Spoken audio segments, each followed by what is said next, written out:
It is game day, Broncos Country. Broncos versus Bills in the wild card round. Denver's return to the postseason. And I woke up this morning feeling like I can smell the upset. I feel confident. I'm not saying that just to kind of psych myself into it. I truly do believe to my core that the Broncos are going to match up well with the Bills. And I think Denver has the makings to pull off an upset, a 7 slaying the 2 seed, which every year since we've expanded to a 17 playoff, a 6 or 7 seed team has won. The first 2 games yesterday were won by the higher seeds. So I look at that as we're due, baby. So let's get our first road win of the weekend. Who you got? Broncos or Bills?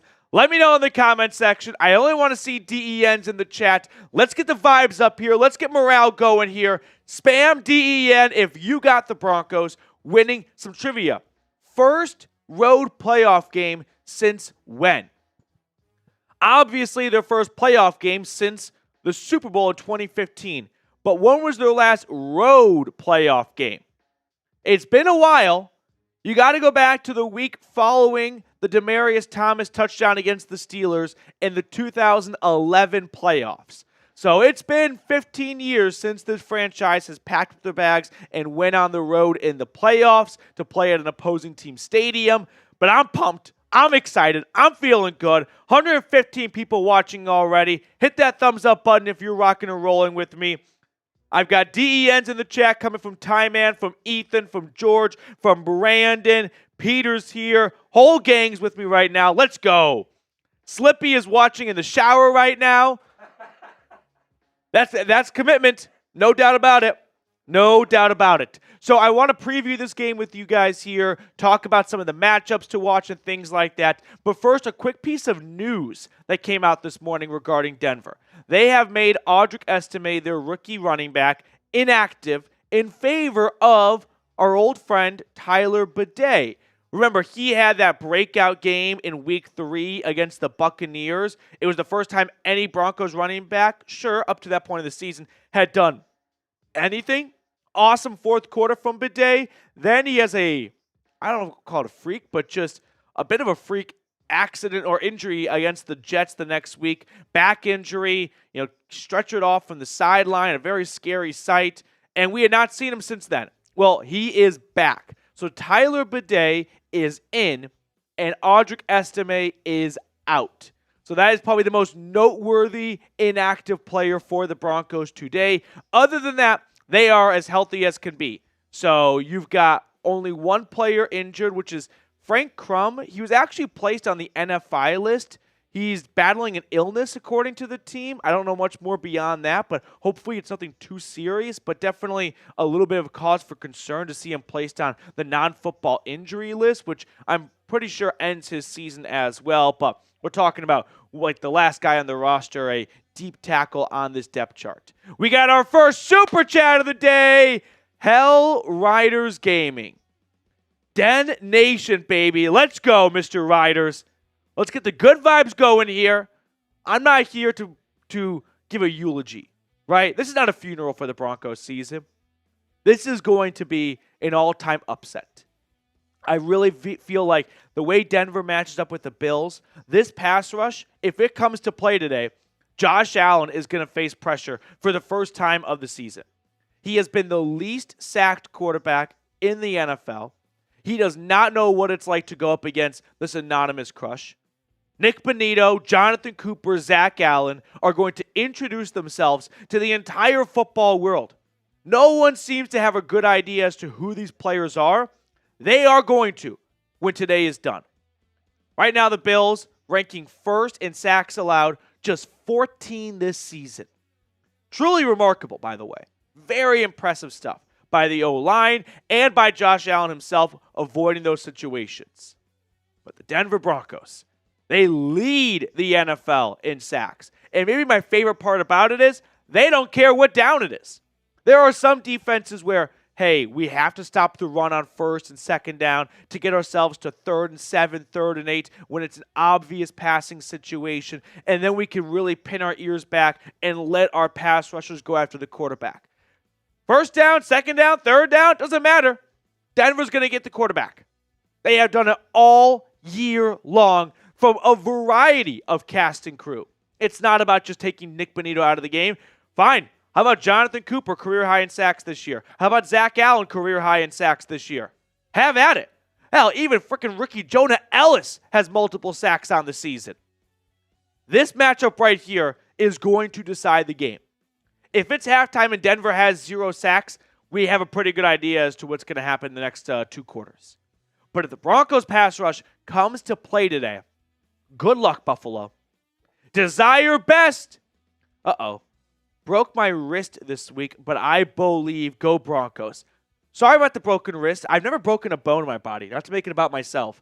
But anytime I hear someone talk about a broken bone, it just freaks me out because I've gone this long, and I feel like a broken bone when you're older hurts 10 times more than when you're like 10 years old.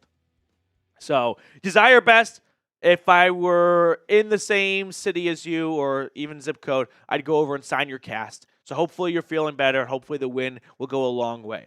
We got producer Reed with us today. 192 people tuned in. Make sure to hit the thumbs up button down below. I want this to be the biggest Broncos playoff watch party across the YouTube landscape. I do need your help. If you like the free content we provide, all I ask is you hit the thumbs up button down below.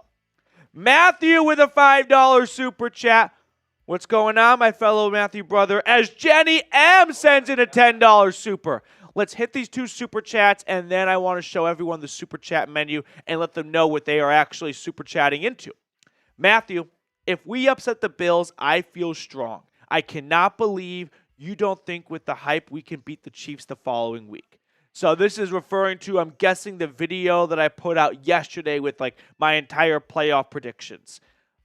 Can we just focus on today and not just do a rain cloud? Let's take it one game at a time, Matthew, okay? If the Broncos come out and just smack the Bills around, then that's going to change things up a little bit. But if they win today, close or not, they're going to have a ton of momentum, and I think the Chiefs are finally going to experience a playoff loss before the Super Bowl for the first time since 2018, which is really sad to say. Jenny M, first-time super chatter. Everyone for Jenny, 2 claps. 1, 2. Let's go, Broncos. Let's go, Jenny. Thank you so much for super chatting in. Let's go, Broncos, indeed. And I got Sean Gonzalez watching as well.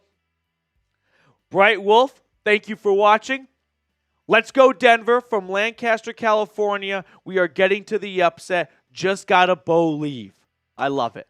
Just got to believe indeed. Sean, thank you for tuning in. I'm not sure where Lancaster is, but I'll take this moment here to say, obviously, we are all thinking and thoughts and prayers are going out to everyone that's been impacted by the wildfires surrounding L.A. Sean, hopefully you are safe and your family is as well, but clearly a very tragic and continuing development in Southern California. So obviously everyone is hoping for the best in the wildfires that continue to spread, and it's just a very, very scary sight. Every time they show footage of it, always makes my skin crawl and gives me chills.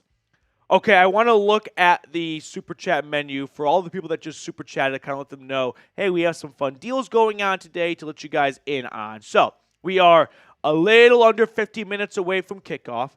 $2 Super Chat will give you a shout-out. $5 Super Chat, Bo Nix T-shirt / jersey giveaway. It's like a jersey. That's what I like to call it. It's a T-shirt, but it's got his name and number on the back like a jersey. So a jersey, if you will. $5 Super Chat, you get added to that Bo Nix jersey raffle. So you could come away with an awesome piece of Broncos gear for just a $5 Super Chat and supporting, I hope, your favorite Broncos YouTube channel. $10 Super Chat. There's actually 2 deals here, but I can only fit one, so I'll verbalize the other. If you send in a $10 Super Chat like Jenny, we're going to spin a fun wheel that could land you more raffle entries. Also, I want to make a deal here for any Bills fans that could be tuning in. If the Broncos lose, every single $10 Super Chat we get is a wing I am going to eat. So, depending on how many $10 Super Chats we get, that could be a lot of wings. Only if the Broncos lose. That's how confident I am that as much as I do like wings, I won't be having any wings. So every $10 Super Chat is an extra wing added to my plate if the Denver Broncos lose. $20 super chat. We add you to our Mile High Club. We take this hard hat with us to every single watch party. It's got plenty of legends on the channel here. Kelly H, CPJ, Juwan Powell. Haven't seen Juwan in a little while. Scott Fry, Ryan Hall, just to name a few right there. And then a $100 super chat. You are the MVP, bowing down, kissing your feet of today's watch party. So that is our super chat menu. Appreciate everyone who has already super chatted in support of the show. Let's peek at the playoff picture and talk about the upcoming games. So, the first two games we had yesterday featured one surprise for me. I thought the Chargers were going to beat the Texans. The Texans look so dead to open up the game. So, it does go to show, don't overreact to the first quarter in a good or bad way. If Denver's winning 7-0, don't get cocky. If they're losing 7-0, don't panic.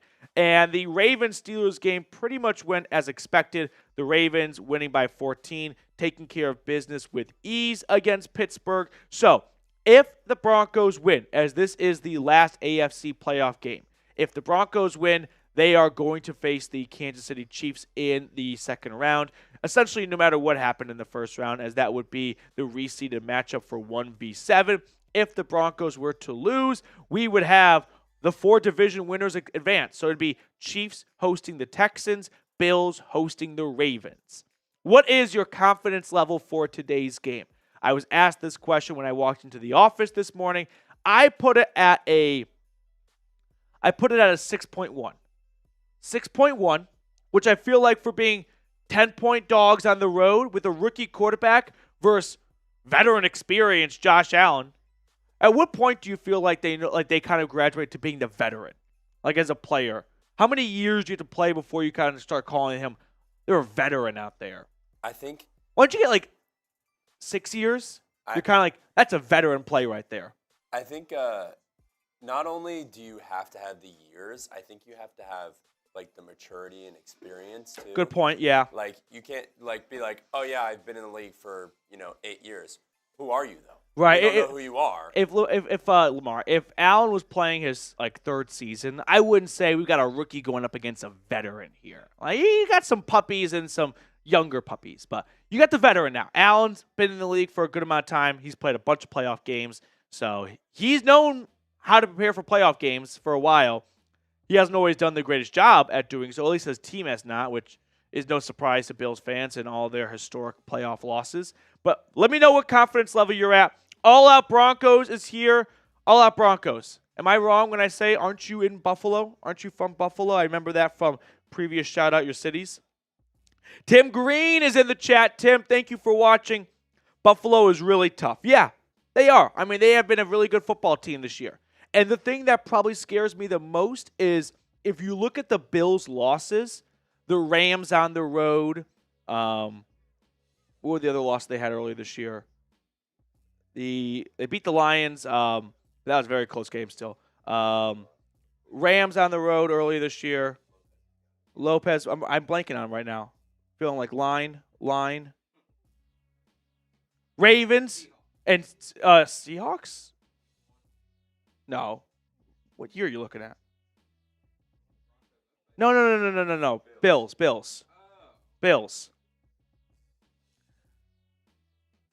I've got the police here.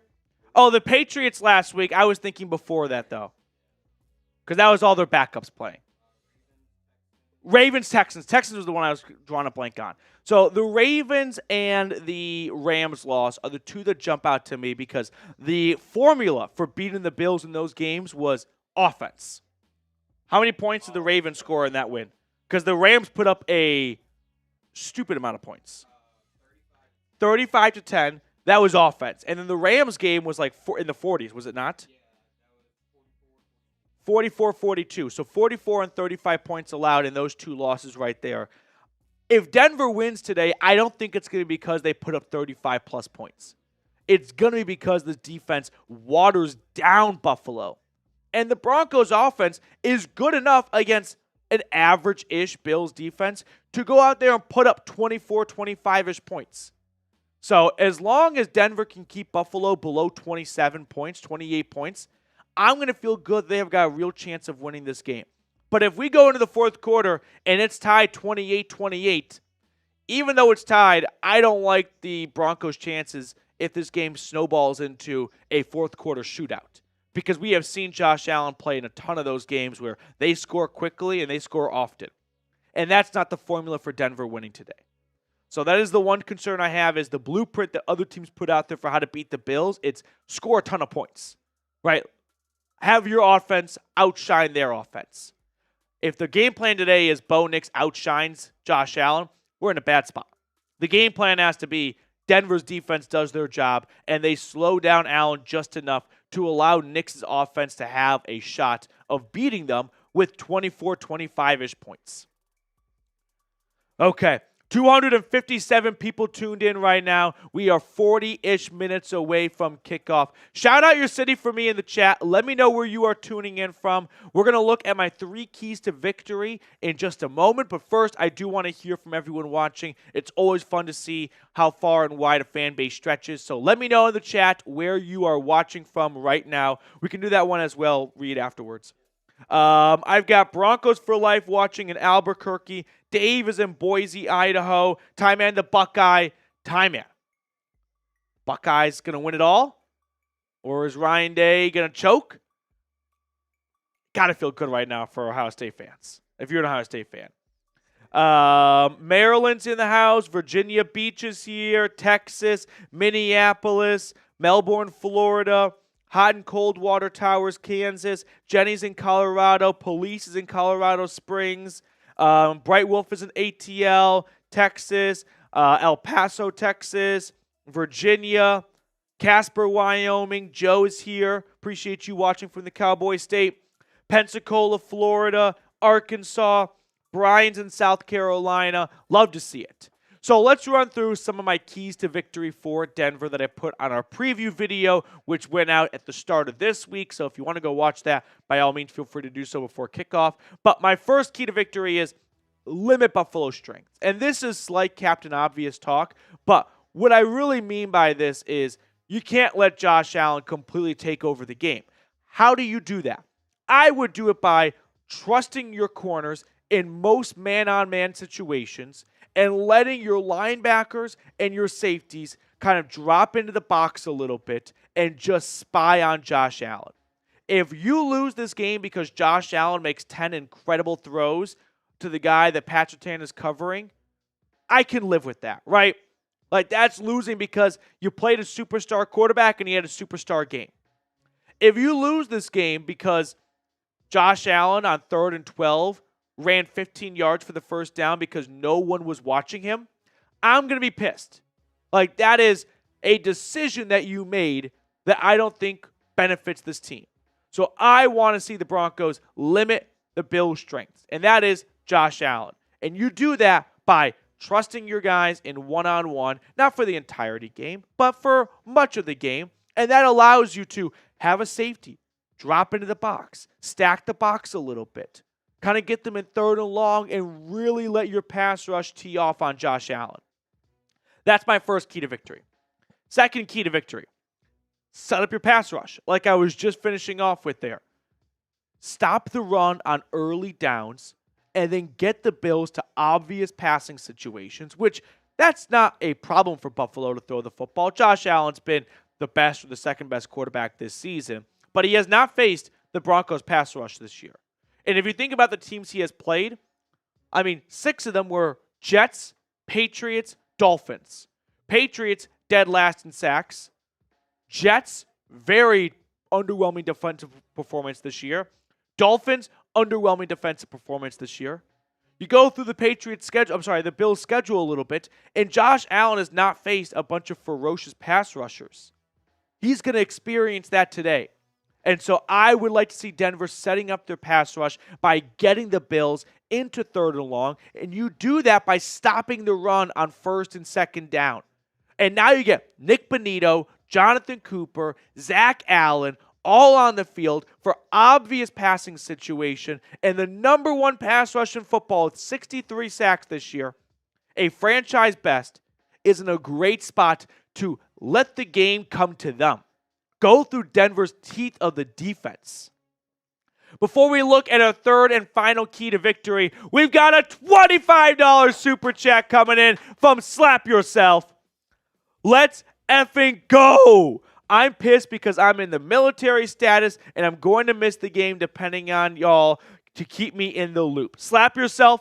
First off, thank you for your service, and we will do our job to keep you in the loop. So, thank you for tuning in and for always supporting the channel. Slap Yourself. Let's go, dude. Game day, baby. It is game day. I like how Joseph knows Ty Man is the chat sports GOAT. He is one of one. That's for sure. Slap Yourself once again. Thank you so much for supporting the channel. Salute to you, my man. 310 people tuned in. I've got 71 likes. Hit that thumbs up button. I want to get to 100 likes before this game kicks off. Third and final key to victory for Denver. This one is more of a gut feel. I usually want to root my keys to victory in analytics and stats and not just win the turnover battle. Oh, really? Wow, what a original thought. Win the turnover battle. This one's a gut feel. If you're going to pull off an upset on the road of a size like this, the 7 seed knocking off the 2 seed, I don't think you can go out there and play your best football and win. If that was the case, Denver would not be the 7 seed. I feel like if the Denver Broncos are going to win this game, it's going to be a combination of they played a great game and the Bills did not have their fastball. And a great way to kind of push Buffalo over the edge from being their the best versions of themselves is make an impact in a third of the game that is special teams. Whether that means Will Lutz makes every single field goal. Marvin Mims does not have to return a kick for a touchdown, but gets Bo Nix excellent field position, right? Let's say the Bills are punting and it's 7-3 right before the end of the half. And Marvin Mims gets Denver across the 50 and sets up Bo Nix 1st and 10 from the Buffalo 45 with 60 seconds to go. Whoa, this went from Denver at their own 20 to Denver at the Buffalo 45.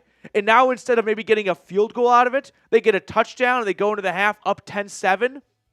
I'm going to need a special team splash. I'm going to need that third of the game to make a major influence at some point, to knock the Bills off balance a little bit. So when we see it, if we see it, we'll know that is a big special team splash that when we look back at the box score and people that didn't watch the game, they may not notice it, but you and I watching the game will notice it. Before we get any further in today's pregame, make sure to subscribe to the channel. We've got 31,605 subscribers. I would love to finish today's watch party off with 32,000. That is my ultimate goal. It would be an incredible accomplishment to see this channel grow to 32K by the end of our first watch party for a playoff game on this channel, by the way. So please help me accomplish that. Click the subscribe button down below. That way you do not miss a single thing all offseason long, which hopefully is not starting tomorrow, for your Denver Broncos. Hit that subscribe button if you have not already. Victor with a $5 super chat. That's actually good timing. I want to look at Victor's super, and then we're going to do a free entry for our Bo Nix jersey, t-shirt jersey combo since we got to 100 likes. Every 100 likes and every 100 subscribers, we pick someone out of the chat for a free entry. So let's take a peek at Victor's super chat, which, by the way, gets him entered into that Bo Nix jersey raffle, and then we'll pick someone out of the chat for a free entry. Joseph and Garrett, Luis. Here we go. Luis, I am sorry, I do not speak Spanish. Victor, what's up? Let's go Broncos. I smell an upset. I'm with you, Victor. I smell it too. I feel like what makes the perfect upset, though, is if everyone's in on it, it's not going to happen, right? Not everyone's in on it, but there are enough people that have some curiosity. And to me, that's a good sweet spot of, this smells like the making of an upset. Where if everyone picks it, it's like a March Madness. If everyone picks the same 12 seed to beat the 5 seed, the 5 seed's going to win. But you just need a few people to pick a 12 or a 13 seed. And then it has the legs to happen. A little Doug Eddard action. Yeah, good one. Right. Peacocks? Yep. Okay. We got over 100 likes. So If you got the Broncos winning today, spam W in the chat. We're going to pick someone out of the chat for a free raffle entry, but I need everyone watching right now to start spamming W if you've got the Broncos winning today, their first playoff win in their first playoff appearance since 2015, their first road playoff game since 2011, and their first Broncos first road playoff win since 1997. Wow. I knew it was a long time. Didn't realize it was that long of a time. Last time Denver played on the road, if you exclude, the Super Bowl being in Santa Clara, was 2011, or the 2011 season when they played the Patriots after beating the Steelers in overtime. Tim Tebow, Demaryius Thomas, then they go to New England and ultimately fall short. Last time they won a playoff game on the road, you got to go back to 1997 when they beat the Pittsburgh Steelers in the AFC Championship game. 97 season, 98 calendar year. So it's been a little while. But droughts are born to be snapped, right? That's the old saying. So we got W's being spammed in the chat. Keep spamming W. We are going to pick someone out of the chat for a free Bo Nix t-shirt jersey raffle entry in 5, 4, 3, 2, 1. Pause it. We've got, it was Antone. You got to go back to Antone. We can't do Antone that dirty. There it is. We've got Anthony. I think it's Anthony.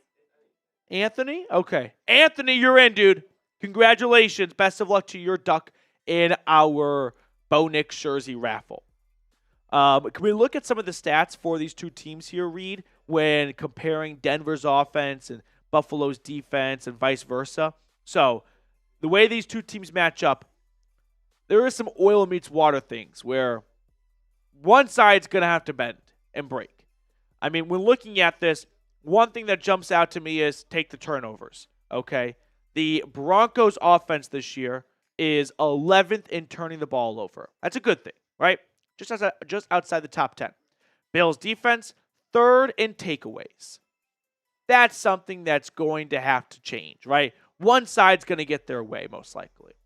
But I would say the most jarring difference, or one of the most jarring differences, is the Bills offense against Denver's defense. And this is why I have centered this entire matchup around Denver's defensive ability to win this game. They are 3rd in points. The Bills offense is 2nd in points. High-scoring offense, low-scoring defense. Someone's going to get their way. If it's at the 24-25 spot where they kind of meet in the middle, that's good enough for me because that means the Broncos offense will have a chance.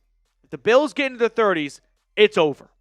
Another thing that really jumps out to me, once again, the turnovers and the red zone. Let's start with the red zone. Bills offense scoring touchdowns 71% of the time in the red zone. 2nd best in the NFL. Denver's defense allowing teams to score touchdowns under half of the time. 47%. 3rd best in the NFL. This game might be decided if Denver's defense can hold Buffalo to 3 points versus 7 points on a couple early drives. And as for turnovers, I still don't understand how this is possible. The Bills have only turned the ball over 8 times this year. Number 1 in the NFL. Denver's defense is 8th in takeaways with 25. And up until Week 18, they had forced a takeaway in 6 straight games.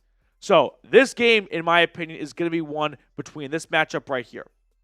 Can Denver's defense slow down the Bills' offense enough to let Denver's offense have a chance? And the way you do that is in the red zone by holding them to 3 instead of 7, and probably by trying to steal a possession or two and force a very rare turnover by the Bills.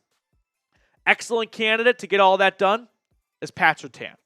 He's got 4 interceptions this season, 11 pass breakups. PFF has him as the number 1 cornerback in football. Best season of his young, rising NFL career. And he's going to be going up against a receiver core for the Bills that doesn't have a lot of bark to it or a lot of bite to it. Khalil Shakir having a very strong year. And listen, Buffalo has gotten this far because it has worked for them, right? This has not been the ultimate blueprint for their success as their receivers, but I feel confident enough in sticking PS2 on an island with a couple of these guys and allowing the safety to kind of drop in and check on Josh Allen and not be worried on whoever Pat Surtain is guarding. Which brings me to the Bills' flaws that I want to go over. One, their third down defense. Like we just looked at a moment ago, it is not one of the better third down defenses in football, and it's an area of weakness that Denver has to exploit. Now, what makes a bad third down defense? Usually it means a bad first and second down defense because the offense has themselves in third and short. So, get positive yards on first and second down. But on second and 4, second and 5, you're not playing a really stout third down defense where you have to make it 3rd and 1 to convert. So take a shot on 2nd and 5. And if it does not work out, be confident that you can still convert 3rd and 5. I wouldn't have that same level of confidence against a defense who is top 5 in stopping teams on 3rd down. And in that situation there, you want to make it as short as possible on 3rd down to give yourself the best chance. So 3rd down defense for Buffalo is a problem for themselves, and I like to see Denver take advantage of that by going deep on 2nd and 5 and knowing if we don't get it, we can still get 5 yards on 3rd down. The next flaw, the receiver talent. This might be something that comes back to haunt me, and I could be melting down and thinking, how could I have jinxed them? But I am confident when I say Riley Moss, Jaquan McMillan, and Pat Surtain in man-on-man coverage for much of the game can get the job done. And that can free up Cody Barton, Justin Shrinaud, Brandon Jones, P.J. Locke to focus their attention elsewhere and not be preoccupied by the Bills receivers running around the field. Not every play, but a bulk of the plays. And that, to me, is a matchup that I want to see Denver take advantage of. They're superior, like air superiority when it comes to their corners against the Bills receivers. Third and final flaw. If the Bills give up 27-plus points, which I don't expect Denver to win this game by winning in a shootout, but if you look back at the Bills' couple of recent playoff losses, there is a common theme amongst them all, and that is they have given up 27 or more points. 27. This one went to overtime, so it could have been different, so we'll say 36 points and 38.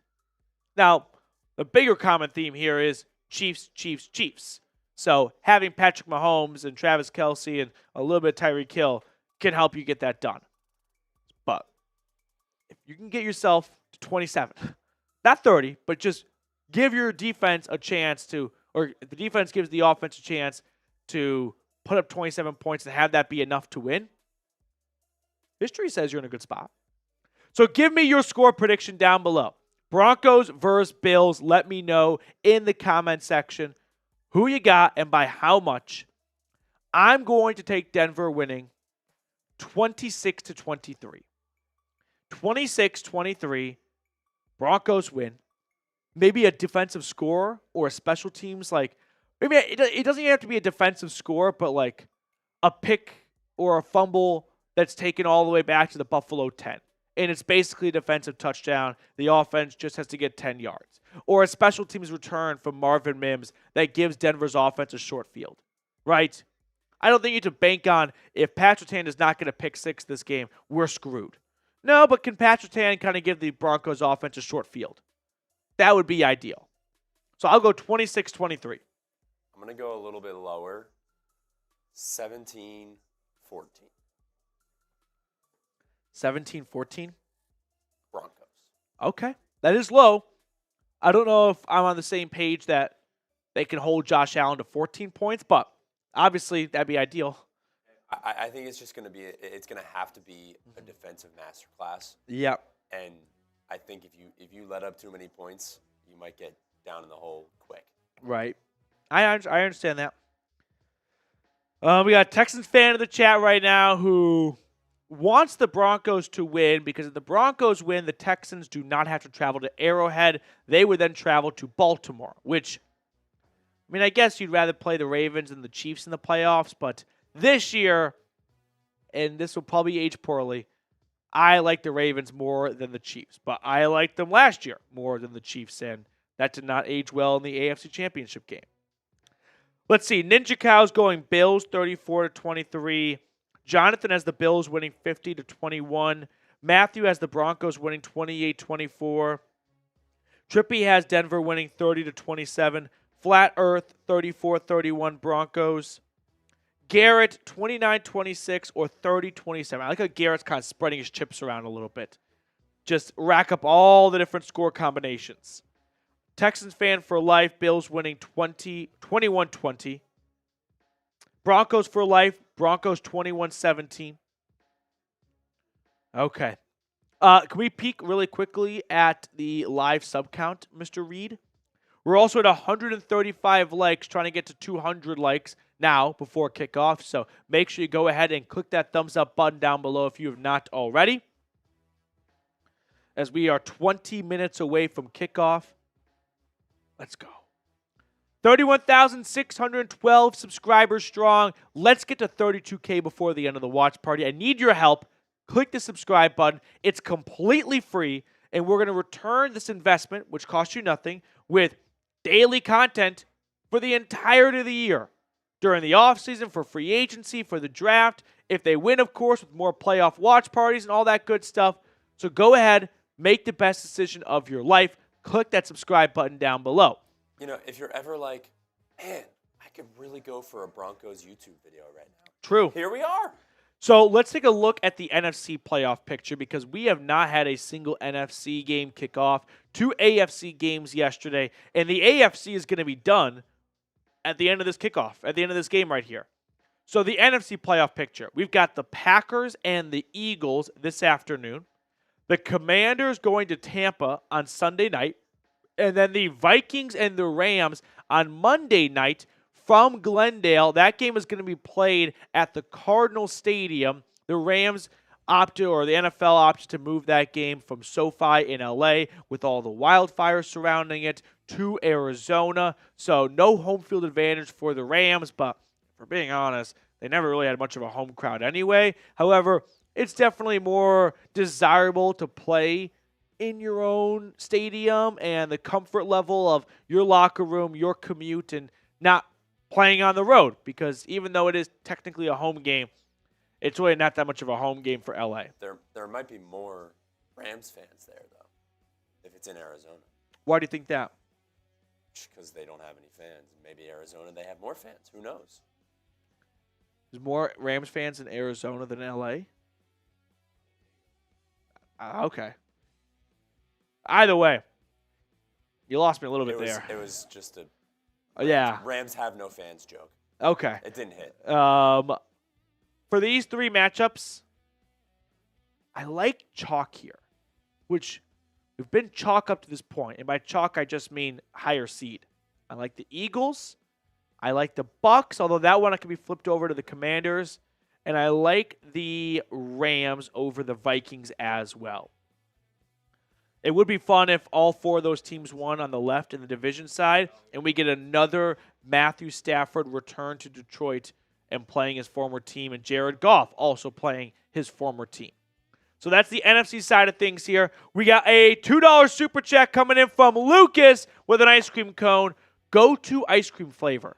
Go right now. Mint chocolate chip. Mint chocolate chip. Lopez, go to ice cream flavor. Cookie dough solid. Mine's not a popular one, and I won't try and bring anyone onto my side. Banana. I love banana flavored ice cream. Banana flavor is my. It's hard to find, but when I see it, it's automatic for me. I was waiting for you to say pistachio. No, I don't like pistachio flavored ice cream. If they don't have banana, which more often or not is the case, cookie dough. I like to kind of maybe do like a half chocolate chip, half peanut butter kind of something. Get a little bit of everything going on. I am a sucker for caramel. Caramel's good. Like a caramel, yeah. Like a salted caramel. Mm-hmm. So one stat that's been making its rounds recently, as Matthew sends in a $10 super, one stat that's been making its rounds recently is the Sean Payton versus bald head coaches stat. Have you guys seen this?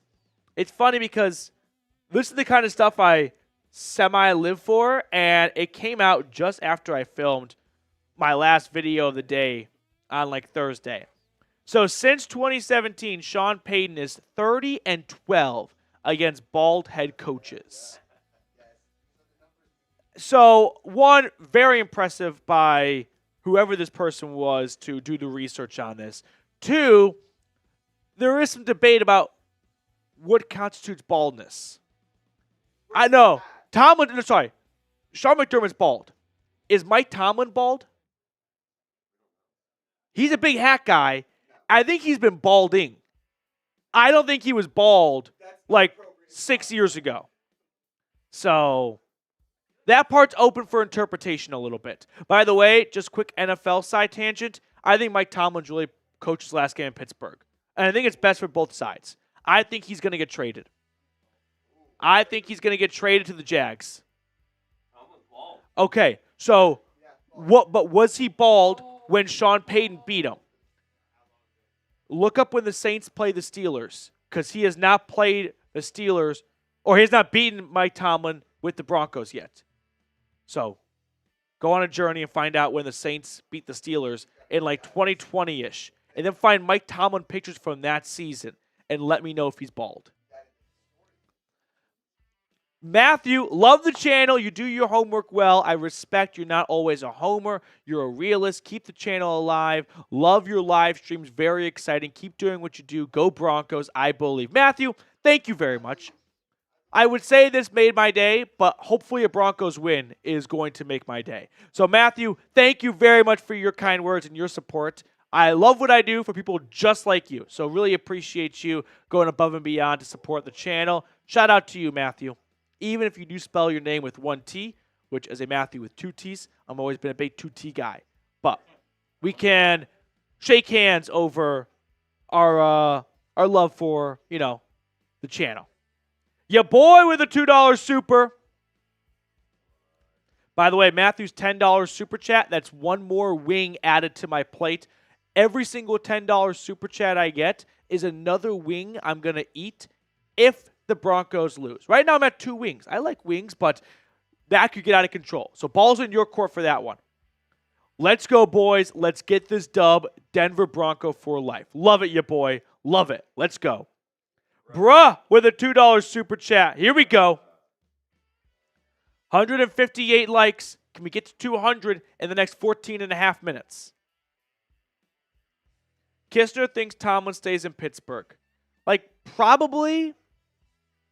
It's not a bad setup for Pittsburgh. They're always competitive. They're always in it. They're always in the playoffs. But they're not winning anything in the playoffs. And at what point does it just kind of get too stale? I would think this game might be that point. He was bald in 2020? No, but when's the last time? No. Sean Payton was not the coach of the Saints in 2022. So you got to go back to when Sean Payton, as the Saints head coach, beat the Steelers. Just go to the Saints schedule and start going back year by year from 2021 down. Bruh, you know the drill. Go Broncos, bruh. Let's go, bruh. Alvin! Bruh, let's go, dude. You and me, right now. Dion Sharp is in the chat. Connor, how do I super chat? Connor, there's a button. I don't know if you're on your phone or your computer, but it's got a heart with like a $ sign. And you just click that bad boy and, Reed's going to show you? Oh, yeah, Reed's got the technology now. Okay. Alvin, we'll throw your super chat on screen in just a second here. Yeah. You're showing them the bots right now. Oh, look at that. That right there. That's how you do it. If you're wondering how you super chat to get on screen. Okay, we got a $10 super. Good quick work, Reed. Good quick work. Alvin Blunt. All these are wheel spins too. So let's spin the wheel for all the $10 supers. Yeah. Let's go, Denver. Let's go, Alvin. Here we go. 12 minutes from the Broncos' first playoff game. I'm pumped. I'm pumped right now. Here we go. Even it's awesome that it's the Broncos, but like even yesterday I was watching the Texans and Chargers, and I was like, playoff football is just awesome. It is. Although the first 2 games yesterday were not elite, but I don't care. It's still football. Football's football. So we are going to spin a wheel for all the $10 super chats. If you send in a $10 super chat, we'll spin the wheel, and you can get some bonus raffle entries for our Bo Nix jersey T-shirt raffle. It's like a T-shirt jersey, if you know what I mean. A jersey is to call it. Ya boy, I feel Nick, Surtain, and Benito will have a big day. That has to be. Oh, here we go. Let me see. 2018. That's Shaq bald. I guess that's bald. Yeah. Okay. I thought he had more hair back then. I thought he recently just decided to shave it all off. Your boy, yeah. These 3 guys have to be the engines behind the Denver win today. Okay, we have a few $10 super chats to spin the wheel for. We've got, our first one was from Jenny, and then we got Matthew and Alvin. So this first wheel spin is for Jenny. Let's spin that wheel. $10 super chat, and we'll spin the wheel for more raffle entries. It's a boosted playoff wheel. Yeah. There's nothing less than The value's too good right here. nothing less than 4. 7 entries for Jenny.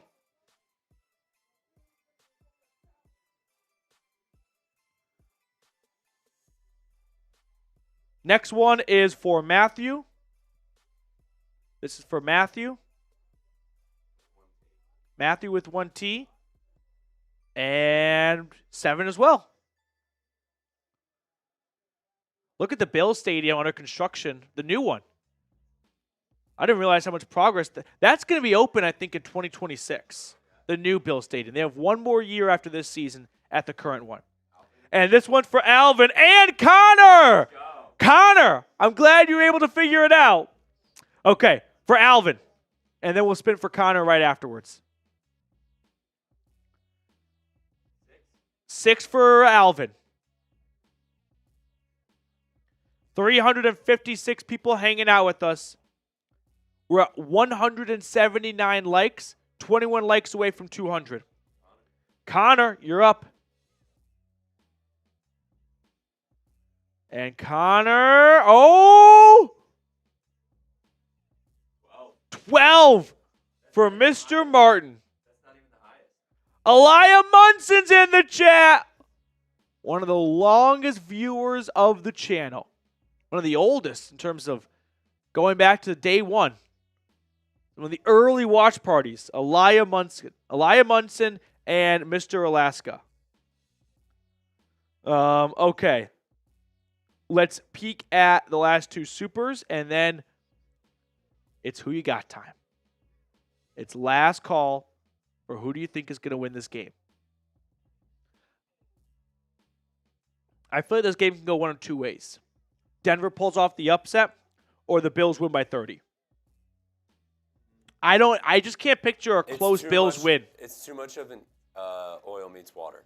I know, but the last time that happened, it was Broncos-Ravens, and the Ravens blew out the Broncos. I think it's going to be a close game. I think if it's close, Bo Lever's here. I'm sorry, guys. I lost my voice, so. Connor Martin, let's go Broncos. Let's get to the Super Bowl first year with Bo Nix. Marvin Mims, let's see you step up big time for postseason. We have faith in you. Marvin Mims has been more than just like a gadget the last couple of games. He has played the best football of his career, no questions asked about it, the last 3, 4, 5 games of the season. Hopefully that receiving impact can carry over into the postseason as well. And he's more than just a great special teamer. Connor Martin, thank you for your super chat. Every $10 super chat is a wheel spin, and it's a wing added to my plate if the Broncos lose. Right now I'm at like 5 wings, so we're on a, honestly, if it's just like 5 wing or 5 wing additions in the first 45 minutes, and this thing goes 4 hours, that's going to get up there. Elia Munson, let's go Broncos. Beat them Bills today. Let's go, Elia. Feeling good. Feeling good, Elia. Thank you for tuning in. I know how long you've been subscribed to the channel, so it's awesome to see the support. Elia is adding another wing to the plate. Wings for the Bills. Believer, go Broncos. Let's go, Believer. Come on. Come on. Let's go. Here we go. 6 likes away from 200. And Elia Munson, ladies and gentlemen, with a $10 super chat. Thank you, Believer. Thank you, Elia. There's nothing better than the highlight package that the TV broadcast puts together like 5 minutes before the game. That's going to get you locked in. I feel like this could be the loss that really, I wouldn't say shakes things up in Buffalo, but really makes them doubt that they can. No, that's too much of an overreaction. As long as they have Josh Allen, they're going to be competitive. Okay. We have some wheel spins for, another one. All right, Bo Lever, and then Elia, and then Bobby. So first one for Bo Lever.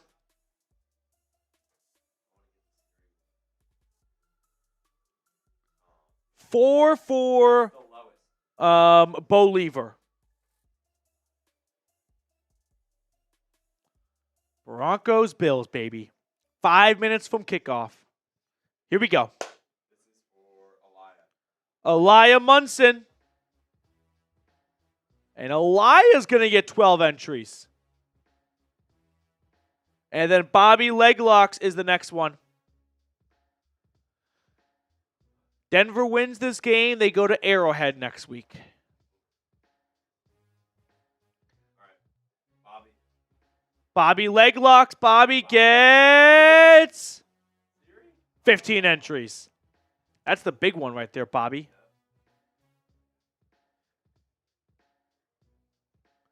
Josh Allen and the Bills, wearing their home blue uniforms, will take the field as Denver gets set for their first playoff game since 2015 with Jim Nantz and Tony Romo on the call. How many times is Patrick Mahomes going to get brought up? Hopefully 0.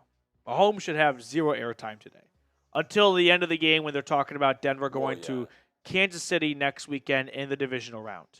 Who you got? Broncos or Bills? Let me know. Spam DEN if you got Denver or just D. We're going to pick someone out of the chat for a free raffle entry for our Bo Nick jersey raffle, which will be at the 2-minute warning, by the way, of the fourth quarter.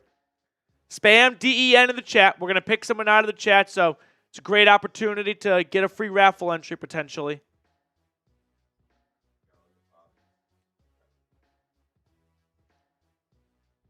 I'm seeing a lot of DENs in the chat. There we go. Bobby Leglocks. Let's get this win and have Bo win a playoff before Herbert. I had not thought about it that way, but you're right. That is a great way. Josh Allen running out of the tunnel. And we can pretty much smell kickoff. Bobby, let's go, dude. Appreciate you supporting the channel.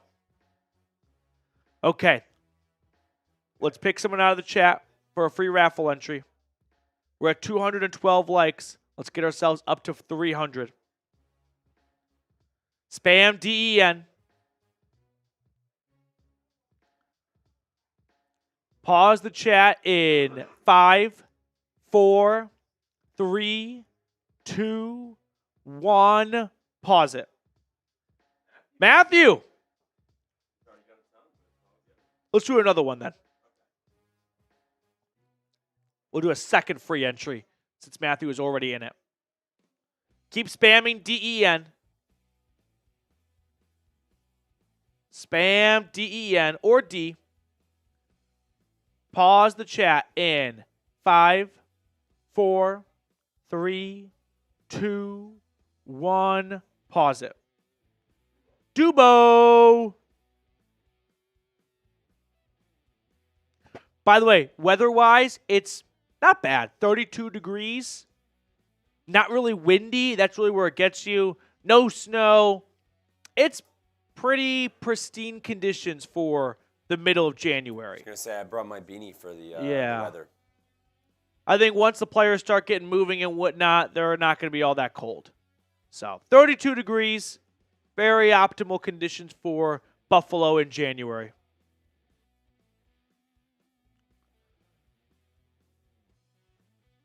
Here we go. Kickoff, just a few more moments away. Spam DEN. I'm going to give shout-outs right now. Dubo NFL, Sean Gonzalez, RebTech is here, Elusive, Jimbo, it's great to see you. Is Tony Romo already glazing Josh Allen? Dennis,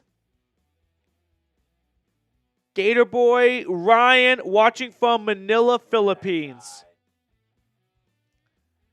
I like Nick's. He doesn't even have a long sleeve on right now. He's not cold. You would not know. No, I just saw skin. Josh Allen's wearing a long sleeve. Josh Allen's cold.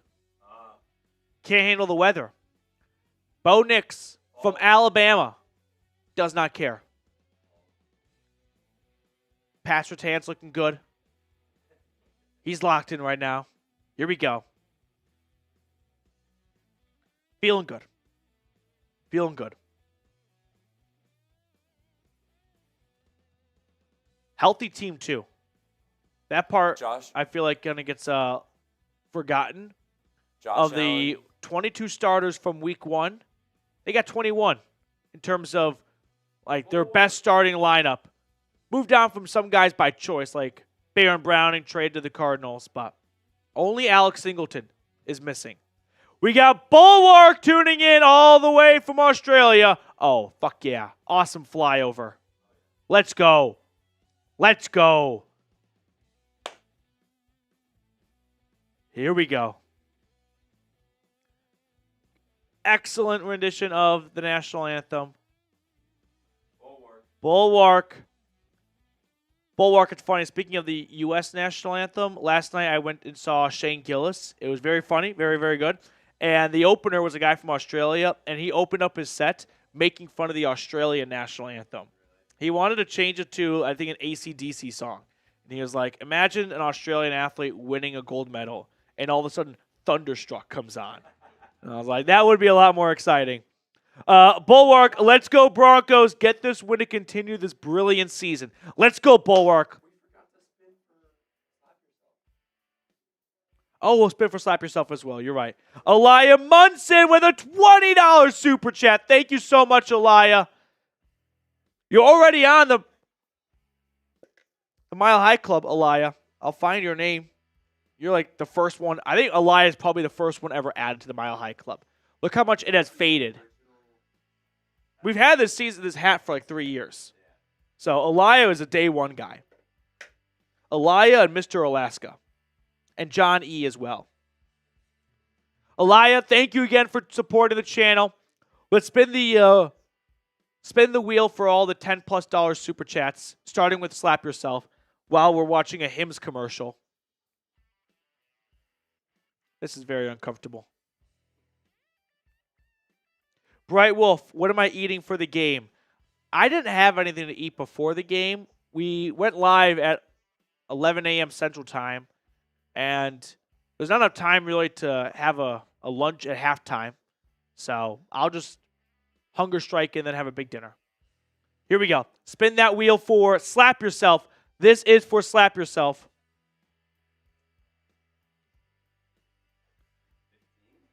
15 for Slap Yourself.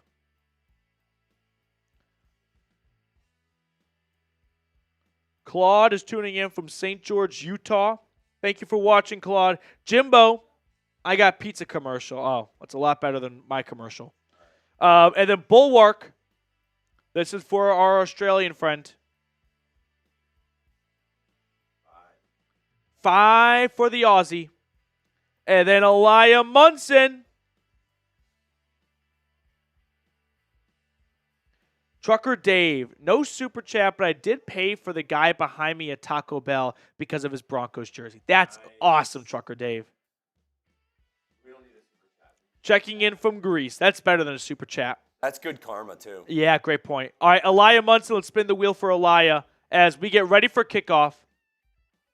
Looks like Denver's going to get the ball to open up the game. 15 for Elijah. So it will be Bo Nix and the Broncos offense on the field first. The Bills are going to kick it off to open up the Sunday slate of Wild Card weekend. First playoff game in 8 years. Let's do this. Over 400 people tuned in with us right now. Make sure you like the video.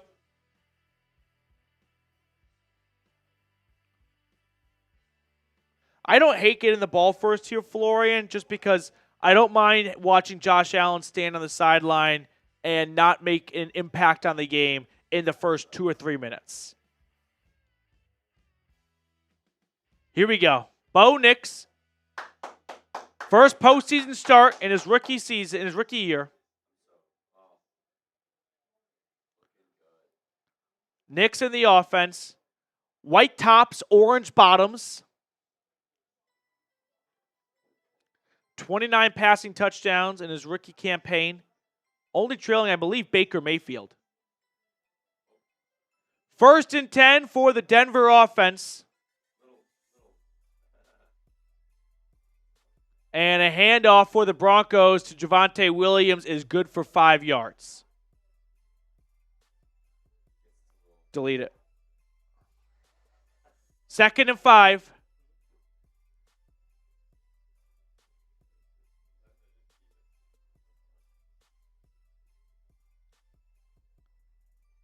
This is what we talked about, like, keys to victory. Buffalo has bad third down defense. I would take a shot here on 2nd and 5. And be confident that if you don't get that, you can still convert on 3rd and 5. Nix, shotgun snap. He will hand it off, and Jaleel McLaughlin is tackled for a loss. McLaughlin is thrown down for a loss of 3. And now you're at 3rd and 8. Damn. 3rd down for the Broncos.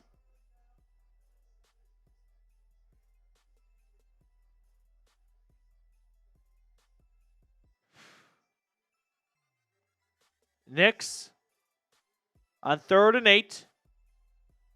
Crowd is into it. At their own 32-yard line. In shotgun. And Bo Nix calling a little bit of an audible. Play clock at 1. Gets the snap off in time. Nix dropping back. Good pocket. Nix throwing over the middle. Caught 1st down. Cortland Sutton on 3rd and 8. Like, that's why on 2nd and 5, I'm confident that if you take a shot downfield and you don't get it, you can still convert on 3rd and 5 because this Bills' 3rd down defense is bad. 1st and 10, and Denver's already across the 50 with that last gain.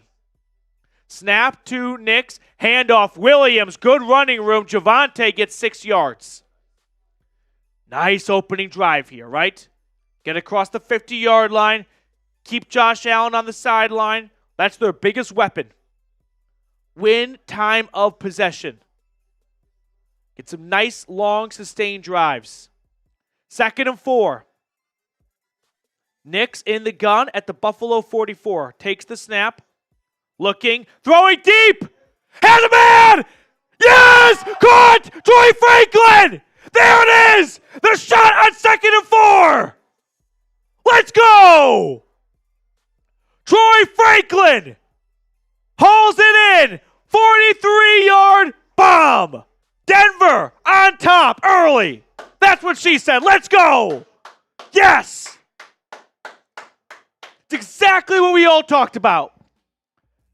You can take a shot on 2nd down and short and have faith that on 3rd and 4 you can convert if you don't capitalize on 2nd down. 5 plays, 70 yards, 2.5 minutes. Denver is up 7-0. Let's go. Perfect start. Wow. Perfect start. And Troy Franklin, who dropped... Oh, Nick took a shot, by the way, but he's okay.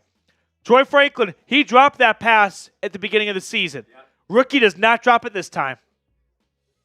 We didn't even get the chance to go, who's going to score the first touchdown? Yeah. They scored immediately. I just love how he's been painted as this check down Charlie, and he only throws screen passes and out routes, but 2 passes that are, this one way past 5 yards. Yeah. He has his Cortland Sutton dig, like 20-yard dig on 3rd and 8, and then takes a deep shot for like 50 yards. This is the best start you could have had. Let's go. Best start you could have had. You capitalize on the opening drive. And now Josh Allen, right from the jump, playing a little bit of catch-up here. And you know what? Thinking Josh Allen in catch-up mode might make a mistake. I'm smelling a Pat Surtain pick. And then all Bills fans are going to start thinking, it's happening. It's happening. We're choking again. I'm smelling a Nick Bonito sack. Yeah. But, oh, my God. Bonito, 3rd and 8 sack. Chat's going to blow up. Let's go. Over 600 people watching with us right now. If you love that touchdown, hit the subscribe button. There we go. Trying to get to 32,000 subscribers before the end of the game. I need your help. Wow. Bright Wolf, Matthew, what a start. Bulwark! Woo! Troy Franklin coming in clutch on the opening drive. Just a simple flag route. You're just going to run straight. Trevor, let me have this moment. Shut the fuck up, Trevor.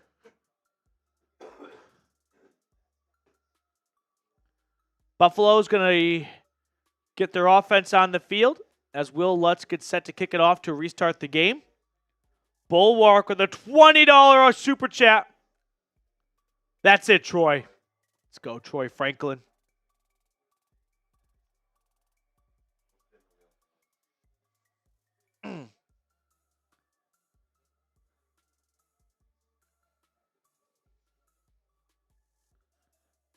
Lutz kicks it off. And it's a short kick, starts at the 5. Return gets out to the 25.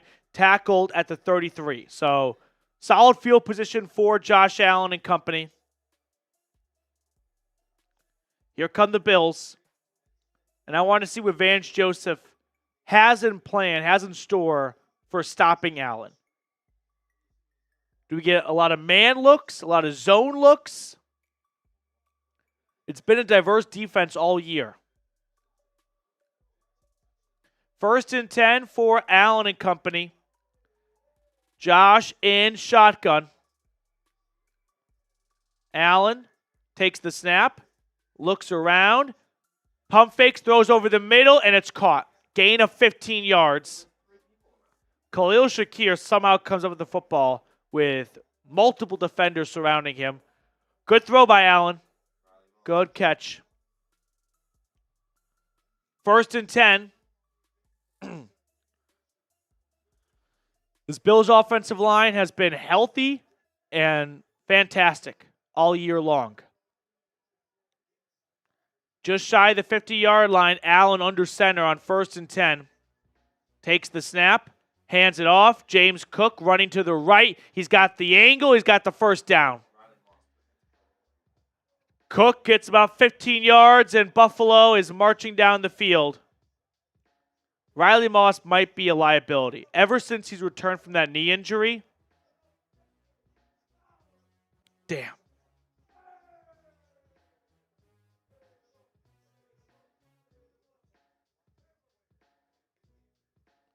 First and 10 for Allen and the Bills.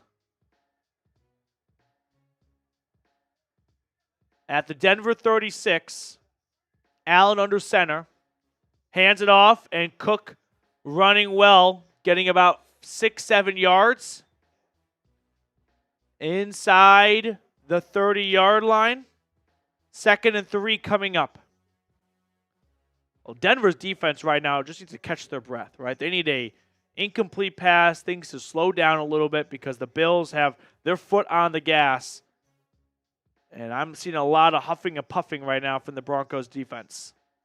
I mean, I think it's going to be like that all game, so they got to find spots to take a breather. 2nd and 3. Allen, shotgun snap, quick throw to the right side. Khalil Shakir on the wide receiver screen gets the first down just outside the 20-yard line. Well, here we go. Bills' red zone offense as they approach it. Top 5 in the NFL. Denver's red zone defense, top 5 in the NFL.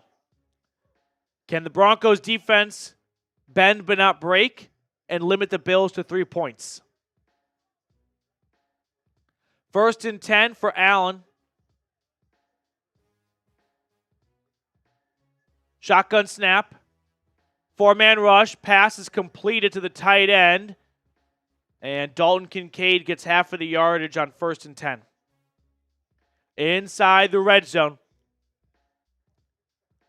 20 likes away from 300. Help me out. Click the like button. 2nd and 5 coming up for the Bills. Come on, defense. Ball's been coming out so quickly. Not a single opportunity for a pass rusher to get to Josh Allen. They're either running it or the ball's coming out instantly. Here's a run to Cook. And Cook gets about 3 yards on 2nd and 5.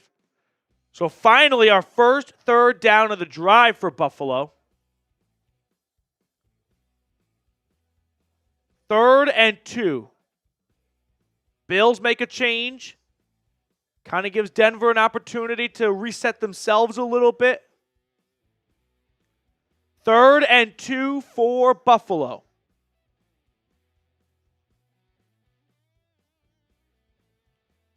Allen takes a shotgun snap. He hands it off. And he is, I think, going to get it. They're going to mark him short.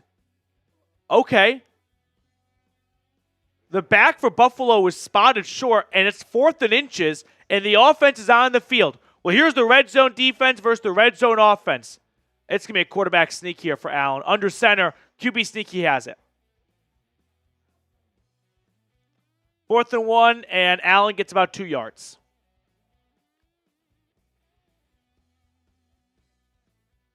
First and 10, Buffalo. 3rd best red zone defense versus the 2nd best red zone offense.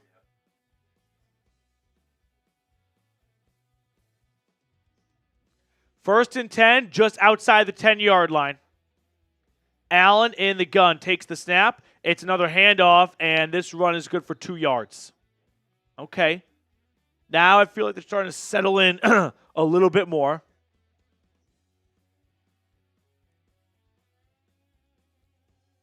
Second and 7. It's been a long drive now. Approaching 6 minutes so far. 2nd and 7. Allen, empty set from the 8-yard line. Takes the snap, pressure coming. Allen stepping up. Allen looking. Allen throwing. Incomplete. Had Kincaid or Knox threw an absolute fastball at him. Pocket began to collapse. Let's take a look at it from Allen's point of view. And it probably should be caught, but it's a little behind. And honestly, I think Barton got a hand on it. No. He just throws an absolute piss missile to someone 8 yards in front of him. 3rd and 7. Come on now. Red zone defense. Come through here. Snap to Allen. Allen throwing end zone. Incomplete. There we go. That's one of the big matchups to watch for. Great red zone defense versus great red zone offense. Which side's going to win? 4th and 7. And the Bills send down the field goal unit. Tyler Bass. Oh, I forgot about all of his misses last year in the playoffs. 26-yarder for Bass is up, and it is good. I'll take this. 7-3.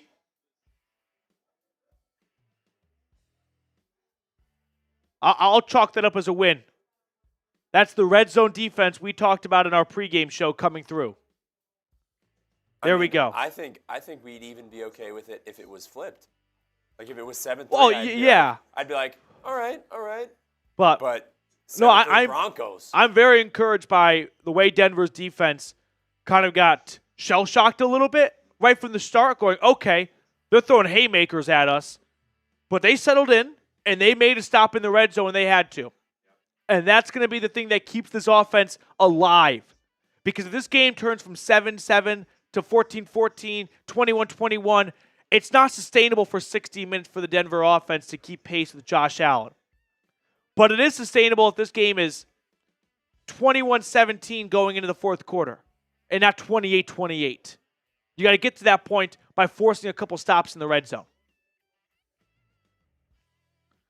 Points, baby.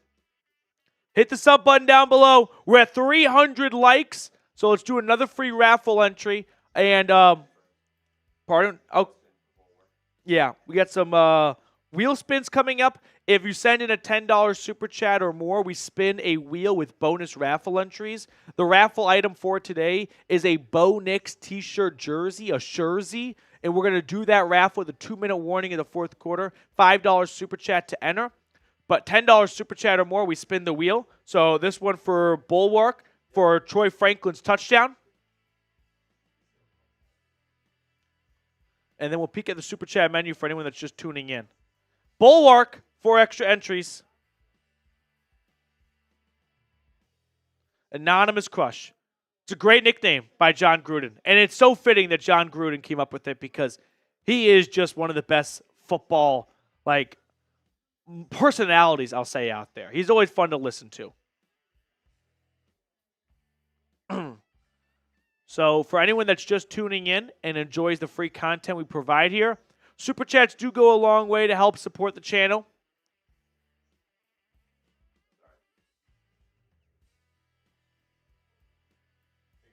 Dubo, you get a shout out. Oh, sorry guys. $2 super chat, you get a shout out. $5 super chat, t-shirt jersey raffle entry. $10 super chat, we'll spin the wheel for more raffle entries. And also, if the Broncos lose, every $10 super chat is one more wing added to my plate. Right now I'm at about 8 or so wings. That's a good dinner. It's a good dinner. But we're going to approach no longer it being a good dinner to it being a wing competition. I'm at 1, 2, 3, 4, 5, 6, 7, 8 wings. Only if the Broncos lose. So a lot of confidence that don't have to worry about that. Here comes Bo Nix and the Broncos offense.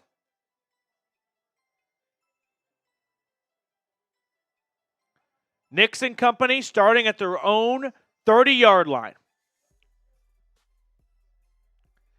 Snap to Bo, rolling to his left, pressure, dumps it off, and it's caught by Trotman, gain of 2. 2nd and 8. Positive yards on early downs. I don't want Bo to feel like he has to be a superhero and convert all these 3rd and longs. Keep yourself on schedule. 2nd and 8. Turn this to 3rd and 5, 3rd and 4.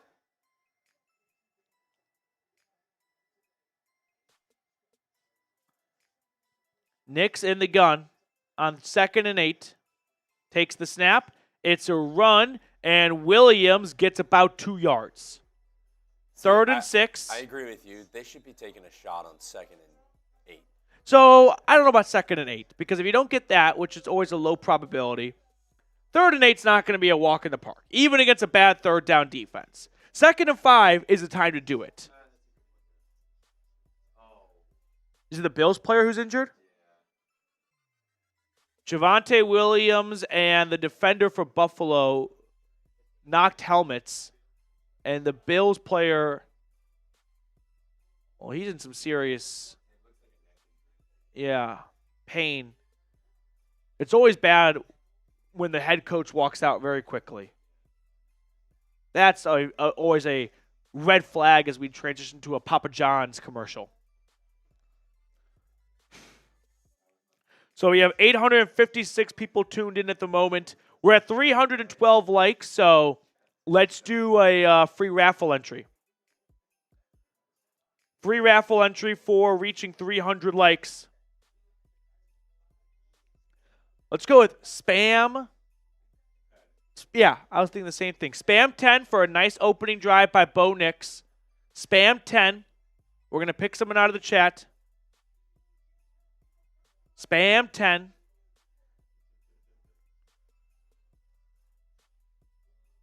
Free raffle entry. Here we go. Spam 10. What is this car commercial? Oh, I've seen this one before. Okay. Here we go.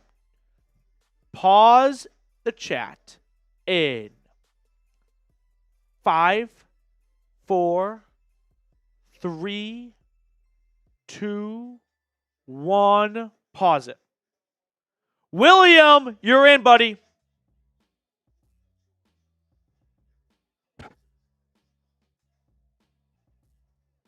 We nearly have 1,000 people tuned in right now, so to get to that number, hit the share button down below, send the link to a friend or a family member, have them watch with us as well, get ourselves up to 1,000 people tuned in. This is how it works. You're an enemy of the state if you do not share the video. We're back in Buffalo. I still think there's... No. Okay, the injured player's off the field. I think I've asked this before, but what's your favorite, NFL intro? Oh, of all the songs? Yeah, it's Fox. Fox? Yeah.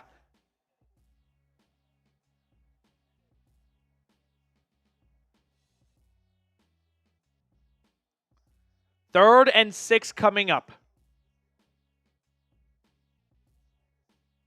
I don't give a buck.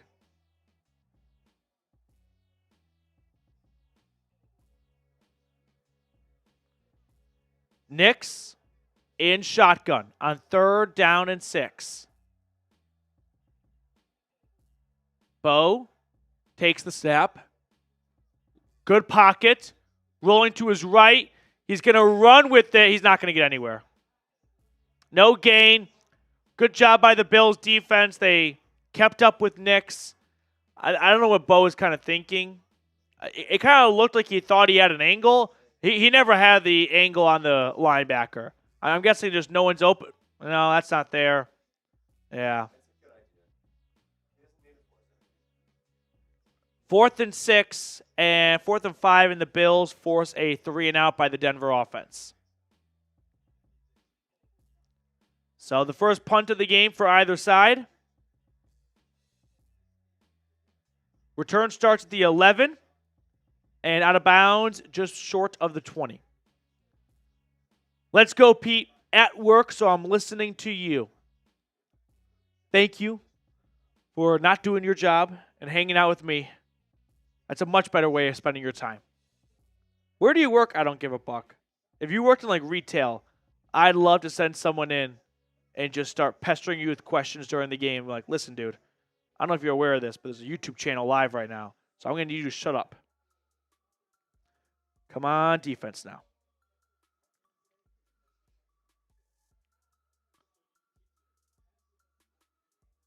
Josh Allen and company getting ready for their second drive.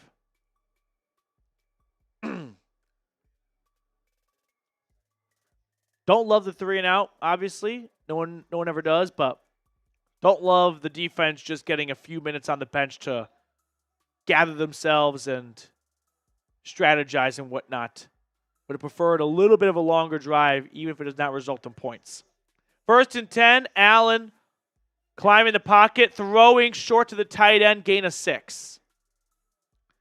Kincaid former first-round pick. 2nd down and 3.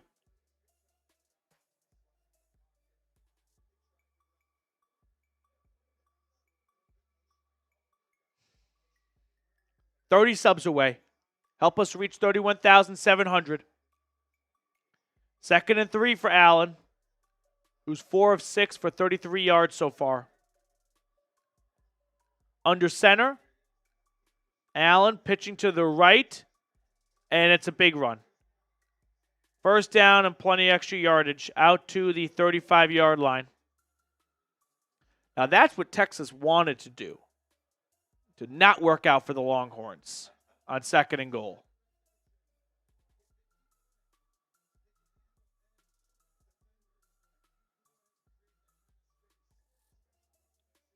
First down, Buffalo.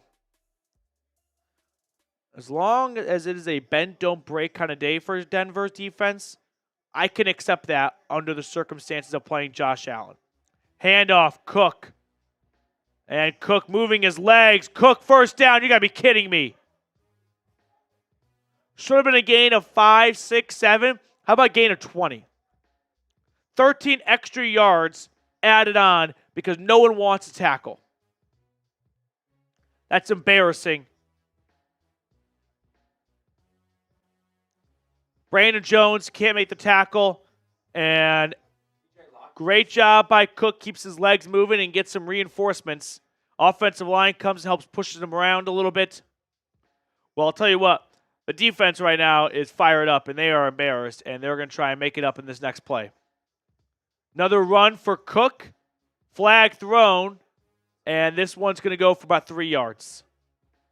Flag is thrown, likely in the neighborhood of holding.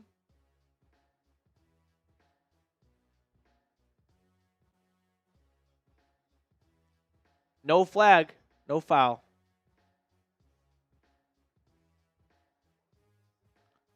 Second down and 7 coming up.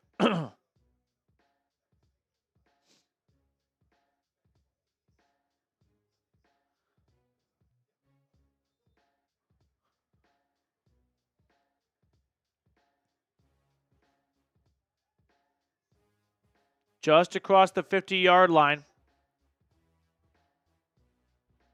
Josh Allen in the gun.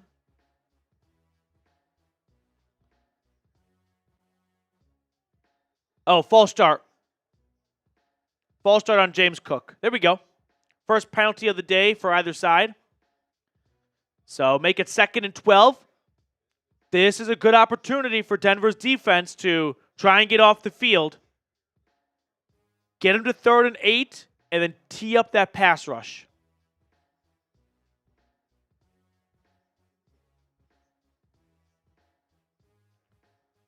Second and 12 now.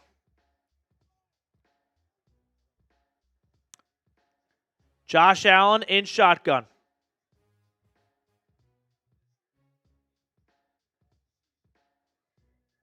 Takes the snap. Allen with time. Allen flushed out of the pocket, looking. Now he's going to run. Allen with his legs is going to get about 7 yards. Damn. And a good opportunity to get them to 3rd and long, 3rd and medium. Instead, it's 3rd and short.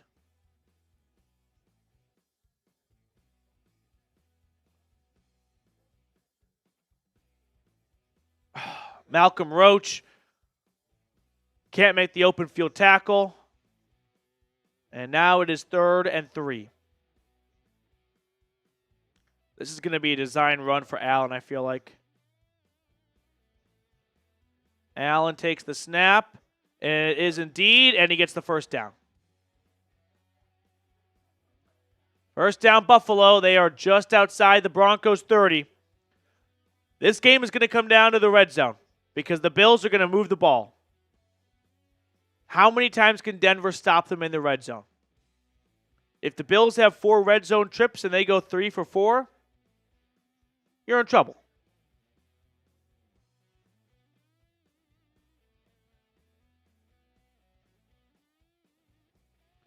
So now we have 1st and 10, Buffalo at the 34-yard line. Allen under center. Takes the snap. Looking to pass. It's a screen that has no chance, so he just puts it to the ground. Second down. Okay. We knew that Buffalo's offense would come to play. No surprise that they are having success. I'm all in the game of mitigating success. That's the name of the game for Denver. They did it on the first drive, held them to a field goal. Mitigate Buffalo's success.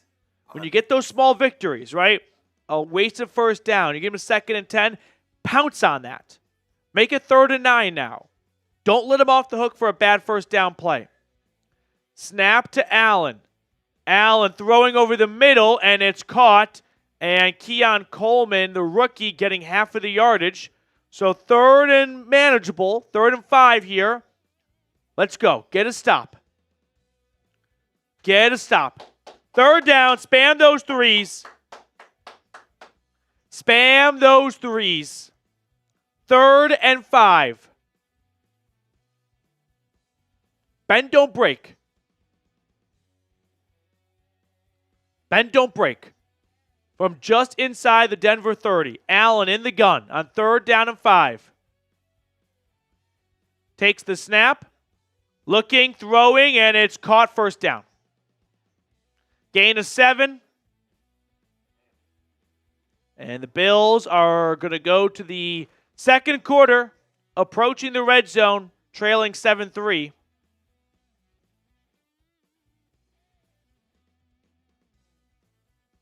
Damn.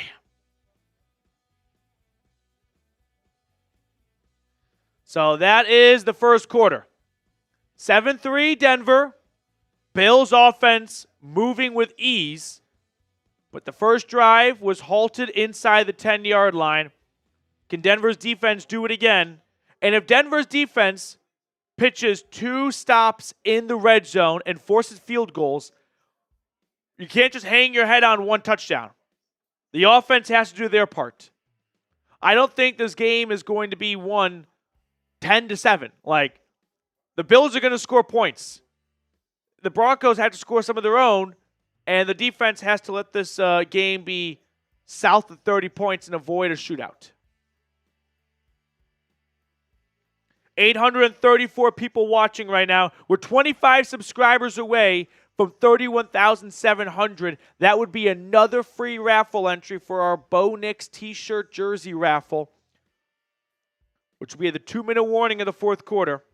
And we're 39 likes away from 400 likes. So make sure you go ahead and click that subscribe button down below. If you have not already, make sure you do so today.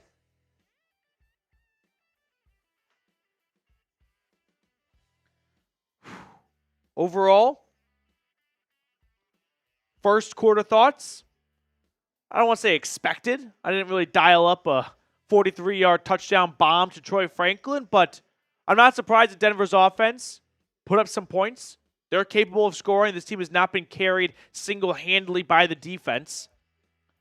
This game is going to be won, I think, right now in the red zone for Denver's defense, because the Bills' offense is going to move the ball. But will they get 7 or will they get 3? How many times can you stop them? If they get 5 red zone trips and they get 2 touchdowns out of it, I like your chances. 4 touchdowns out of it, and I don't like your chances anymore. By the way, our Super Chat menu, for anyone that is just tuning in that enjoys all the free content we provide here, $2 Super Chat will give you a shout-out. $5 Super Chat, it's a Bo Nix t-shirt/jersey raffle entry. $10 Super Chat, I wanted to try something a little bit different. If the Broncos lose, every $10 Super Chat that we get is 1 more wing that I have to eat. So we'll do that at a later date and just either record it and put it on a show, or not do it at all because they win. Or I like that option a lot more. Or just do it in studio. But you're right. Only the Broncos lose, so we don't have to worry about that. $20 Super Chat. We add you to the Mile High Club. It's got all sorts of longtime viewers of the channel. So if you feel like you are one of the best and longest viewers of the channel, $20 Super Chat will add you to the Mile High Club. Here comes the Bills offense on 1st and 10 to open up the second quarter at the 21-yard line. Allen in shotgun. takes the snap, he hands it off, and a run for Cook is good for about 4 to 5 yards. I was not aware of just how good James Cook was this year. I knew he had all those touchdowns, 16 I think, but he is running very well in between the tackles. Was he a Pro Bowl snub? I guess so.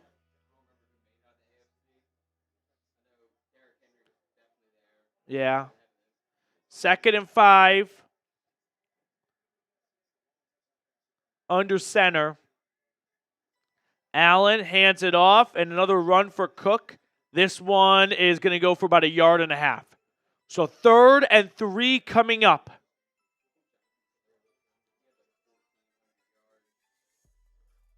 Jonathan Taylor scores that touchdown against the Broncos. Does not fumble. It could be them playing right now. 3rd and 3. Come on. Bend, don't break. Make it a 2nd straight red zone stop. Derrick Henry, Joe Mixon, Jonathan Taylor. Joe Mixon? Yeah. Disgusting. Over James Cook. 3rd and 3. Come on, defense. From the 14. Allen in the gun. Denver showing pressure. And timeout. That's right. He's rattled. Talk it over. Bills burn their first timeout.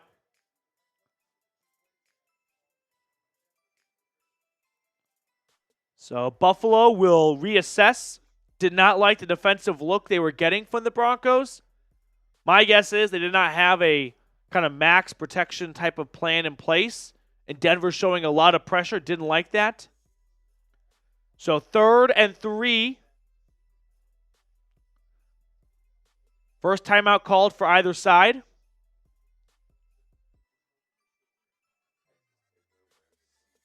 Seeps is, I don't know where he is. Probably at home. Yeah, I will inform Seeps, the tickler, the Texas ass tickler. 3rd and 3 now. Come on. Get a stop. Get a stop. Snap to Allen. It's a design run to the left, and Allen's got it. Allen's got the first down. 1st and goal from the 5-yard line coming up. That's the threat of playing Josh Allen. He's 6'5", 6'6", but he runs much faster. 1st and goal. First goal to go of the game for either side. Bulwark with a $10 super chat. It's another wing indeed. If Denver loses, which is not going to happen, so we're fine. 1st and goal, Allen from the 5-yard line hands it off to James Cook, and he is in. Touchdown. Touchdown, Bills.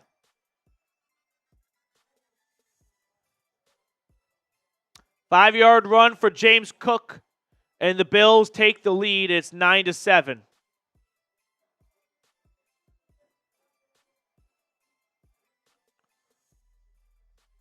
I'm going to need Cody Barton to make that tackle. Couple of uncharacteristic missed tackles. And not just missed tackles, but yards after contact.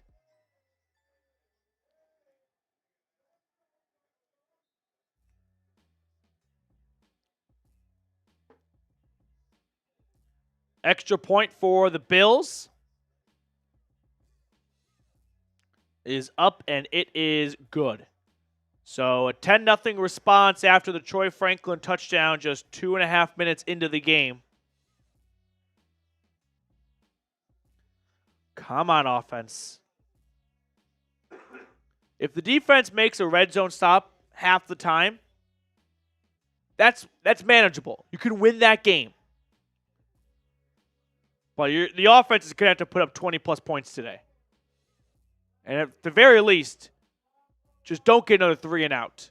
This defense needs to gather themselves and recoup and all that. Regroup.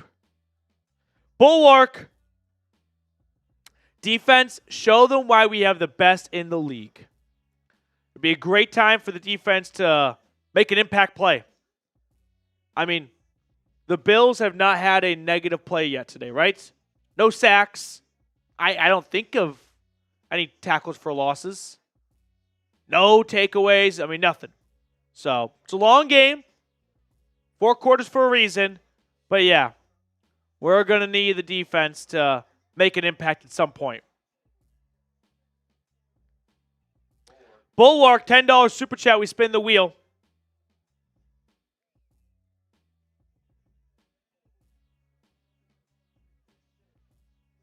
And Bulwark getting 12 entries. 919 people tuned in at the moment. We're so close to 1,000 people watching. Click the share button down below. Send it to a friend or family member that you know likes the Broncos.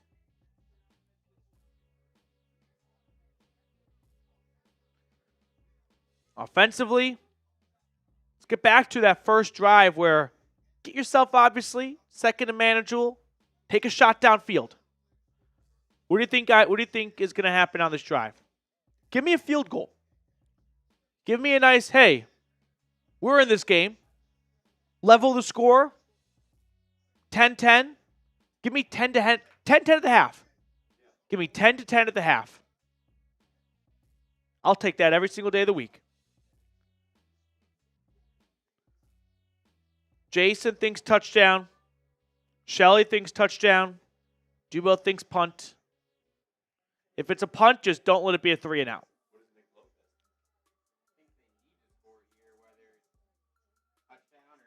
They need, well, they need a first down.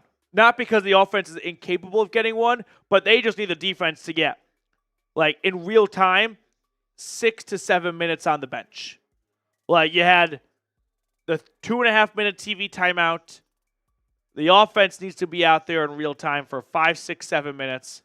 Let the defense really start to reassess, talk things over with their position groups, and also keep Josh Allen off the field. The first drive felt like it was going to be a nice, long. Yeah. And then all of a sudden they took a deep shot and scored a touchdown quick. Mm-hmm. But, I mean, I think the defense would be okay with not having a ton of rest if they did that again. Bass kicks it off to restart the game, and it's a line drive kick that goes into the end zone for a touchback. So 1st and 10 from the 30-yard line.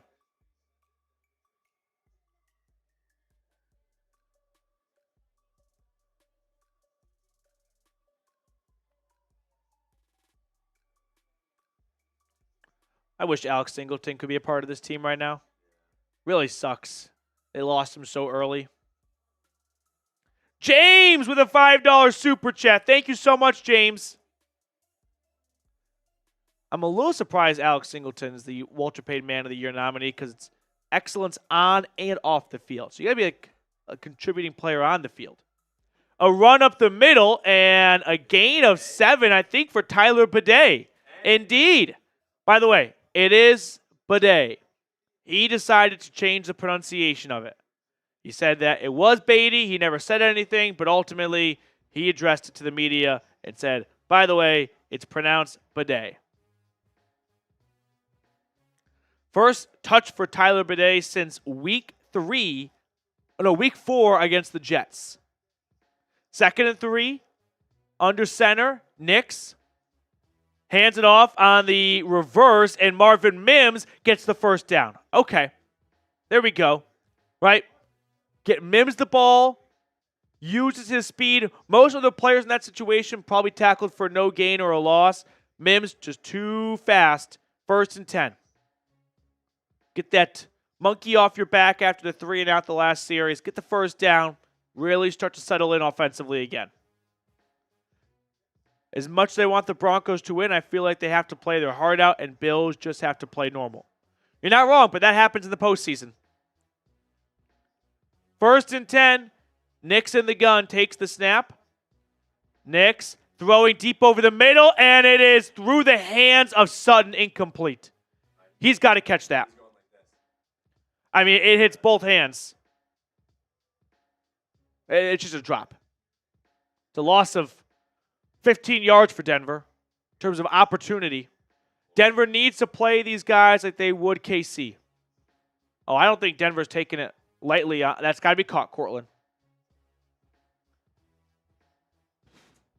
Damn it. Good to see you, Florian. Thank you for the super. 2nd and 10.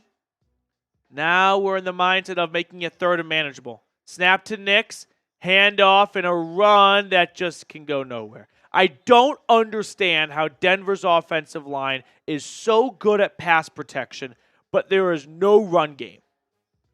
I understand the running backs are not that good, but we've seen plenty of just random backs in the NFL pop off for teams. How is it that no running back behind what I think is a very good offensive line can run for 100 yards? Have not done it since Latavius Murray at the end of the 2022 season. You've gone 2 regular seasons without a 100-yard rusher. 3rd and 8. Nix in the gun. Takes the snap. Nix rolling to his right, throwing, and it is incomplete.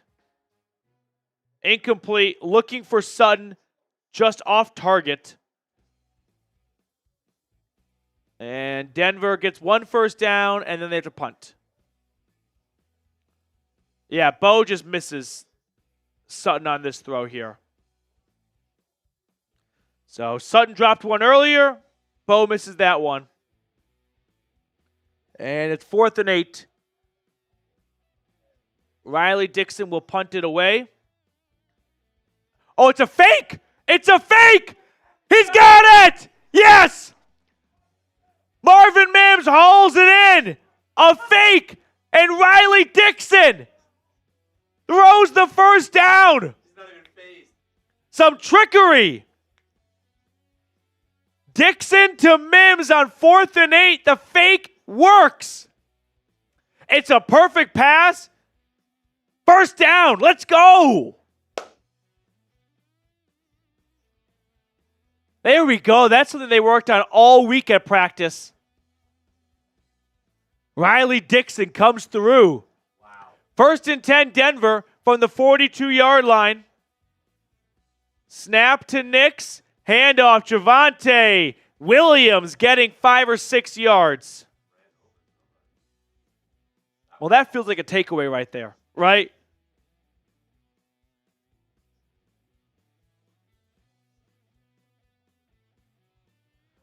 Credit to the CBS crew. They had this onside kick recovery ready.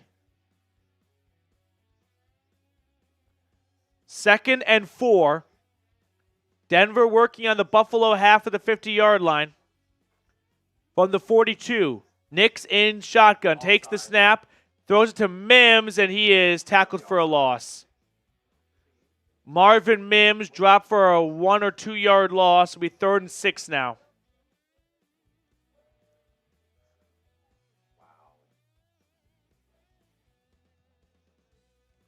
Wow. 3rd and 6.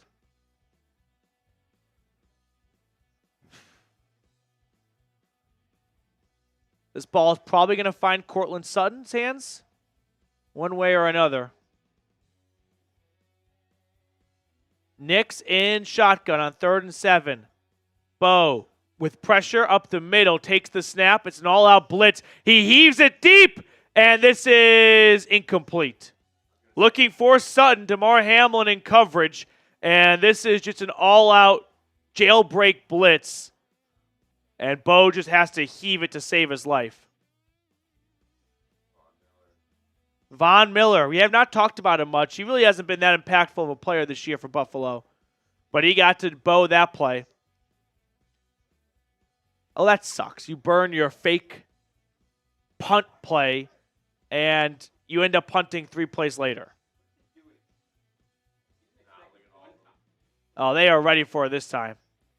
So they punted away from the Buffalo 39. And it is down at the 1 yard line. Marvin Mims, who caught the fake pass or caught the fake punt first down pass, now downs at the 1 yard line. So Dixon to Mims yet again. And Josh Allen is pinned deep at his own 1 yard line. I mean, we said it. Just needed them Petey knows ball. Just needed them to do something off of it. I knew there'd be something.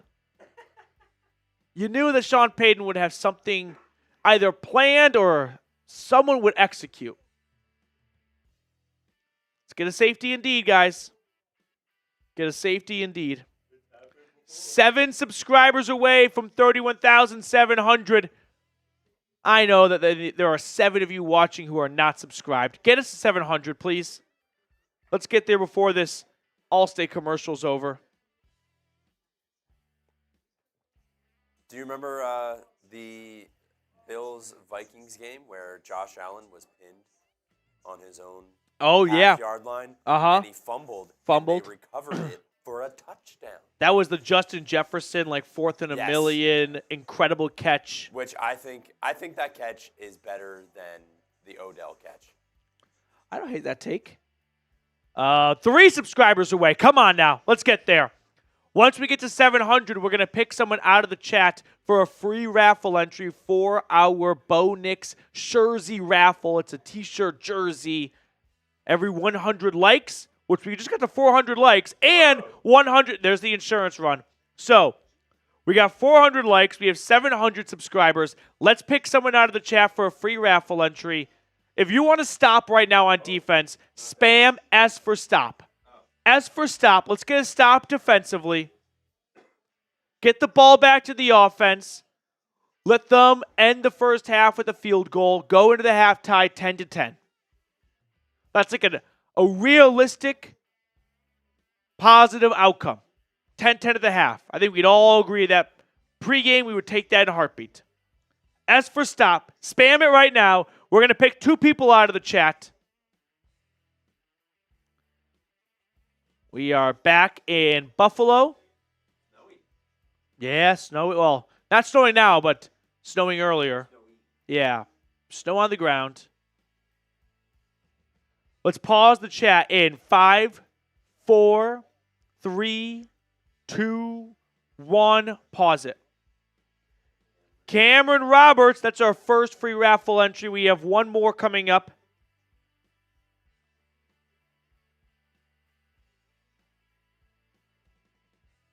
First and 10, Buffalo. Keep spamming S. We're going to pick someone out of the chat for another free raffle entry after first down from the Bills, but continue to spam S. First and 10, Bills. They have a 99-yard field in front of them. Josh Allen under center.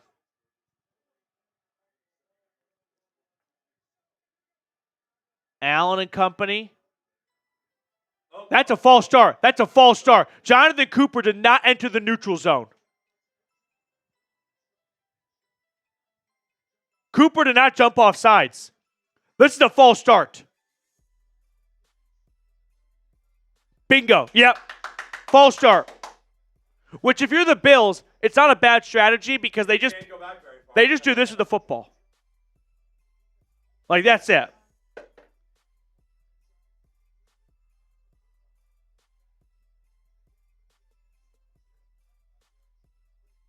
First and 10 for. I've never seen this before. First and 10 after a 5-yard penalty and a false start. Allen now, firmly in his end zone under center. Allen hands it off to Cook, who's going to get free and get 8 yards. 2nd and 2 coming up, and they are now outside of safety range. All right, spam S. We're going to pause the chat in 5, 4, 3, 2, 1. Pause it. Matty Bear. 2nd and 1 for the Bills at the 10-yard line. Allen under center takes the snap. He hands it off to Cook yet again, who this time is stopped short of the marker. So we'll be 3rd and inches. Don D, we'll get to your super chat after this drive. Thank you so much, Don. Here comes a quarterback sneak indeed. 3rd and inches. No substitution, so Denver can't get some of their bigger guys on the field. Quarterback sneak, and Allen gets it. 2nd effort, he gets 2 yards. Had him kind of stop for a moment, but that's what happens when Josh Allen's like 6'6", 235. He's tough to bring down.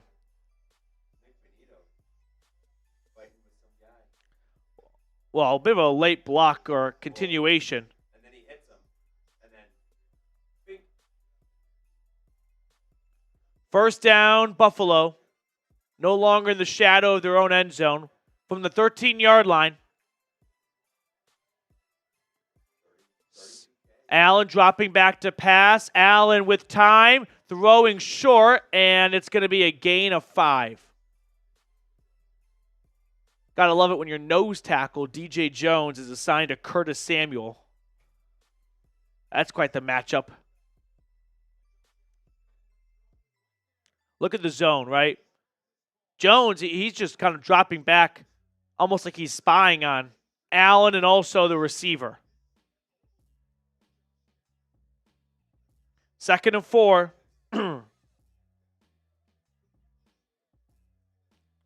Josh Allen in shotgun. Takes the snap, he hands it off, and a run goes for about 3 yards. So 3rd and 1 coming up.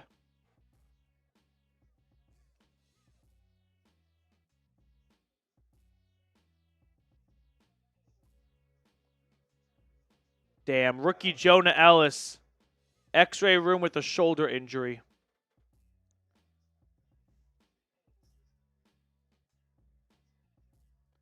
Third and 1 for the Bills.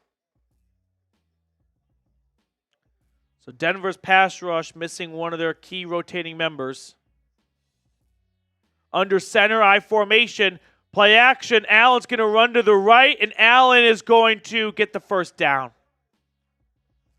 That's just playing Josh Allen. Jonathan Cooper has him in a good spot, and Allen hits him with a bit of a hesitation to the inside. Cooper bites. He has to.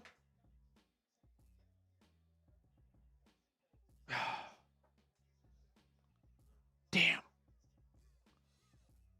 1st and 10. Bills at their own 25. Under 5 to play in the first half. Snap to Allen. His pass is caught. I think that's Amari Cooper. It is indeed. Pro Bowl receiver from previous years, getting a few yards. Surtain in coverage.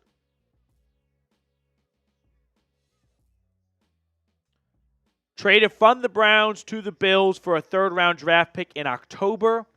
Really hasn't made a huge impact in Buffalo yet. He did lateral it to Josh Allen for his that's a good point. Touchdown. But if they get an impact out of him in the postseason, they're going to be happy with that trade. 2nd and 5, Allen under center. Pitches to the left and a run for Cook, and he gets free. Cook actually tripped up at the last moment. Only gets 7 yards. Could have gotten a whole lot more, but Justin Stranad just able to get a shoelace, and that's enough to bring down Cook, but a first down Buffalo.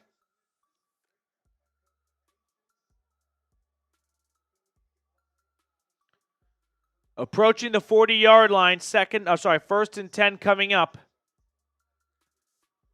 Right now this game is being won by James Cook and Josh Allen's legs. It's been completely dominated on the ground by Buffalo.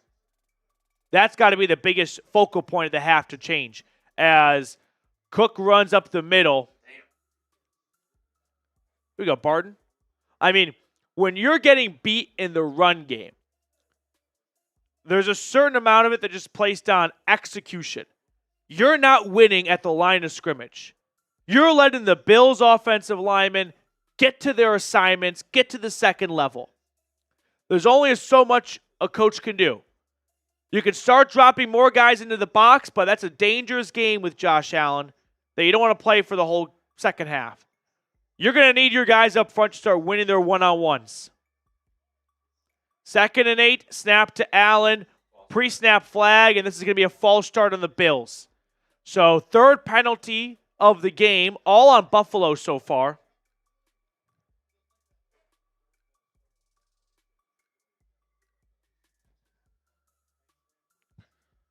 I mean, not to overreact, but right now this game is being won by the Bills' run game and Denver's just inability to capitalize on the fake punt. you play that card, you got to win that hand. They just punted it 4 plays later. 2nd and 13. Allen, shotgun snap. Sacked! Down he goes! Zach Allen! There we go. Finally. First time today the pass rush even breathes on Josh Allen, and it puts him back even further. 3rd and long coming up, and there's your one-on-one, right? That's Allen just beating his man and getting to the quarterback. Just the 15th time Josh Allen has been sacked this year.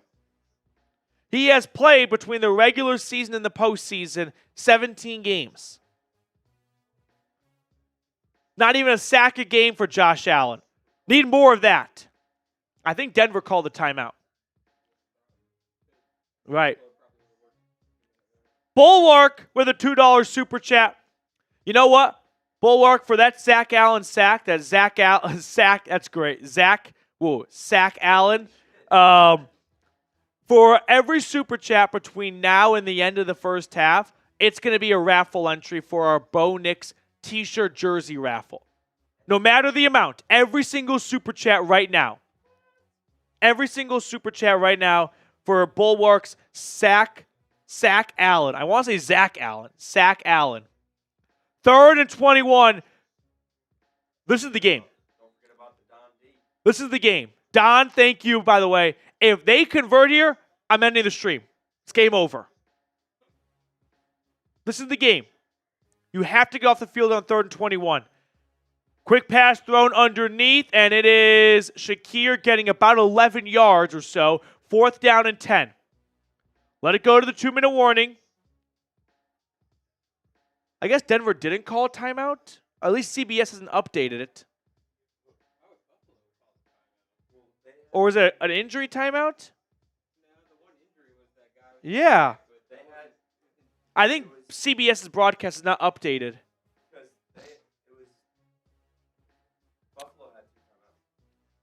I know, but it still says they have 2 timeouts.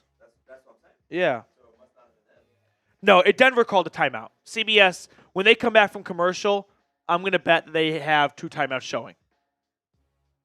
Timeout Broncos, indeed.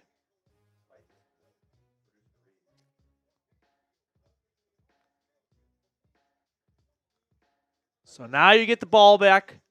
You get the final say for the first half. An opportunity to tie the game. Or, give me 14-10 at the half. Bills get the ball to begin the second half. If you told me Broncos were winning 14-10 at half. Oh, my God. Here we go. Great sack by Zach Allen. Sack Allen. Florian. I love it, Florian. No wings. I agree. Bills win, and every $10 super chat that we get today is a wing added to my plate. But won't be a problem. Buffalo's not going to win.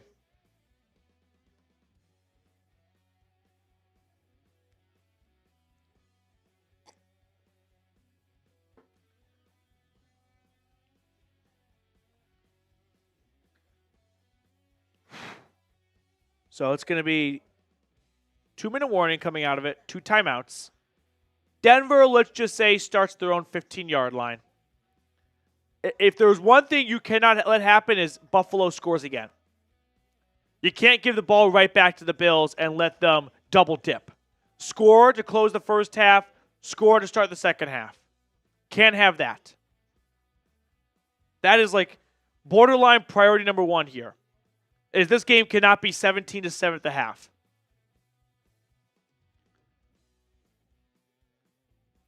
Right now, I'm looking at the defense in the following way. 1 red zone stop, 1 red zone touchdown, 1 defensive stop.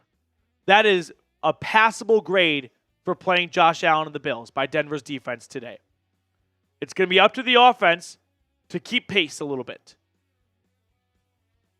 I mean, I like to think about it as like a race here, 100-yard sprint, and the Bills runner just has someone holding onto their leg, just slowing him down.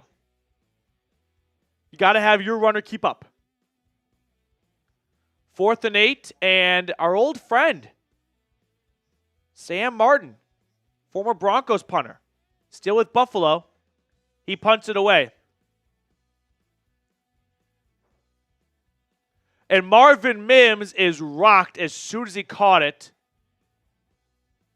And it'll be 1st and 10 Denver right about the 15-yard line. I probably should have called a fair catch on this. He's kind of lucky he didn't lose the football and fumble it. Flag comes out afterwards. Denver took exception to the hit on Marvin Mims, which it was a legal hit. So afterwards, there'll be some pushing and shoving that ensued, and that's what the flag's going to be on. I think somebody came up to Marvin Mims and like messed with him while he was on the ground. Yeah, that's what I'm saying. It's not a flag on the hit. It's the semi-melee afterwards.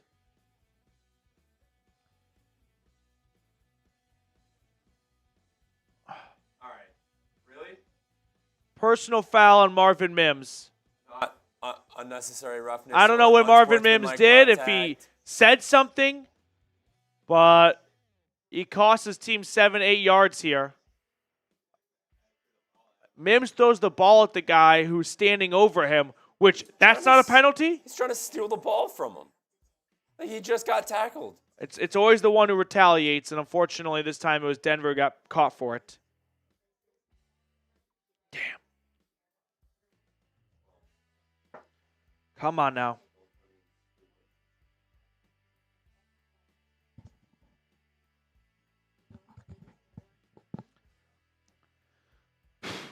$31,719 subscribers. Help us get to 32,000 by the end of the game. We are 280 away now. Exactly. Every single subscriber counts. Would be an awesome milestone to reach by the conclusion of the game.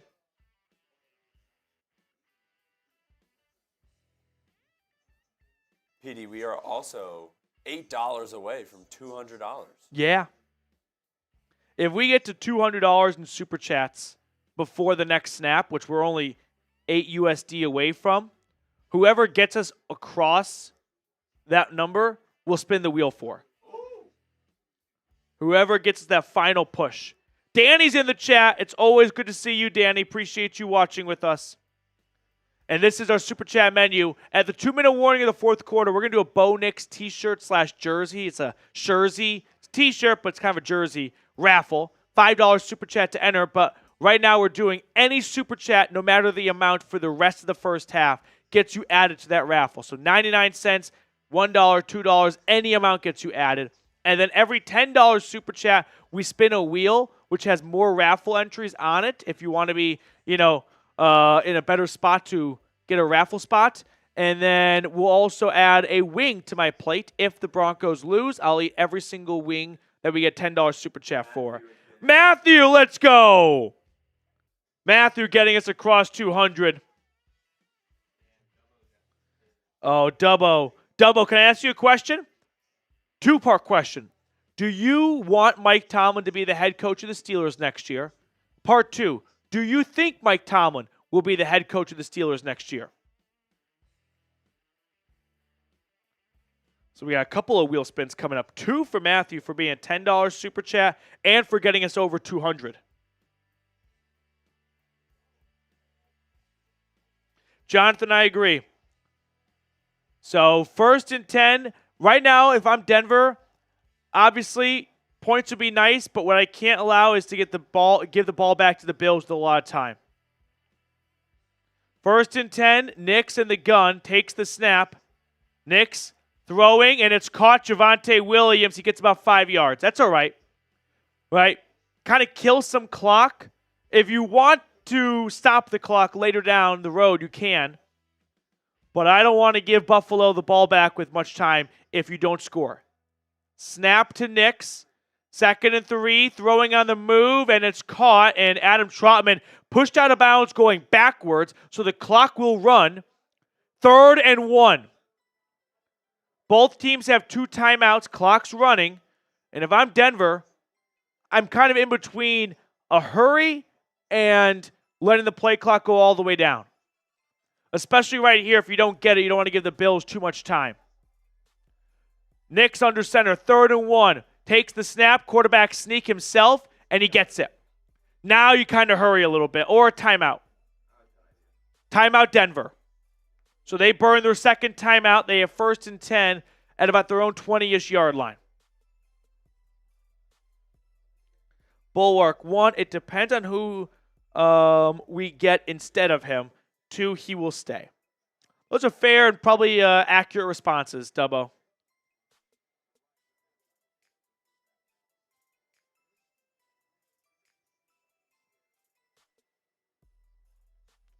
First and 10. Matthew, thank you for your super chat and another wing entry. But it doesn't matter. Don't have to worry about the wings.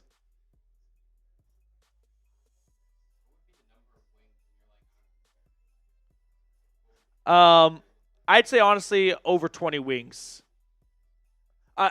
This might be a surprise. I'm not a food challenge player. I'm not very good at food challenges. 1st and 10, snap to Bo. Nix flushed out of the pocket. He's going to run with it. Nix with his leg, 1st down. Flag 2, come on. I'm reaching, but it'd be nice. Kind of a late hit. Gain of 12, 1st down. Play clock's at 40 seconds. They're just across their own 30. 35, 34. Snap to Bo with 32. Nix throwing out of bounds. Good. No, it's caught. Cortland Sutton, gain of 11. The way Nix was just so nonchalant about it, I thought he was throwing it out of bounds to stop the clock. Is that left foot down? Right there. He's got it. Yep, that's a catch. That's a catch. 1st and 10 at their own 42. Snap to Nix. Bo throwing, and it is short. That was hit the weight room, Bo. That was a 2-hopper right there. 2nd and 10 coming up, 23 seconds left.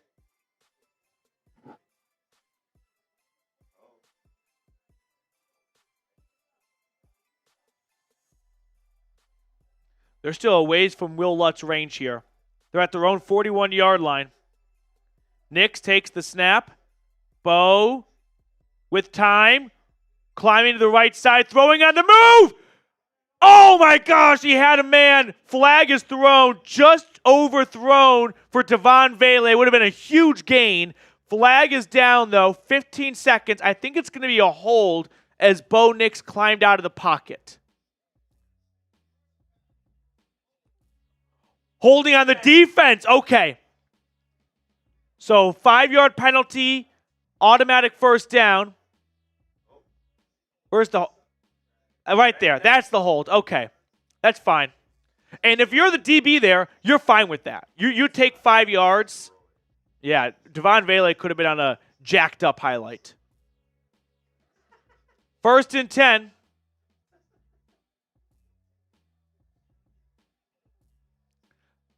Broncos at their own 47. Nix? No. Timeout called by Buffalo. They call their 2nd timeout. So let's walk through the scenarios here. With 15 seconds left, you have 1 timeout. If you throw it over the middle of the field, it's got to be far enough downfield where it warrants the timeout call, and you can then kick a field goal. You're in a tough spot here. Anything inbounds is going to be a timeout, but you cannot waste that timeout for a 5-yard gain. If you're going to target the middle of the field, you've got to get more than 10 yards. You got to get yourself at least somewhat in Will Lutz territory. You can't exchange your timeout for 5 yards. I won't even do it for 6 or 7. It's got to be 10 to 15. If it's not there, sideline, out of bounds, this is a tough position to be in. You're still pretty far away from Will Lutz's range. You're at your own 48-yard line. Nix in the gun. Takes the snap. Bo running to his right. Bo throwing over the middle. Caught. Yes. Let's go. Timeout, Sutton. With 5 seconds left. There it is. Got the big yardage that you needed to justify the timeout call. And now you're in Will Lutz range. There we go, Sutton. I love how when he catches it, 2 hands on the football. I'm just trying to get down and save some time. Now you bring Lutz on, and you go into the half tied 10-10, hopefully. How happy do you think Cortland Sutton is to have Bo Nix right now? Oh, very happy. I think 2024 was the best year of Cortland Sutton's career. Over 1,000 yards, 8 touchdowns, I think it was. So here comes Will Lutz for a 50-yard field goal. Bills have 1 timeout remaining. Will they use it to ice him? The Will Lutz kick from the right hash is up, and it is doinked off. No good. We go to the half, 10-7, Buffalo. Just misses. Doinks it. It was looking good, and then slowly just started to creep outside. Game of inches. If that ball is 1 yard further, it probably either doinks in or goes in. Well, that was one of my keys to victory. You needed a special team splash. You kind of needed a 50-yarder from Will Lutz to level the score. Got the fake punt, but you needed a good day from Lutz. I mean, that's not like a, oh snap, time to panic miss. Only a 10-7 game. But that would have gone a long way when it came to the psyche of, hey, we just found 3 points at the end of the first half when we started our own 8-yard line. Reward all of your efforts for all those big plays you made earlier that drive. Close game. Got him where you want him, which is in the game here. Defense is playing well. Offense is the one side of the ball that needs to step it up right now. First touchdown on the opening drive. Nothing to show for since. We'll go through the first half stats. My overall thoughts, though, like I said, defense I have no qualms with. You got Josh Allen and the Bills at 10 points. Yeah, on the road, I'm going to take that. Bend, don't break. Bills have moved the ball pretty well, but I'm not going to expect, A-plus performance from the defense. I'm in the understanding mindset of there are going to be moments and plays where the Bills get theirs. It's the offense that needs to play a little bit better. Allen, 9 of 12, 69 yards. If I told you at the end of the first half, Josh Allen has 69 yards, first thing you say is nice, and then you go, I'll take it. Nix, 8 of 12, 102 yards, 1 touchdown. Once again, there's just no run game for Denver. 5 carries for 22 yards compared to James Cook, 13 carries, 78 yards. Offense needs to move the ball more. Defense, if there is something to kind of be nitpicky, which this isn't even nitpicky, it's stopping the run for Buffalo. That's got to be focal point number 1 here. Stop the run for the Bills. Josh Allen and James Cook running all over you. So here is our half-off halftime deal. I'm going to run to the bathroom here, so I'll let Reed take over for the next 5 or 6 minutes and then come back for the beginning of the second half. What's up, everybody? Sorry for my voice. I lost it on the way here. All right, we got some half-off halftime deals. Every Super Chat is a beer cheers. I do not have a beer with me right now, but if you guys do send in Super Chats, I'll have PD grab a Happy Dad for me. I can drink some on the way or when he gets back. And then we got double the raffle entries and then $5 wheel spin instead of 10. Little half-off deals. So put your first half grades in the chat right now. A, B, C, D, or F. I would say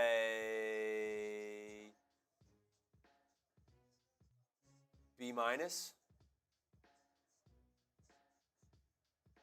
B minus. I mean, defense has not looked great. I mean, they've kept Bo Nix down to 69 yards, but I don't know. Matthew saying B, Chris saying C. Invade the moon. No run game because the mastermind decided he wants to bench his best running back for the past 3 games. I mean, if it's running back by committee, each week it's somebody new. Like, it's either Javonte Williams will have a great game, and then the next 3 games, it just doesn't get a carry. So it's like, I don't know. Mike, I agree. The look in Bo's eyes says it all. He's dialed in. Cool guy saying B minus. I agree. Time Man saying C plus. It's right around there. Mike saying I say B because this game could have gotten away. Yeah. That first drive was electric. I mean, that's the first. That's a great start. You just got to build from that. You can't do that and then next drive go 3 and out. Drive after that, get 1 first down, and then go 3 and out. So I mean,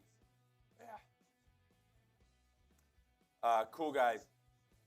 I'm not sick anymore, but it's like the last part of like I got over my sickness, but it's like still like lingering in my throat. Pause.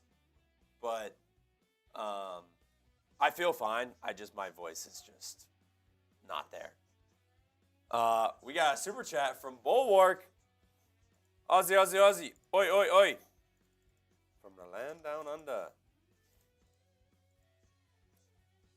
Get that beer. Let me see if I can text Petey and see if he can snag me that. Happy Dad. Might make my voice sound a little bit better. Happy Dad. Appreciate it, Bulwark. You're a real one, man. You are.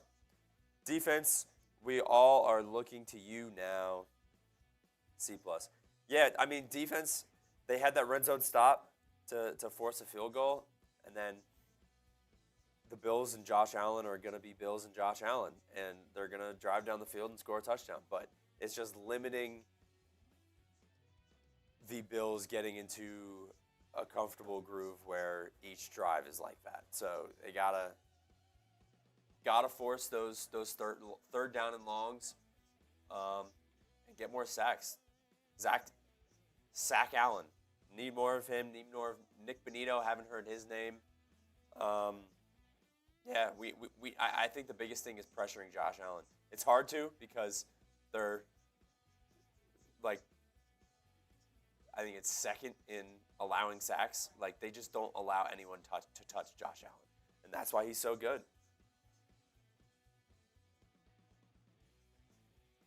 All right. Let's spin that wheel for Mr. Bulwark. Here we go. All right. Mr. Bulwark. That's also 2 raffle entries because it's double the raffle entries. And you got 5. Let's go, Bulwark.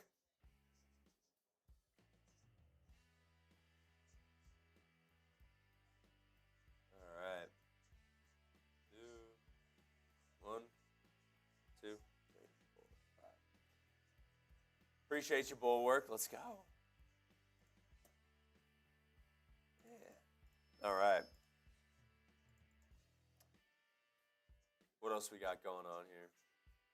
Defense needs to step up. Broncos can do this. I agree, Octavio. I agree. Game is not out of reach. Game is not out of reach.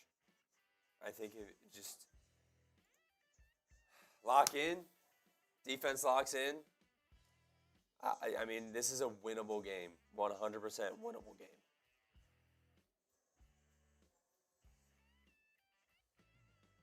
Bills' offensive line will get tired as the game continues. I don't think so. They've been pretty consistent the entire season. I think just force more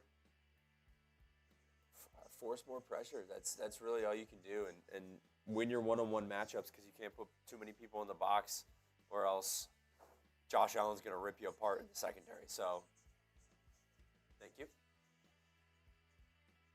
I have my happy dad bulwark. Thank you very much, sir.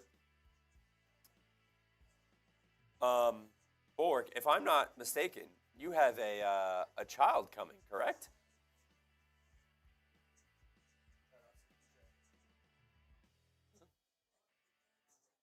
CPJ, what's going on, CPJ? Good to see you in the chat. Big supporter of Broncos. Breakdown. CPJ, the raffle is a Bo Nix jersey. So it's a shirt, but it's got his name and number on it. Looks like a jersey, but it's a shirt. It's a lot better. I like them a lot because you can sort of wear them casually, and you're not going out in public in a jersey. Like, yes, it's good, but I think a shirt with that looks like a jersey, I think it's a lot more comfortable. So one of the new guys here at Chat Sports, Nick Lopez, just tossed in the chat an excellent question. If the Broncos win this game, will Bulwark name his son Bo? Bulwark. What's the super chat number the channel has to reach for you to name your son Bo if the Broncos win? I didn't think of this at all until I saw Nick ask Bulwark. And now I'm wondering. Everyone's got a price. We're not talking Chalupa Batman.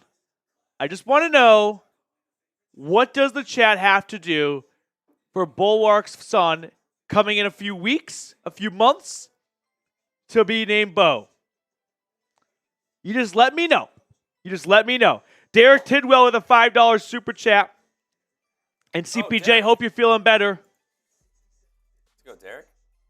Appreciate you, Mr. Tidwell. That's a wheel spin. Yeah, every $5 super chat during halftime is a wheel spin. And another $5 super chat coming in here. Let's roll.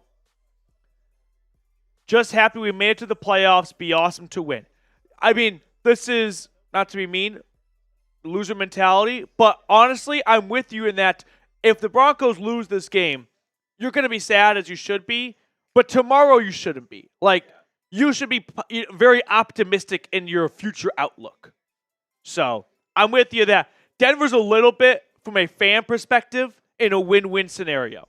Win, awesome. Lose, sucks, but super excited about the future of this franchise with Bo Nix and Sean Payton. Mr. Tidwell, thank you very much.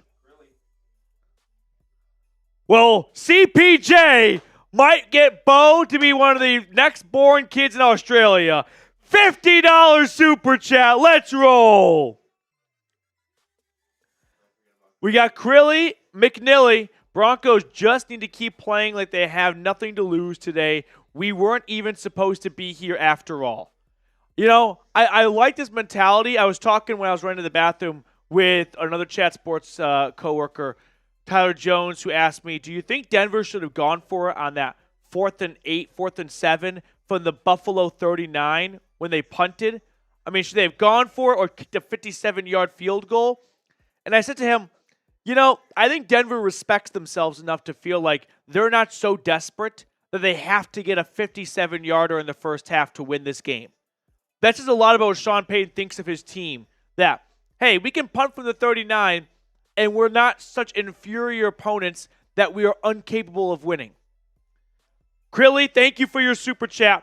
And then CPJ, ladies and gentlemen, put me in that raffle. Let's get this win. CPJ, big salute to you as always for supporting us here at Chat Sports. Let's go, dude. We're getting closer to the start of the second half. That's what I'm talking about right there, CPJ. Getting us close to our goal, $300 in super chats.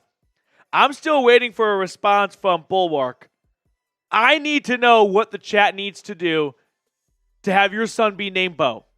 Or we can change it to another player. Like if Troy Franklin scores the game-winning touchdown in overtime, you got to do Troy. Troy's a good name too. Troy's a strong name. If your son is named Troy, 0% chance he gets bullied. You don't bully a Troy. That's picking a fight that you don't want to be in. He's asking the wife. That's got to be, Marcus, a very difficult conversation because you have to probably explain. One, he has to explain his credit card bill and super chatting to Broncos breakdown. And then he has to explain why their firstborn son is no longer going to be named like Steve for Steve Irwin, but now it's Troy for Troy Franklin. Noah, Bo Nix is my dad. We are winning. I don't think Bo Nix knows that he has a son. So this is definitely a surprise to him and his wife. Slap yourself. My son's name is Carmelo after my favorite player of all time in the NBA. I bet Carmelo is an awesome dude. Imagine if we get a little Broncos breakdown reunion. We get Carmelo and Bo or Carmelo and Troy. I'm in. Oh. Okay, Florian, how many seasons do you think Payton has in him? How old is Sean Payton? 63? Sean Payton is 61. I think he can coach till, Andy Reid's like 70. Kick return for the Chiefs. For the Bills is out to the 35-yard line. We'll catch up on all the wheel spins at the next TV timeout. Florian, I'd say at least a decade. I think that's, from a health standpoint, he can go in his early 70s, no problem. I would assume. I don't know. Bulwark, if it's a boy, I'll push it with the wife 100. If someone sends in a $100 super chat, Bulwark is going to go to war to try and get the boy to be named Bo for Bo Nix. Let's see if someone can get this done for us. Nick has a good point. What's that? Could be used for a girl as well. Yeah, 1st and 10 run for the Bills is good for 7 yards. Bo is a girl? Yeah, you think? Oh, okay. I guess I just don't know. I know 2 Bo's. One's Bo Nix and one's my friend's dog. And the dog's a boy. And there was Bo Callahan. Yeah. Not a nice guy. Who was the Ole Miss quarterback that beat Bama like 10 years ago? Bo Wallace? 2nd and 5. Allen pitching to James Cook. And Cook is going to get about 8 yards. So offers on the table. $100 super chat. And Bulwark is going to push for the firstborn son to be named Bo. Oh, Shelly said, Petey will be my firstborn. Oh, Shelly. I don't know how to respond to that. I always wonder what it's like for athletes when they meet someone whose dog is named after them. Like, that's got to be not weird, but like super exciting. And also like, wow, you named your dog after me. I've always thought that'd be a strange interaction to be like, I like you, that their name is you. 1st and 10. Allen throwing over the middle, wide open. Bo Jackson, I forgot about him, yeah. Dawson Knox. All right, let's focus up here. We were having fun, and now the Bills are having more fun. Play action. We haven't seen much play action today from Buffalo.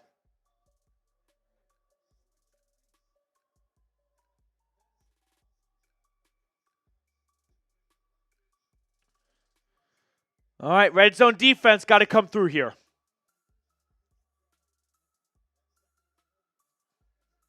$25-yard gain. They are just outside the 25. It's a run for Cook, and Cook is free. Cook is inside the 10.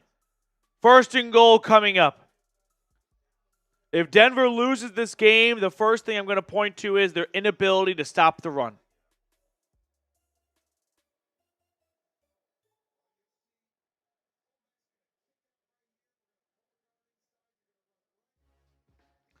Damn. 16 carries for 109 yards.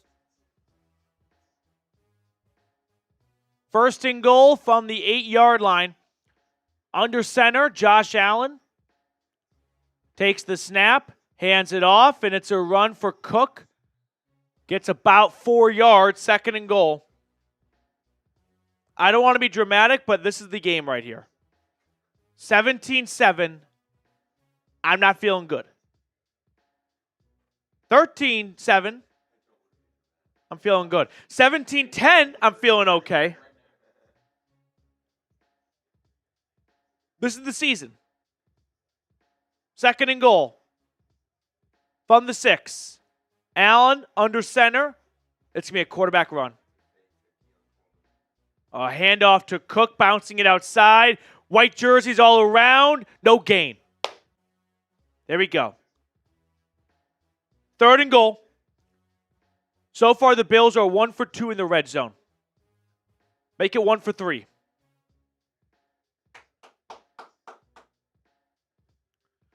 This is the season.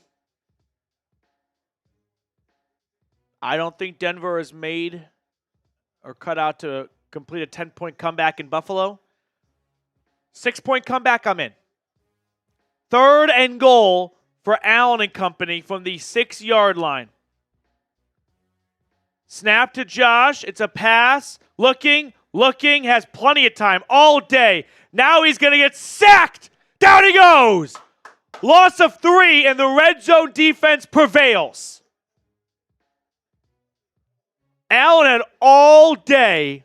2nd sack of the game, and it's 4th and goal, and the field goal unit comes on. Allen, after getting sacked, immediately started barking for a holding on the defense. Ultimately, it's Zach Allen, and I can't see who that. I don't know who that was. 4th and goal, and the Bills are going to go for the field goal. 27-yarder.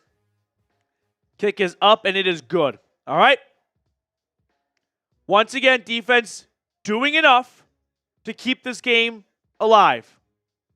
Wow, PS2 definitely should have gotten a flag for the hold there. Oh, yeah. We'll take it. We'll take it. Shh, our secret.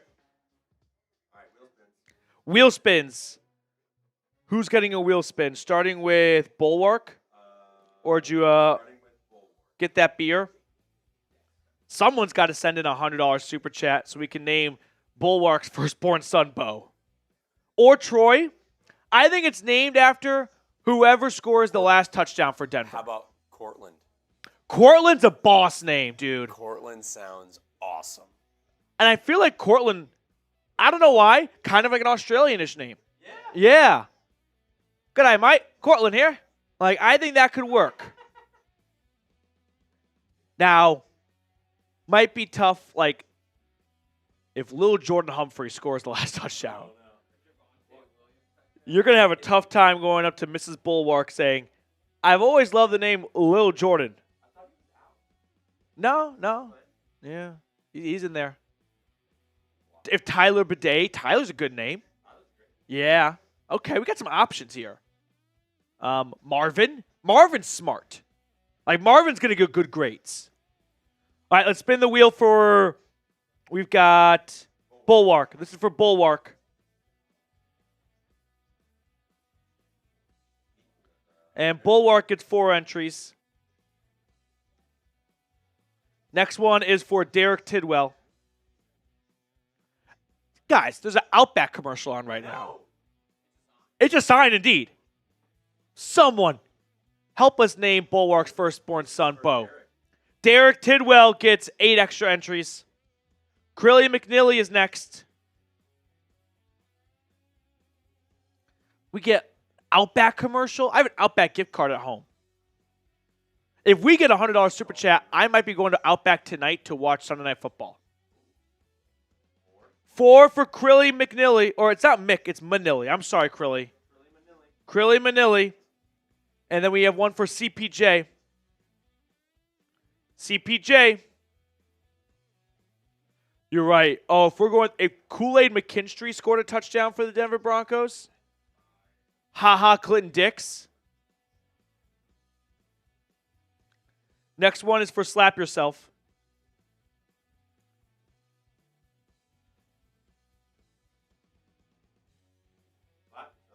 Slap Yourself.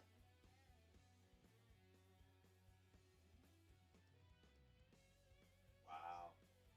15 entries for Slap Yourself. What a What a roll for slap yourself. And then we have Florian, and then we are all caught up on the wheel spins.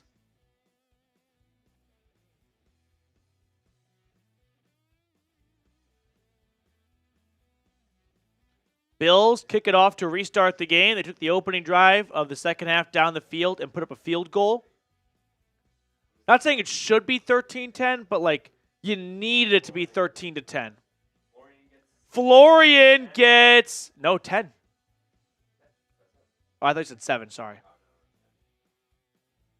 Aw, Jim Nance, 500 NFL games.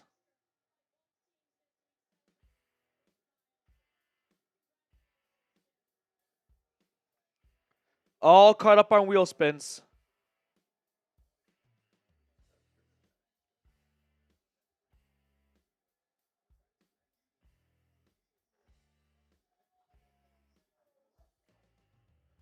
We got a super chat from Logan Smith.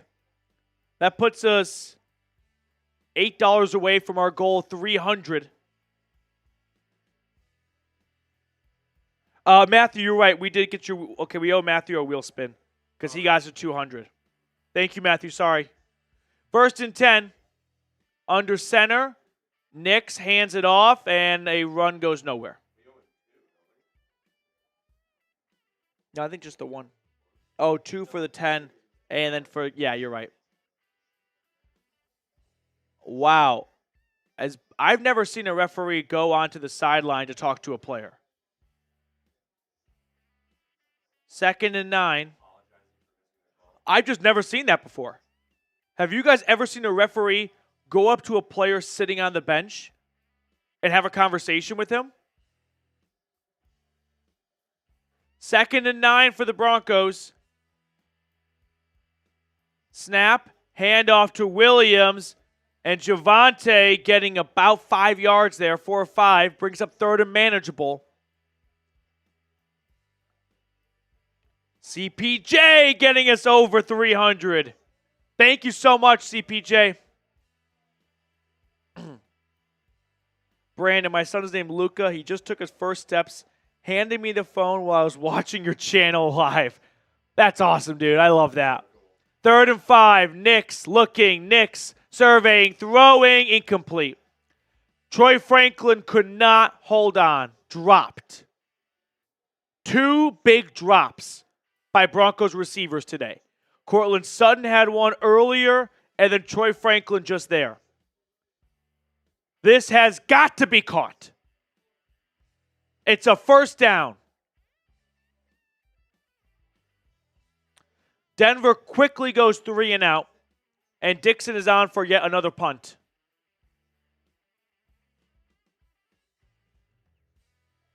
Fair catch called for at the 28-yard line. Well, here comes the Bills offense, and Denver's defense has done everything they can all game, midway through the 3rd quarter almost, to keep it at all times a 1-score game. This is what I was afraid of. And now you're in a back against the wall situation here. Bills score a touchdown here. It's over. It's over.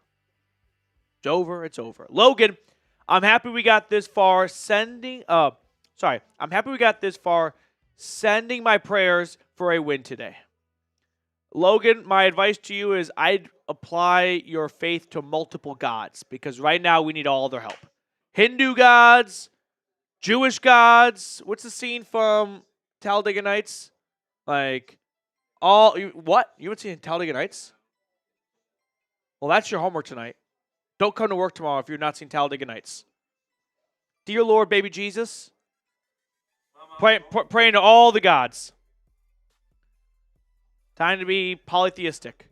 CPJ, $10 super. Let's spin the wheel for CPJ and for Matthew right now. Yeah. And then CPJ. We're also 25 likes away from 500 likes. Let's get there.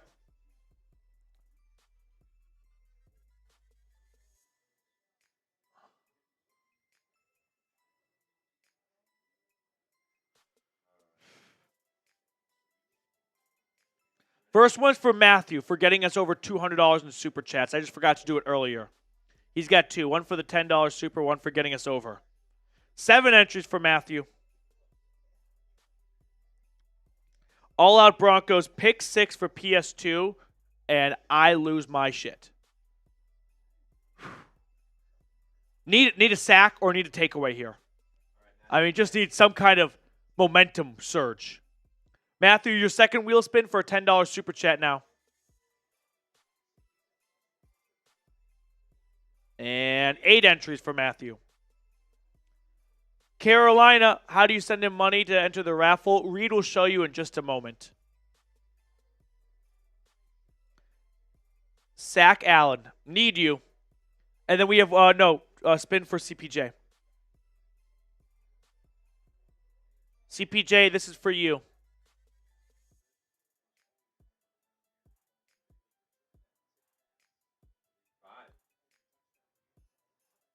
First and 10, Buffalo, inside their own 30-yard line, halfway through the third quarter.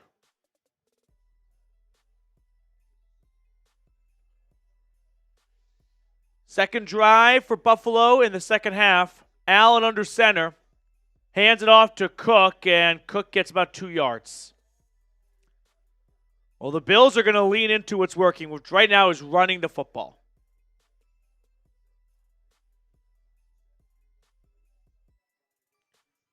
I'm just going through in my head. Oh, yeah, Reed, if you want to show Carolina how to super chat. This is the live chat. If you just go all the way down to where you can chat, it's that button right there. 2nd and 9, Allen in shotgun. Takes the snap, looks to his left, goes through his reads, dumps it off short, caught by Shakir, and he's going to get about 15 yards. First down, Buffalo. Could you throw my 3 keys to victory up, Reed? Because I'm kind of having a bit of a meltdown internally here.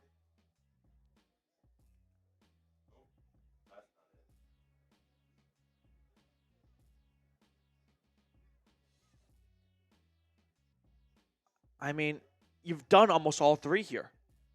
The Bills' strengths, Josh Allen. He has not taken over this game. They're winning because of James Cook in the ground game. And also Josh Allen's legs at times as well. But another run for Buffalo, 8 yards. Setting up your pass rush. Like, you've got yourself in some good positions. 2 sacks so far. You've made some splashes on special teams, or near splashes. I mean, fake punt. 50-yard field goal attempt. Damn. Make that 50-yarder, and you're doing everything. And the thing that's holding you back is the offense just can't score points today right now. Touchdown in the opening drive, nothing since. They've done what they've had to do to keep themselves afloat. They're just not executing on offense. 2 big drops. And then the Bills' flaws. I mean, I've hardly said a receiver's name today for Buffalo. You've done a great job on 3rd down. They're staying away from their flaws. 1st and 20 for the Bills after a holding penalty. Get off the field here. Snap to Allen. Allen rolling to his right. Allen's going to tuck it and run, and Allen's going to get about 7 yards. All right. 2nd and 12 coming up. That's fine. Second and 12. Get it to 3rd and long and get off the field.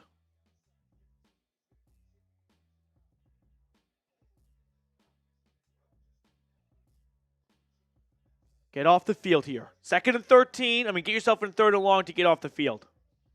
Man, time of possession, 26 minutes to 11.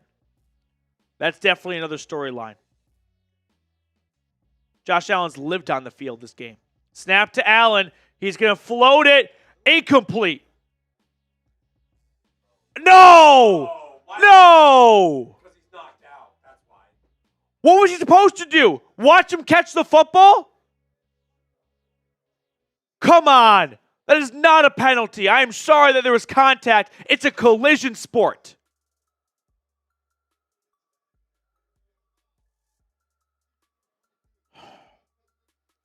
15-yard penalty, first down. This ball is a hospital pass from Josh Allen. I mean, how is he not supposed to have his helmet? The guy is falling to the ground. I mean, I hope Ray Davis is okay.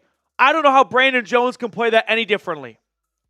It's supposed to just stand there and go, hope he doesn't catch it?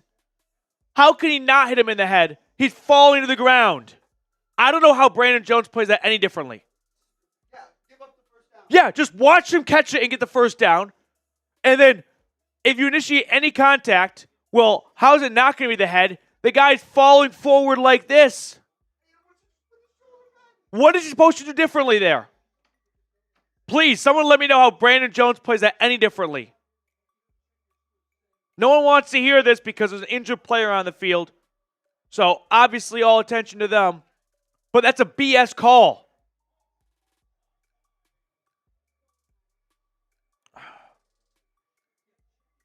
Sucks.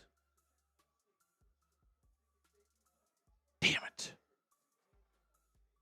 I mean, Denver plays that pretty well. Send pressure. Allen plays it better. Gets it out to the hot read, right? Has a security blanket. It's a bad pass from Allen. I was going to say it's a hospital ball. Yeah. He overthrows this, and he puts his receiver in a bad position. CPJ it's a lose-lose. I don't know what. Either you hit him and you get the penalty, or you don't hit him and you let him get the first down. Yeah.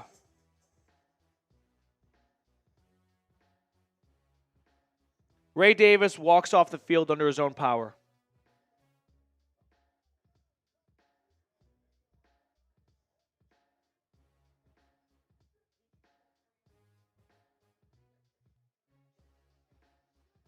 You know what? I wonder if when Bill Venovich, the referee, went up to Josh Allen on the sideline, which is still the weirdest thing, he said, I'm gonna get you a call back. We're going to get you a makeup call, and that's going to make up for it. And we just got the makeup call. It's a BS call. The flag was thrown because it was just, oh, that looks scary, so there probably should be a flag. So Ray Davis, thankfully going to the locker room. Able to walk to the locker room.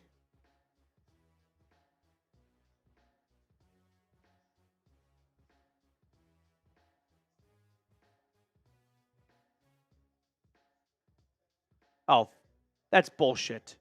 1st and 10, Buffalo, just across the 50. 1-yard run, 2nd and 9 coming up. Oh, Petey, I know what it is. You're supposed to play two-hand touch on that one. I just feel bad for Brandon Jones. He turns his head away. He doesn't.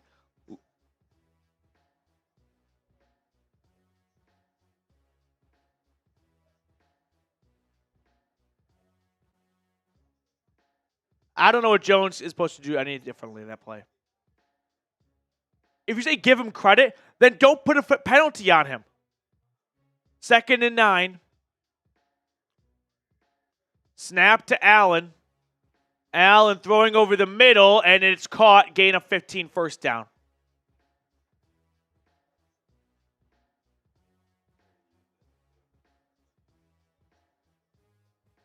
They're going to score.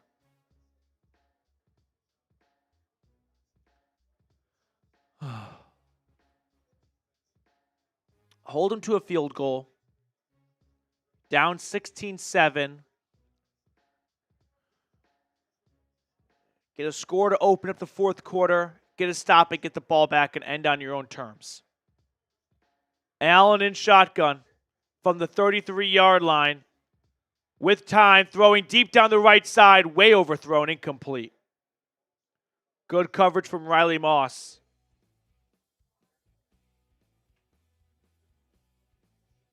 Second and 10.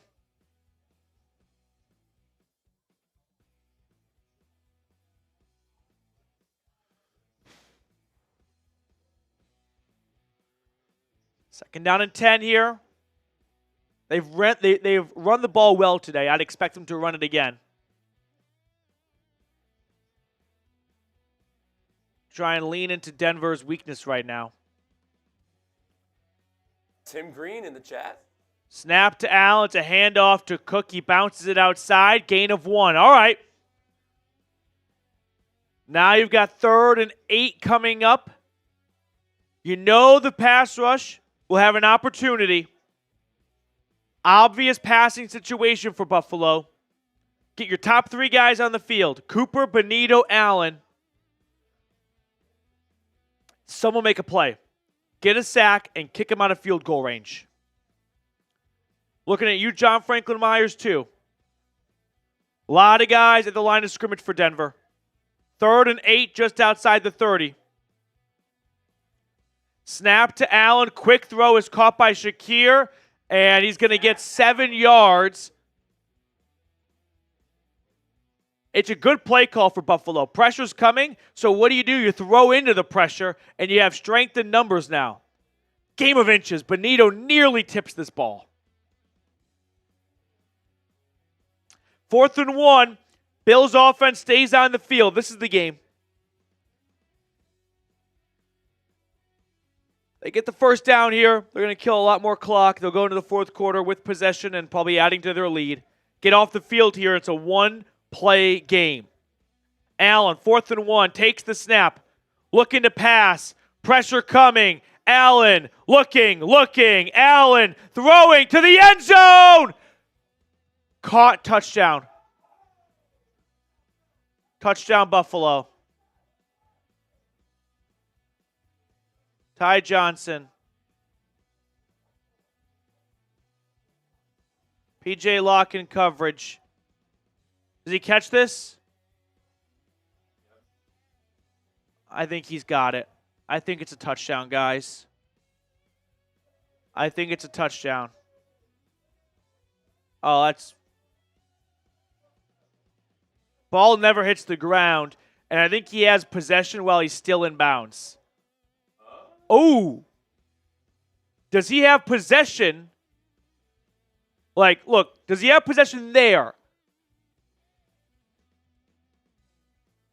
That foot. The question becomes, when did he establish possession?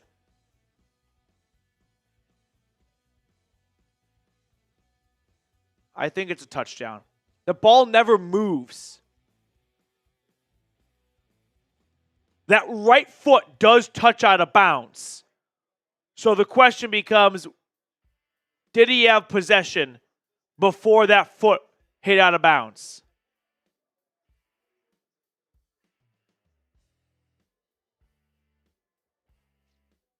I think it's going to stand. And honestly, I think it's the right call. If this was the Broncos, I'd say this is a touchdown.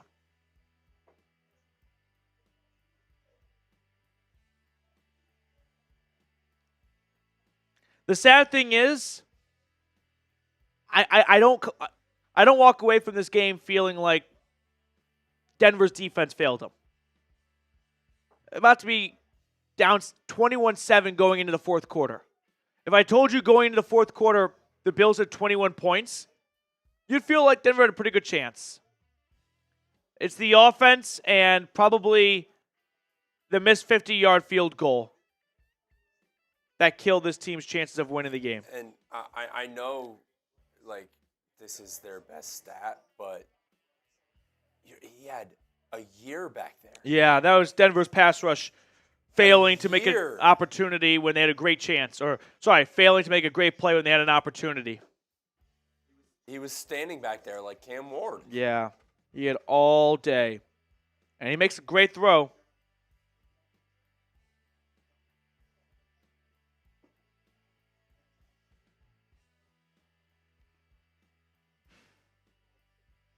Touchdown stands.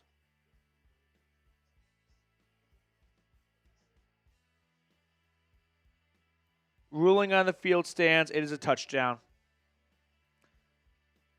Now, I'm guessing they're going to go for 2, make it 21-7.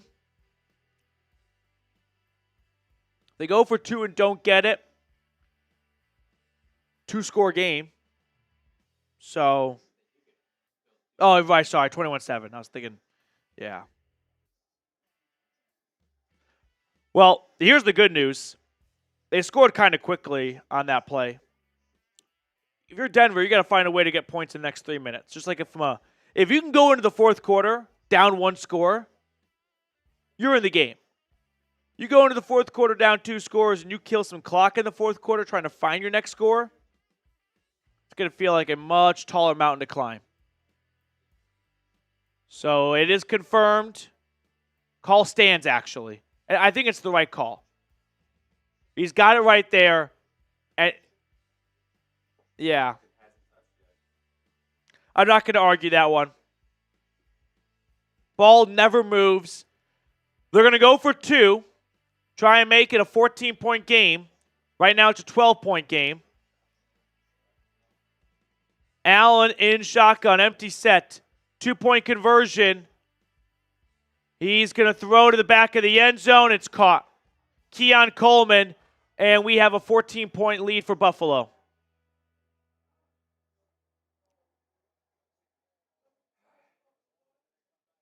How many $10 Super Chats have come in today? CPJ, 1, 2, 3, 4, 5, 6, 7, 8, 9, 10, 11, 12. Right now, I'm at 12 wings if Buffalo wins. Every $10 Super Chat, it's another wing added to my plate. I'm at 12 right now. This one could get out of control. A lot of wings.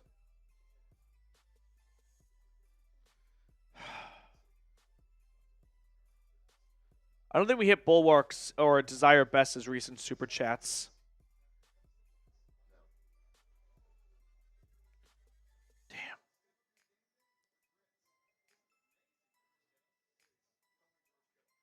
Next 3 minutes decides the season for Denver. I love a good dramatic sentence, but I mean, how about this? If Denver does not get a touchdown in the next 5 minutes of game time, I'll allow them to have 2 minutes to start the fourth quarter to find a touchdown. They have 5 minutes to get a touchdown, or we're cooked. We are a pig in Hawaii sucking on an apple.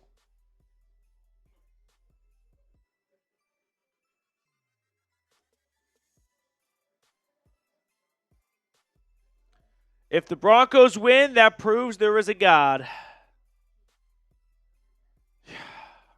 Bulwark. Heads up.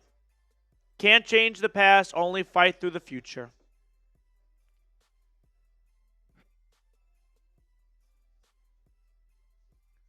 I mean, what stinks about this game here is anytime you lose, your first instinct is to start blaming yourself for every part of the loss.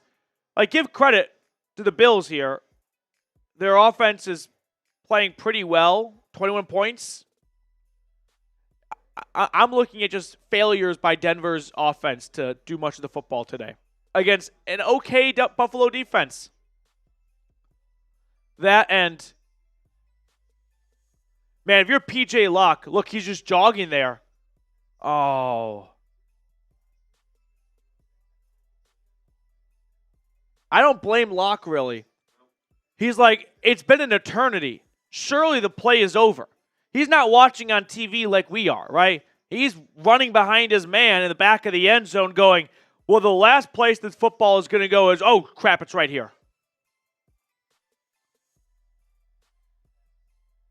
And touchback for the Broncos, so 1st and 10 at the 30-yard line.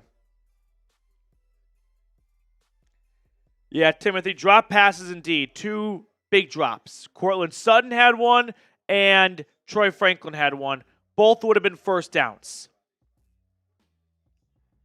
Run defense was subpar.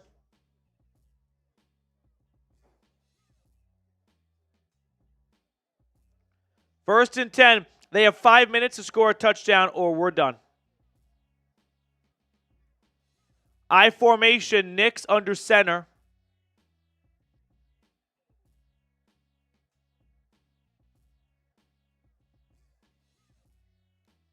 Knicks hands it off.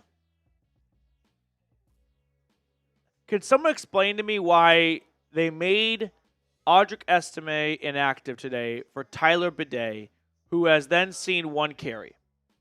If you wanted to make Bidet active over Estime, okay, I assume it's because you have some plan in place. He's gotten 1 carry. There's the game. 172 rushing yards to 52. That's what this game is being lost right now. In the trenches on both sides. 2nd and 7. Allen hands it off, and there's Bidet for a second time. Gain of just 1. 3rd and 5 coming up.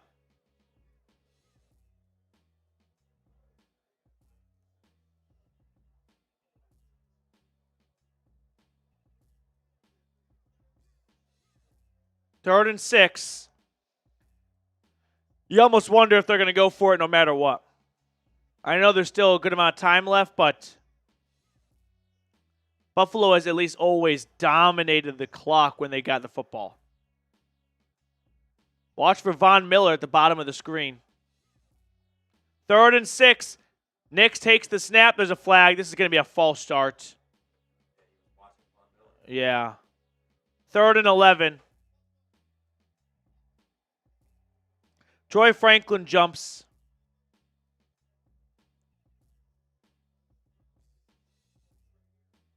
Yeah, it's false start. 3rd and 11. This ball has got to go to 14. Actually, 14 or 19. Sutton or Mims. Those are your 2 options.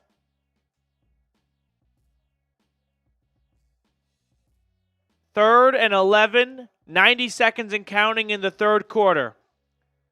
Empty set for Bo. Nix takes the snap. 4-man rush. Good pocket. Throwing over the middle, and it's incomplete. Targeting Mims. Pass was deflected, and Denver goes 3 and out. That's their 3rd 3 and out of the game.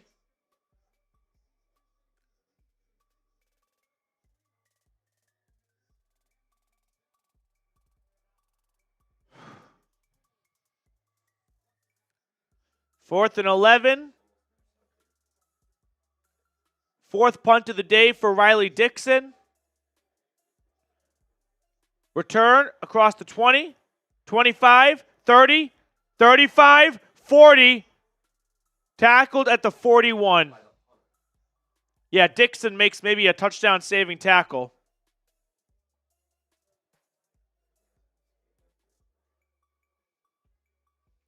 You know, I'm not disappointed for the season if this result holds.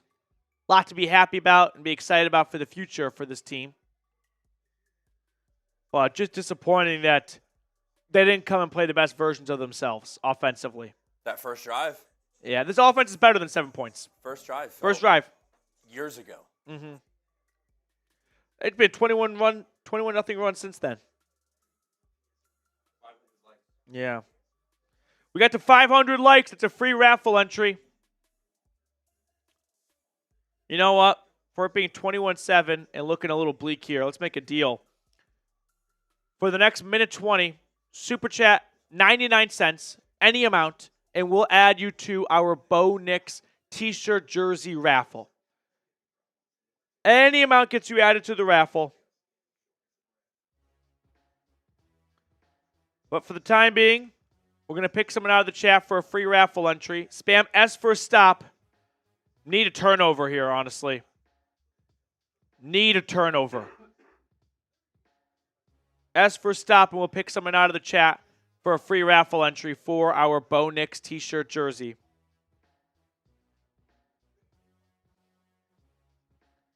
S for stop.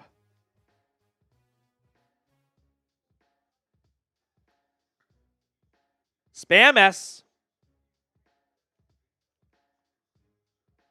We'll pick the free entry after the first snap of the Bills' offensive series.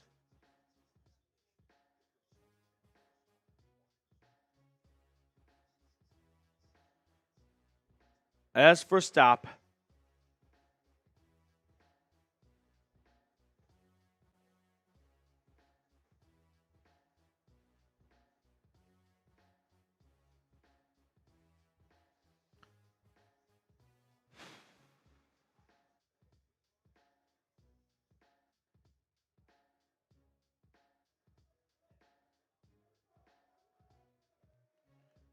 Okay.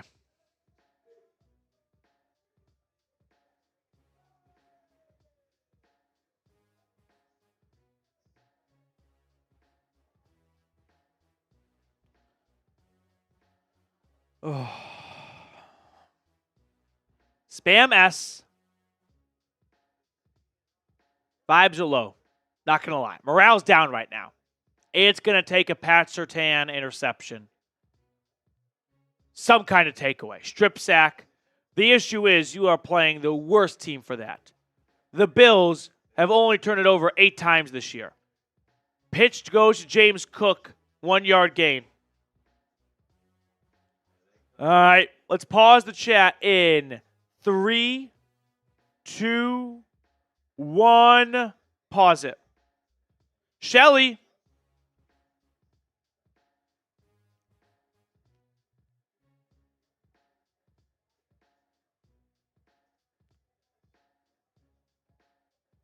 Second and 9. This will be the last play of the third quarter.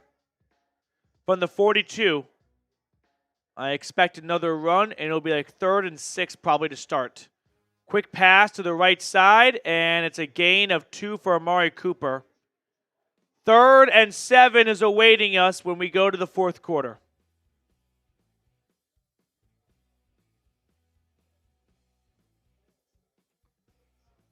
Carolina with a $5 super chat along with Connor Martin. So that's been the third quarter. A quarter dominated by the Bills. 11 points by Buffalo in the third quarter.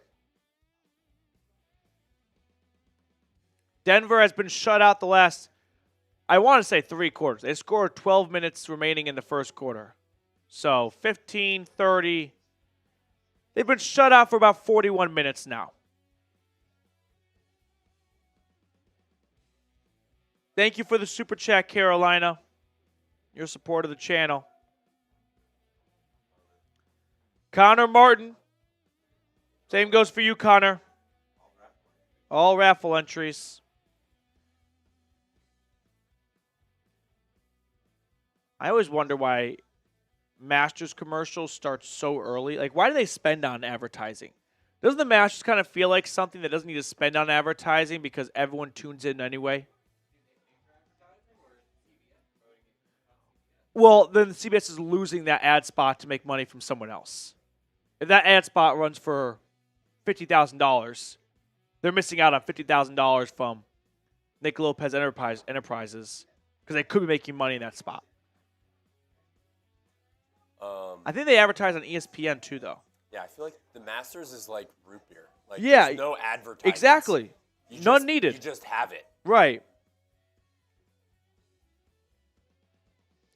800 people tuned in at the moment. I appreciate all of you guys that have, bunkered down with us for this game today. I'm going to try and keep things positive here going into the fourth quarter.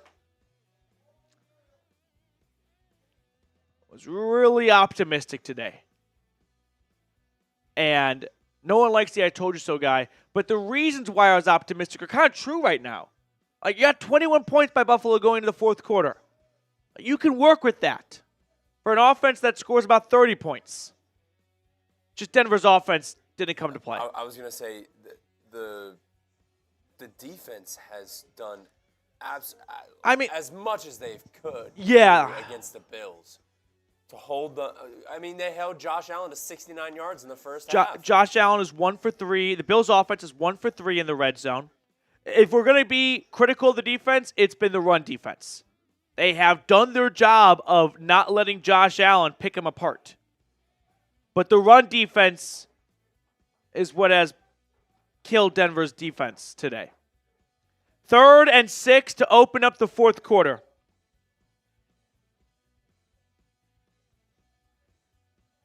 Josh Allen at his own 45-yard line in shotgun. Takes the snap. Looking to pass. Throwing deep over the middle. Wide open. Caught first down. Curtis Samuel turning upfield. And he's going to score. Touchdown, Buffalo. Touchdown, Bills.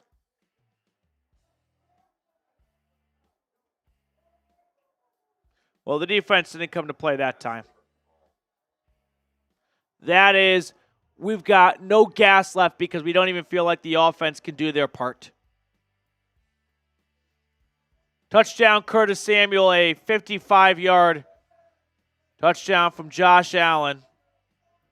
I mean, most of the work done by Samuel after the catch. Missed tackle, missed tackle.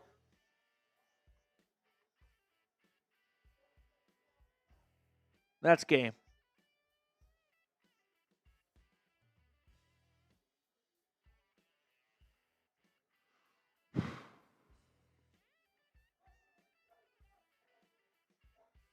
Extra points up and good. It was 13-7.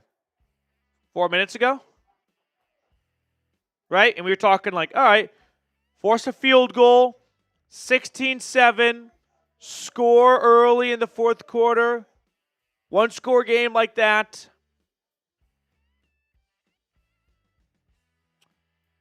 Yeah, defense just has run out of gas towards the end here. You want to know why? They've been on the field the entire game. The offense is at 3 3-and-outs. Buffalo's offense, which means Denver's defense, has been on the field the whole game. I'm not surprised that over 4 quarters, the wear and tear starts to add up a little bit.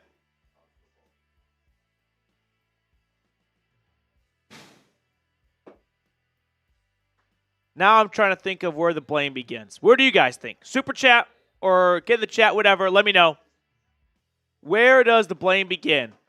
I feel like... I think it's got to be the run defense. Yeah, no well... pressure on Josh Allen. I feel like usually the blame always just begins with play calling, right?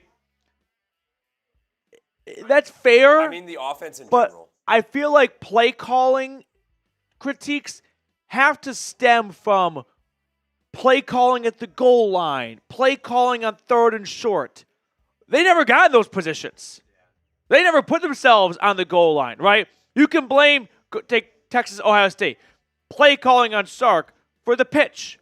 Denver has not had a bad play call because they have not been in a spot to even have a bad play call. They've gone nowhere since the first drive.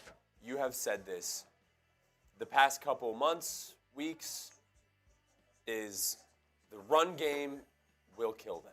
Yep. Because they can't get anything going with the pass game because the Bills know you can't run the ball on us, so we're just going to drop back. Uh-huh. And Bo Nix can't do anything. Yeah. You've said this the entire time. If the Broncos get to the playoffs, they might not get far because of their run game. It's non-existent. I think that's where we're at right now. I'm going to look it up later. No. I'm guessing the Bucs last year.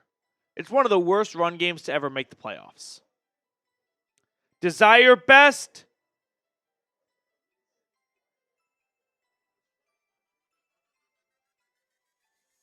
Raiders fans are here right now. I'm waiting for a Raiders fan to discover every $10 super chat's another wing added to my plate if the Broncos lose, which is looking possible. Yeah, this is the Raiders Super Bowl.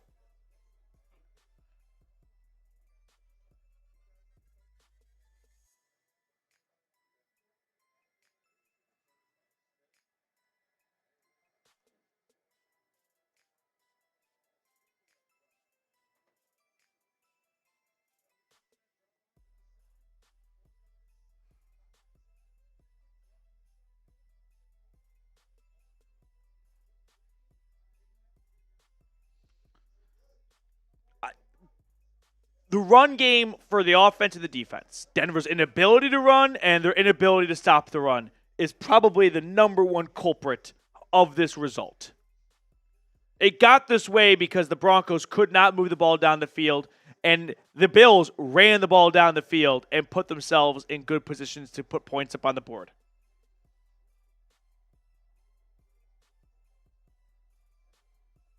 First and 10. Bo Nix in shotgun. Takes the snap. Drops back. Nix Flushed out of the pocket, climbing up the pocket, running with it. Bo with his legs. Bo all the way to the 43-yard line. It's hard to even get too pumped up. 21 points in 14 minutes. And the toughest part, I'd say, is Buffalo not scoring on any of their drives. I could see Denver putting up 21 points. They did it against the Chargers pretty much. Remember that game earlier? But stopping Buffalo. 18-yard run, the longest of the day. Nix's pass is caught. I don't understand. I'll never understand that when the game becomes a bit of a blowout, how all of a sudden it's no problem. I know it's because the Bills don't want to give up the big play, but that still seems silly to me. Yeah.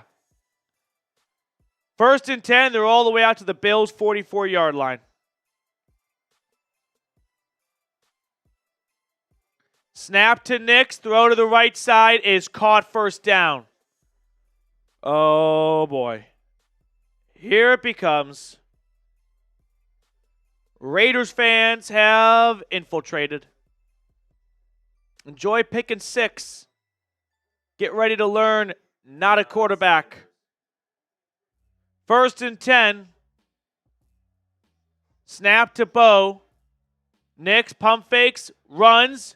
Nix with his legs sliding, first down just outside the red zone. This is going to be the furthest they've gone down the field.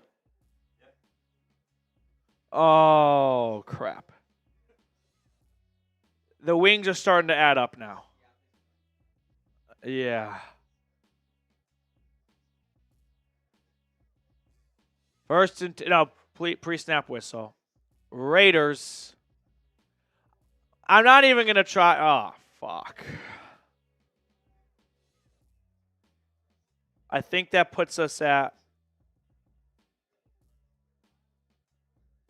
15 wings right now. Here comes the cavalry. Oh, fuck. That's a lot of wings. Ryan Campbell. And I don't think he's here with good intentions. 1st and 10.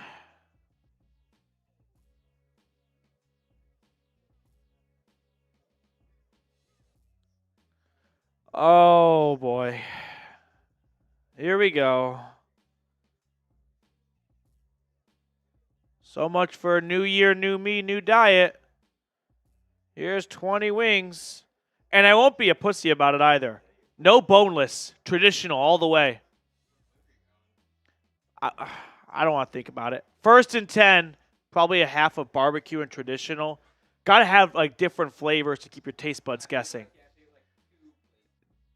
Dump off to Marvin Mims. Loss of 5. Oh, it's John Scheffler. I see Mitch has filled you guys in on the deal. 2nd and 13. We'll catch up on all these supers at the end of this drive. I don't even have, honestly, the energy to start insulting the Raiders. It's 28-7 right now. I'm a broken man. I'm a loser. Snap to Nix. Pressure. Von Miller can't wrap him up. Pass is incomplete. I like this Fravel edits guy. He's become my favorite.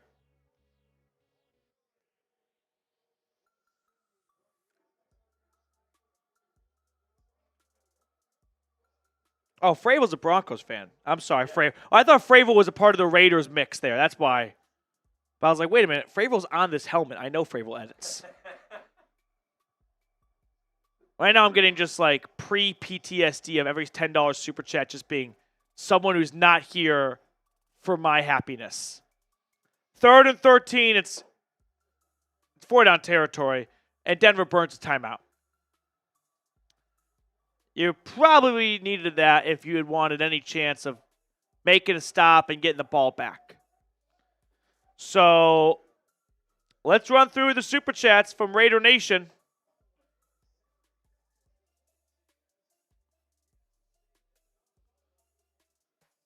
Raiders. Fravel, thank you.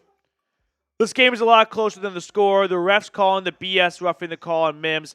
Yes. Oh, you're saying on Mims or on Jones? Or when Mims got the penalty for the 15-yard. Remember, there's like an 8-yard penalty to close out the first half. Those 8 yards would have been big. From the punt. The BS flag on Jones, yep. The thing is, Fravel, all that is true, but Pat Surtain got away with a clear hold in the end zone. So it kind of becomes a bit of a wash. 3rd and 13. I'll finish reading in a moment, Fravel. Knicks in shotgun on 3rd and long. 12 minutes to go in the 4th quarter. Snap to Knicks. Bo throwing. It's caught. Sutton trying to get yardage, and he gets a lot of it. 10. We'll have 4th and short just outside the 10-yard line. Refs cost us some big moments. I'll say 2 bad calls going against the Broncos, 1 bad call going against the Bills. So net 1 bad call against Denver. 1 bad call against Denver should not equate to a 21-point lead. 4th and 2, play action. Knicks throwing short, and McLaughlin doesn't get there. McLaughlin does not get there. Turnover on downs. Buffalo football with 11.5. Injured Bill on the play. The Bills are going to advance, but they're going to advance missing some guys. Whoever made the tackle on McLaughlin just didn't get in a good position or something because he quickly needed help. It's just the defender leading with his head. So another Bill player battling a head injury, which is very scary. TV timeout for the injured Buffalo Bill. Marco, all the hapes keeps us Raiders fans warm. Enjoy the heat. Enjoy picking 6. Trading up for a franchise quarterback that you're only taking because Shador likes the Raiders, not that he's actually a franchise quarterback material, and setting your franchise back by trading away multiple first-round picks, and also probably hiring a coach who's going to get fired after 1 season or 2, like your last 5 coaches. But yeah, we'll stay nice and warm, knowing this team is on the right path after a 10-win season. When's the last time the Raiders had a 10-win season? Pretty sure when they went to the playoffs and lost to the Bengals, they went 9-8, right? When's the last time the Raiders had a 10-win season? Nick, can you look that up? Did they win 10 games in 2021? Blaine, Craig, go Bills. Yeah, Blaine, best of luck against the Texans. Eric is a Raiders fan. And then Ryan, I guess I say thank you. But you're not here to be friendly to me. You're here to wish harm on my body. So, I guess, semi-thank you, Ryan. They won 10 games in 2021? Okay, I couldn't remember they went 10-7 or 9-8. Before that year? Like 2002? I think so. Yeah. Ryan, 2016? Oh, that's right. That was dumb of me. That's when Derek Carr got injured in Week 17. Okay, hand up. I got that one wrong. 2016. My mistake. John Scheffler. I've heard this name echoed throughout the halls of Chat Sports countless times. Wings. Yep. How many wings am I at? I was at 12 before. Can't get it right. 13, 14, 15, 16, 17, 18, 19. Just going to probably call it 20 right now. Yeah. Okay. Fravel. Either way, Bo played great with no help from his wide receivers and having no run game. Been a good season. Made the playoffs with a rookie QB and $85 million dead cap. Fravel, it's a great way of looking at it. And I do agree that Bo did not play poorly today. He had some bad drops from his receivers. He had no run game to lean on whatsoever. Jeremy Chugs. 1st and 10, play action. Allen looking. Allen with time. Allen running, getting 3 or 4. Jeremy, what brings you to our neck of the woods? I promised if somebody banged over here. Oh, that'd be Ryan. Yeah, it was very kind of him. I'm sure he did it with Broncos Country in his mind. L'chaim. I could hear the bubble. And the Raiders boot. This is just the absolute kick in the nuts right now. You're eating wings? A lot of them. Yeah. Not right now. I didn't know how many to bring, so. I'm probably just going to do one of those, like, sped up videos of me eating. Just sitting out. I think because you don't have them here, you have to get the hottest plate. No, I cannot. I think you get like 2 or 3 of them. I'm going to do half buffalo, half barbecue. Should I just do roulette?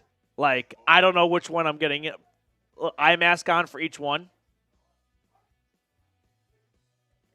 3rd and 1 for the Bills with 10 minutes to go.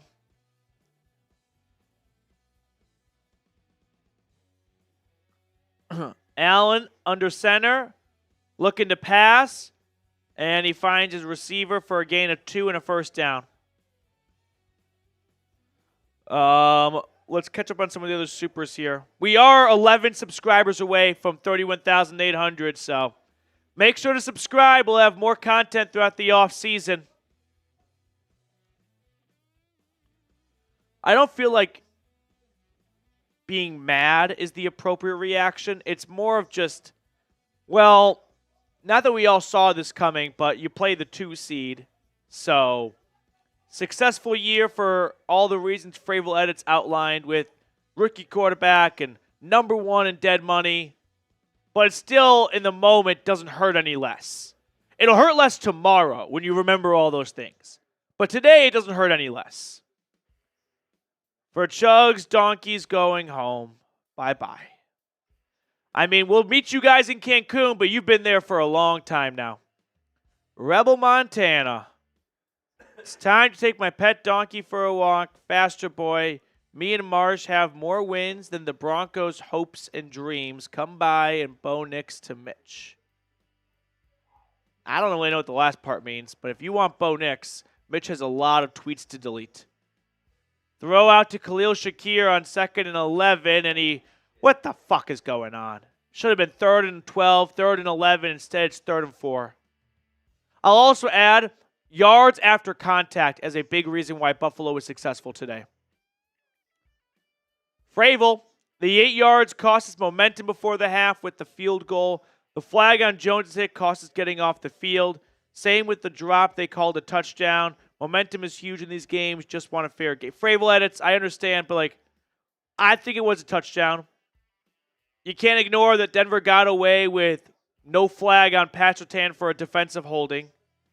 And, yeah, like, it probably should not have been a flag on Marvin. It should have been offsetting penalties. The one I'm pissed about is the Brandon Jones one. Allen going deep, and it's caught. Dalton Kincaid, like 40 yards, something ridiculous. 1st and 10 Buffalo. I hear you, Fravel, but I don't think penalties is what's to blame today. I think it's purely starting from the trenches. The inability to run and the inability to stop the Buffalo run. That's what it all goes back to for me. I don't think we can pull the plays card or, like, calls, you know, because if they called that Jonathan Taylor drop touchdown, an actual touchdown, yeah, Broncos wouldn't be here. Fravel, I do appreciate your support nevertheless. We're all caught up now. You want to count how many $10 super chats we've gotten? Do you know how to do that? I can count it manually, and then also for like $100, that's 10 wins or just 20. Just doing one. Yeah.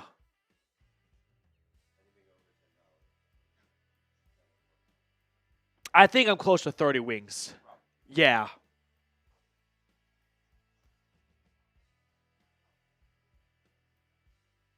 I'm at about 30 wings. This is going to stink. Sounded really fun this morning when I was pretty confident. You know what's the craziest thing? 27 wings. 27 wings right now and counting.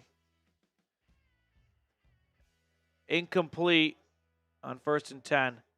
I almost did a wing for every point the Broncos lost by. Which, in this case, would be 21 wings.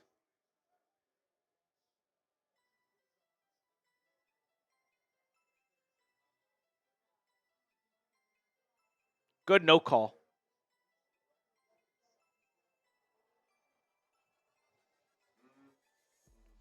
So, as we start to think about the future here, off-season priority number one, and I mean this when I say number one, find a running back. There are issues that need to be sorted out for this team. Not a long list, right? But there are still always things to improve on. You've gone 2 years without a 100-yard rusher in a game. That's got to be the biggest issue. That's got to be the number one thing to solve. So that's what I'm going to spend most of my attention on the next 3 months through free agency and the draft, solving that problem. We are 9 subscribers away from 31,800.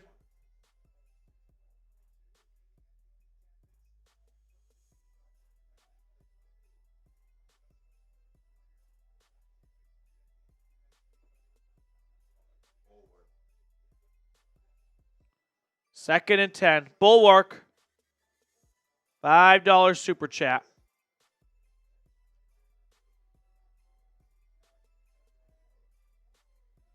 Team game. Blame falls on the team. Win and lose as a team. Broncos Country. Hold your heads high. 5 wins was all they predicted. 5. On to next season. Yeah, Bulwark, I echo a lot of this. 100%. I'm not going to come out of the studio feeling like Denver was cheated or anything like that. I think most of the blame goes not just inward, but also like, hey, you played a good Bills team, and this Bills team played up to their potential. All right? They're knocking on the door of 35 points. The Bills executed on their end. That's why they're the 2 seed. But you never gave yourself a chance.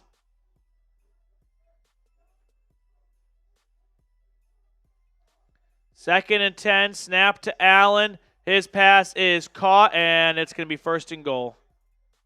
Mac Hollins. How the fuck does Mac Hollins get a first down on Pat Surtain? Flag? Flag? Good. Oh, it's a big hit by Benito on Allen. A little wakey-wakey. Unsportsmanlike conduct, taunting on Mac Hollins. So he gets the first down, but then he goes back 15 yards. So 1st and 10 Buffalo, and Mac Hollins gets a high five from his teammate.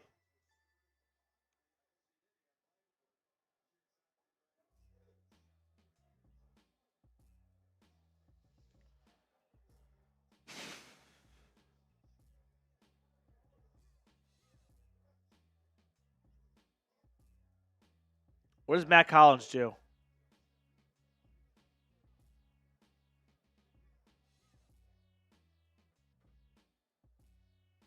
First and 10 Bills.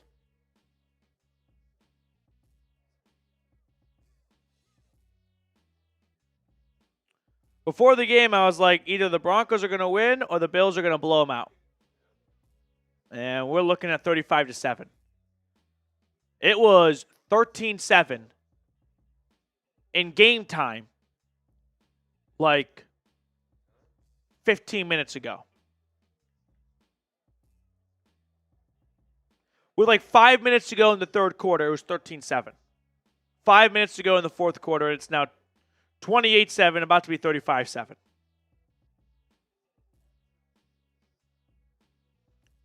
Oh, there's the... Oh, he's a big boy. Oh, in the middle of a little kick, too. Kind of looks like a horse in dressage.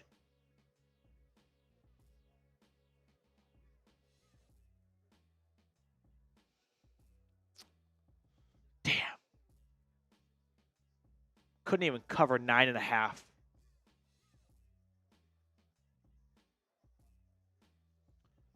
Weston's in the chat. Good to see you, Weston. I'm just as quiet as everyone right now. On one hand, you try to be optimistic with the way the Broncos played this year. They doubled what they were expected to win from the odds makers in Vegas. Take Bo Nix to the playoffs in year one. Feels like they left a lot of meat on the bone, though. Another thing that has to be talked about, time of possession. This falls a little bit on both sides here. There's a flag on this play. It's going to be a legal shift or a legal formation. I think it's a legal shift on the Bills. Yeah.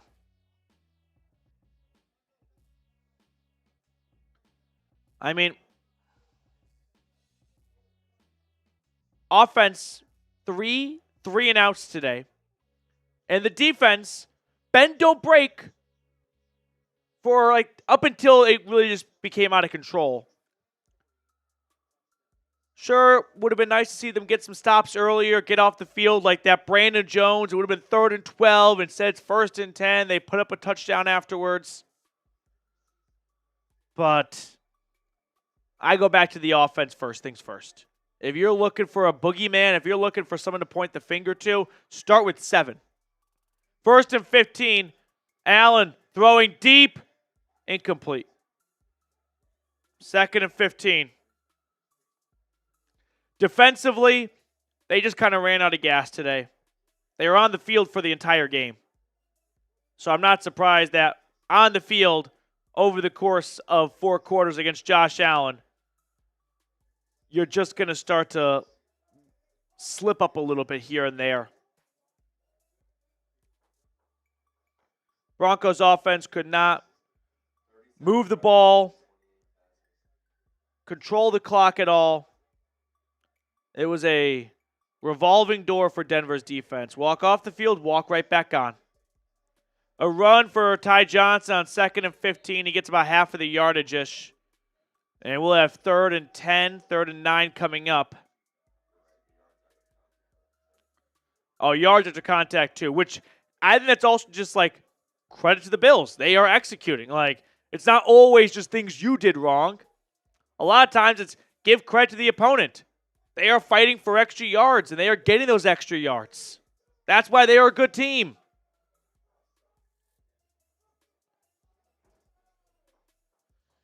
We're going to do the raffle at the 2-minute warning. 198 rushing yards to 79 rushing yards. If I'm ranking right now, the 3 biggest areas to blame for this lopsided result is the trenches, the inability to run, the inability to stop the run, time of possession, and then what do you guys think is 3rd? Couldn't stop the run, couldn't run, couldn't control the clock whatsoever.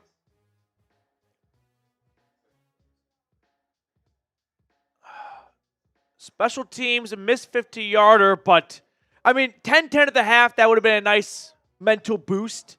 I don't think that ultimately changes much because capitalizing. If Will Lutz makes that 50-yarder, it's 28-10 right now. I believe that. So, hard to be too mad at special teams. They converted on 1 fake punt. That's their end of the bargain. Then the offense didn't do anything with it.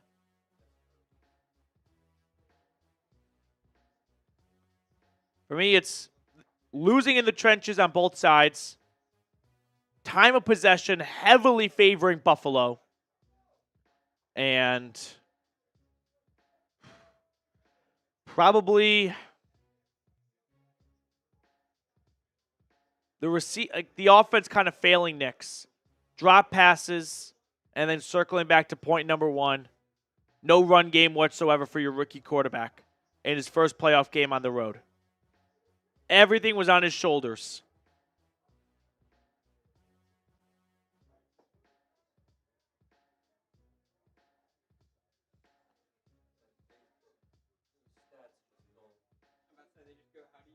How do you decide? How about you decide the guy with 400 more passing yards, 400 more rushing yards, 4 more touchdowns, and 2 fewer interceptions?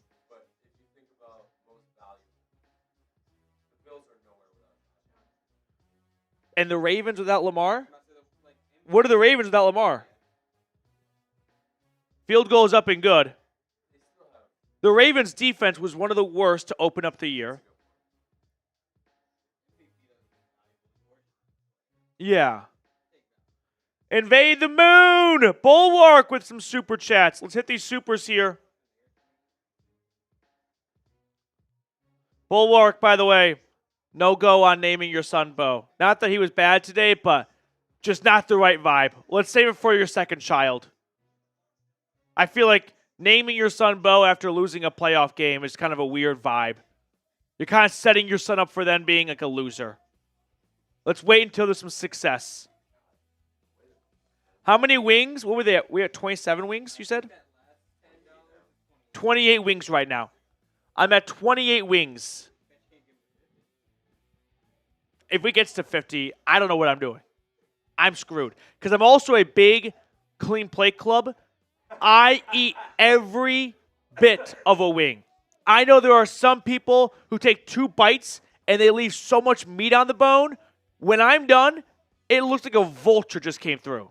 There is nothing left on the bone. Let me ask you this. Yeah. If you went on the show Hot Ones, I'd be screwed. are you eating every single part of I it? can't do spice. That is my breaking point. I start sweating. It's just a bad scene all around. 8 subscribers away. If you're here for my tiers, the least you can do is subscribe. It's just the neighborly thing to do. Let's catch up on the last couple of super chats here. Invade the Moon, Bulwark, and Storm Chasing. Invade the Moon. This team is soft. We need a tight end, safety, and a running back. We need to get rid of Dan Reeves. Whoops, I meant Sean Payton and his crappy play calling. And they need to go back and watch the 97 Broncos and become them. I love this guy. I don't know him, but I love him. Because right now, Josh Allen, he definitely needs some glue. That hurts. This guy right here, this is my legend. He's like, 97, go back to the way they played back then. Just fire up the time machine and play like how they did in 1997. They definitely need a tight end, a safety, and a running back, though. I do agree with you on that front there. Bulwark, I don't think P.J. Locke is really cut out for the gig. The Broncos lose when they stop playing their game and play the opposition's game. They never even played like any game today. Their offense hardly saw the field after the first drive. I've barely seen the Denver offense today. I don't even know if Bo is wearing a white jersey or a blue jersey or an orange jersey. Storm chasing, next one up. Tough way to end the season, but we have some things to look forward to next year at Broncos Country. We have a great coach, and we'll get Bo some weapons. Yeah, he needs a running back. That's what he needs. Like, if they run it back with the same receiving core, okay. It's a good receiving core, is it not? Marvin Mims making a big stride towards the end of the year. Sutton looking like he's still aging like a fine wine. Troy Franklin, big play today. Devon Vele. They need a running back, and they need a tight end. Here's Nick's 1st and 10, snap. Bo throwing short, caught by Javonte Williams. Williams gets 7 yards. Next super check coming in from Storm chasing again.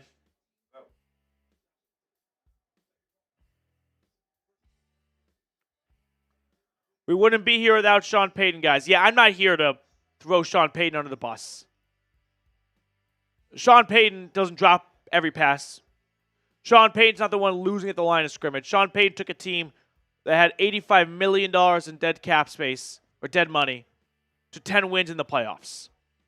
You're not finding a lot of other coaches that can do that. Grant, I will see you next year, my friend. Thank you. Thank you very much. 3rd and 3. This game was lost, in my eyes, in 2 ways predominantly. The trenches and time of possession. And what a surprise. The two things are correlated.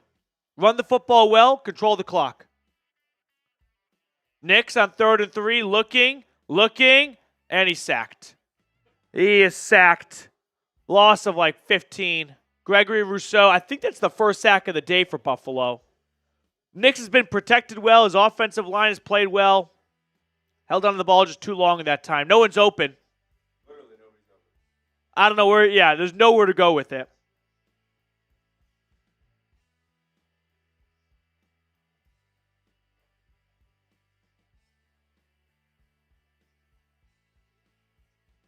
Fourth and 17. I love this. They're going to go for it. Hell yeah. Why not? Why not indeed? Snap to Knicks on 4th and 17. His pass down the field is intercepted. I hate that because now it's going to be like Knicks threw an interception. Like, well, he threw a heave on 4th and 17. That's a penalty. I would love nothing more than for this call to be overturned and complete. Jesus Christ, DeMar. It's 31-7, and you're acting like it's the Super Bowl. How long is DeMar Hamlin just going to be like this never-ending Make-A-Wish kid? I think he once said, like, I just want to go back to being a football player.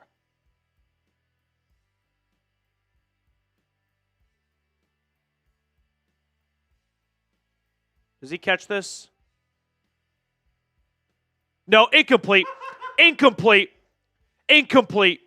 It's honestly worse that he didn't catch it. Incomplete. It's worse that he didn't catch it. Right there. Yeah, you're right. From a field position standpoint. Honestly, selfish of him. Now I'm just mad. Incomplete. Turnover on downs. I hate interceptions like that, though, because if someone comes into their incomplete pass, they overturned it. If someone goes into their post-game show or like conversation and they want to blame Bo Nix for today, they're going to say he threw a pick. On 4th and 17. Got his mouth wide open. Ooh. So turnover on downs, not an interception. Dude, let's say it was a pick though. It's 31 it's 31-7, Reed. Is that really the biggest interception of your career? He had 2 this season. Oh, Mitch is in. Mitch Trubisky, former 2nd overall draft pick by the Chicago Bears, hands it off. And the Bills run for 4 yards. Denver starters are still in defensively. You want to move the names over for our race? Mr. Alaska, it's good to see you.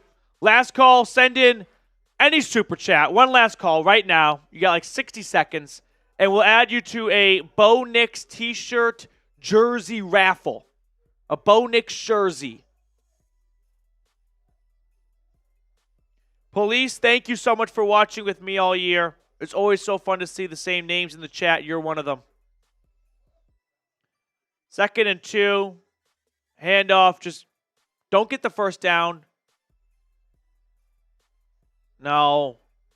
They're in a weird spot right now.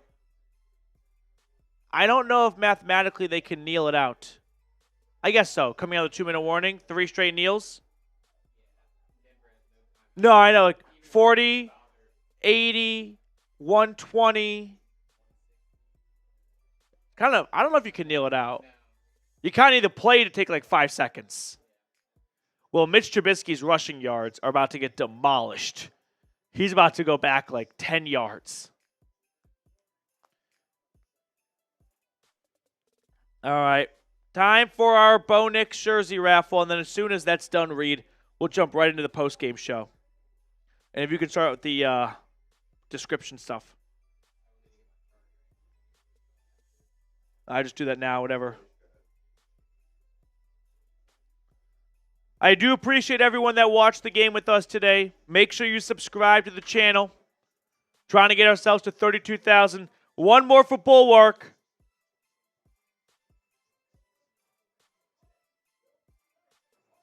One more for our friend from the land down under. Bulwark, by the way, I just want to say, I think you've been the MVP of all the watch parties for the last 5-6 weeks, give or take. I don't think anyone has been as consistent in support of the channel as you have been. Add one more for Tim Cross. So, Bulwark, if this is the last that I see you for the next 6 months or so, thank you so much. I wish I had a little bit more enthusiasm, but this doesn't really call for it. John Porter, it's good to see you, my guy. Hope you're having a good one. All right.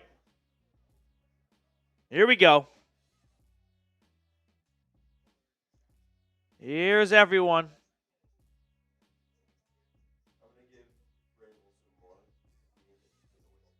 Yeah, you're right. We'll give Fravel a few more because we didn't spin the wheel, and I don't think anyone wants to see the wheel spun anymore. Okay. Are we ready? Ooh, skiers. I like it. This is for the Bo Nix t-shirt jersey raffle. Send the skiers.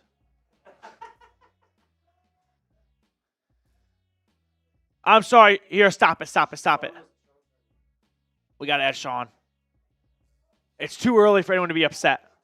We'll add Sean Gonzalez one more time. Just add him in the middle somewhere. It doesn't matter where.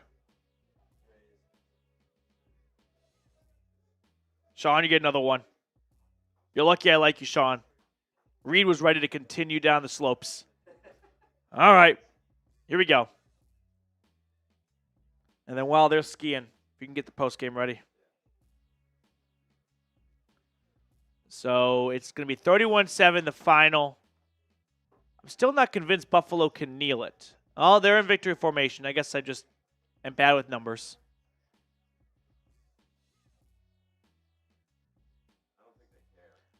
I'm just wondering, like, when they get to fourth down, for like, how many seconds? Oh, we'll find out.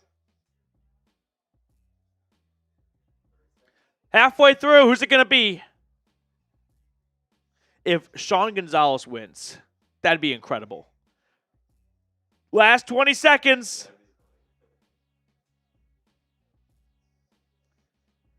10 seconds to go.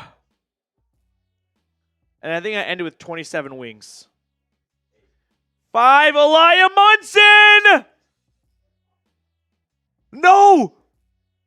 It's Bobby Leglocks. Bobby! Congratulations, Elijah. That is, yeah, it's Bobby. Then Bulwark. Wow. Elijah really fell there. Bobby, then Bulwark, then Matthew.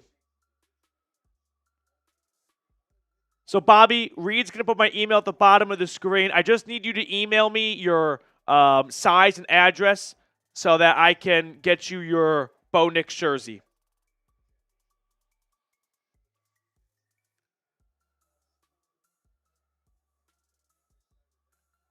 So, Buffalo advances. Congrats to them. Had a very good year, and it continues. As for Denver, that's the season. Obviously, a disappointing end to the season with the score just being so lopsided. First playoff game in almost a decade, and got off to a fun start. Really had everyone bought in, and how quickly, not even quickly actually, it just started to slowly get away from you. And then it was completely out of reach towards the end of the third quarter. Denver's defense did all they can to keep this game in reach. It was 13-7 with like 5 minutes to go. They were keeping themselves alive. They ultimately could only hold on for so long. It's like Game of Thrones, Hodor. At some point, it was all going to come crumbling down if the offense couldn't put up points to themselves. Denver was never going to win this game with 7 points, or 10 points, or 14 points. You needed it to be a 24-21 win, somewhere in that range. They had Buffalo at 21 points to end the third quarter. Offense just never came to play. This game really comes down to two things for me. The trenches and time of possession. The trenches is something that feeds into time of possession. And it's got to be the biggest focal point for Denver this offseason. Get a real running back. This shuffle is over. And hopefully, week 1, 2025, they get a 100-yard rusher for the first time since Latavius Murray, with Jerry Rosburg as the head coach at the end of 2022. Okay. Are we ready to rock and roll? All right. I'm just going to switch the channel over to Fox. Packers-Eagles up next. Are we ready to rock and roll? Let's do this thing. Actually, one thing. I wanted to look up one stat. The total rushing yards difference. Because that, to me, is the number I've really attached myself to. So, 210 to 79. 41 minutes to 18. Here we go. Yeah. I just didn't think the rushing was. Okay. Here we go. Post-game show coming up right now.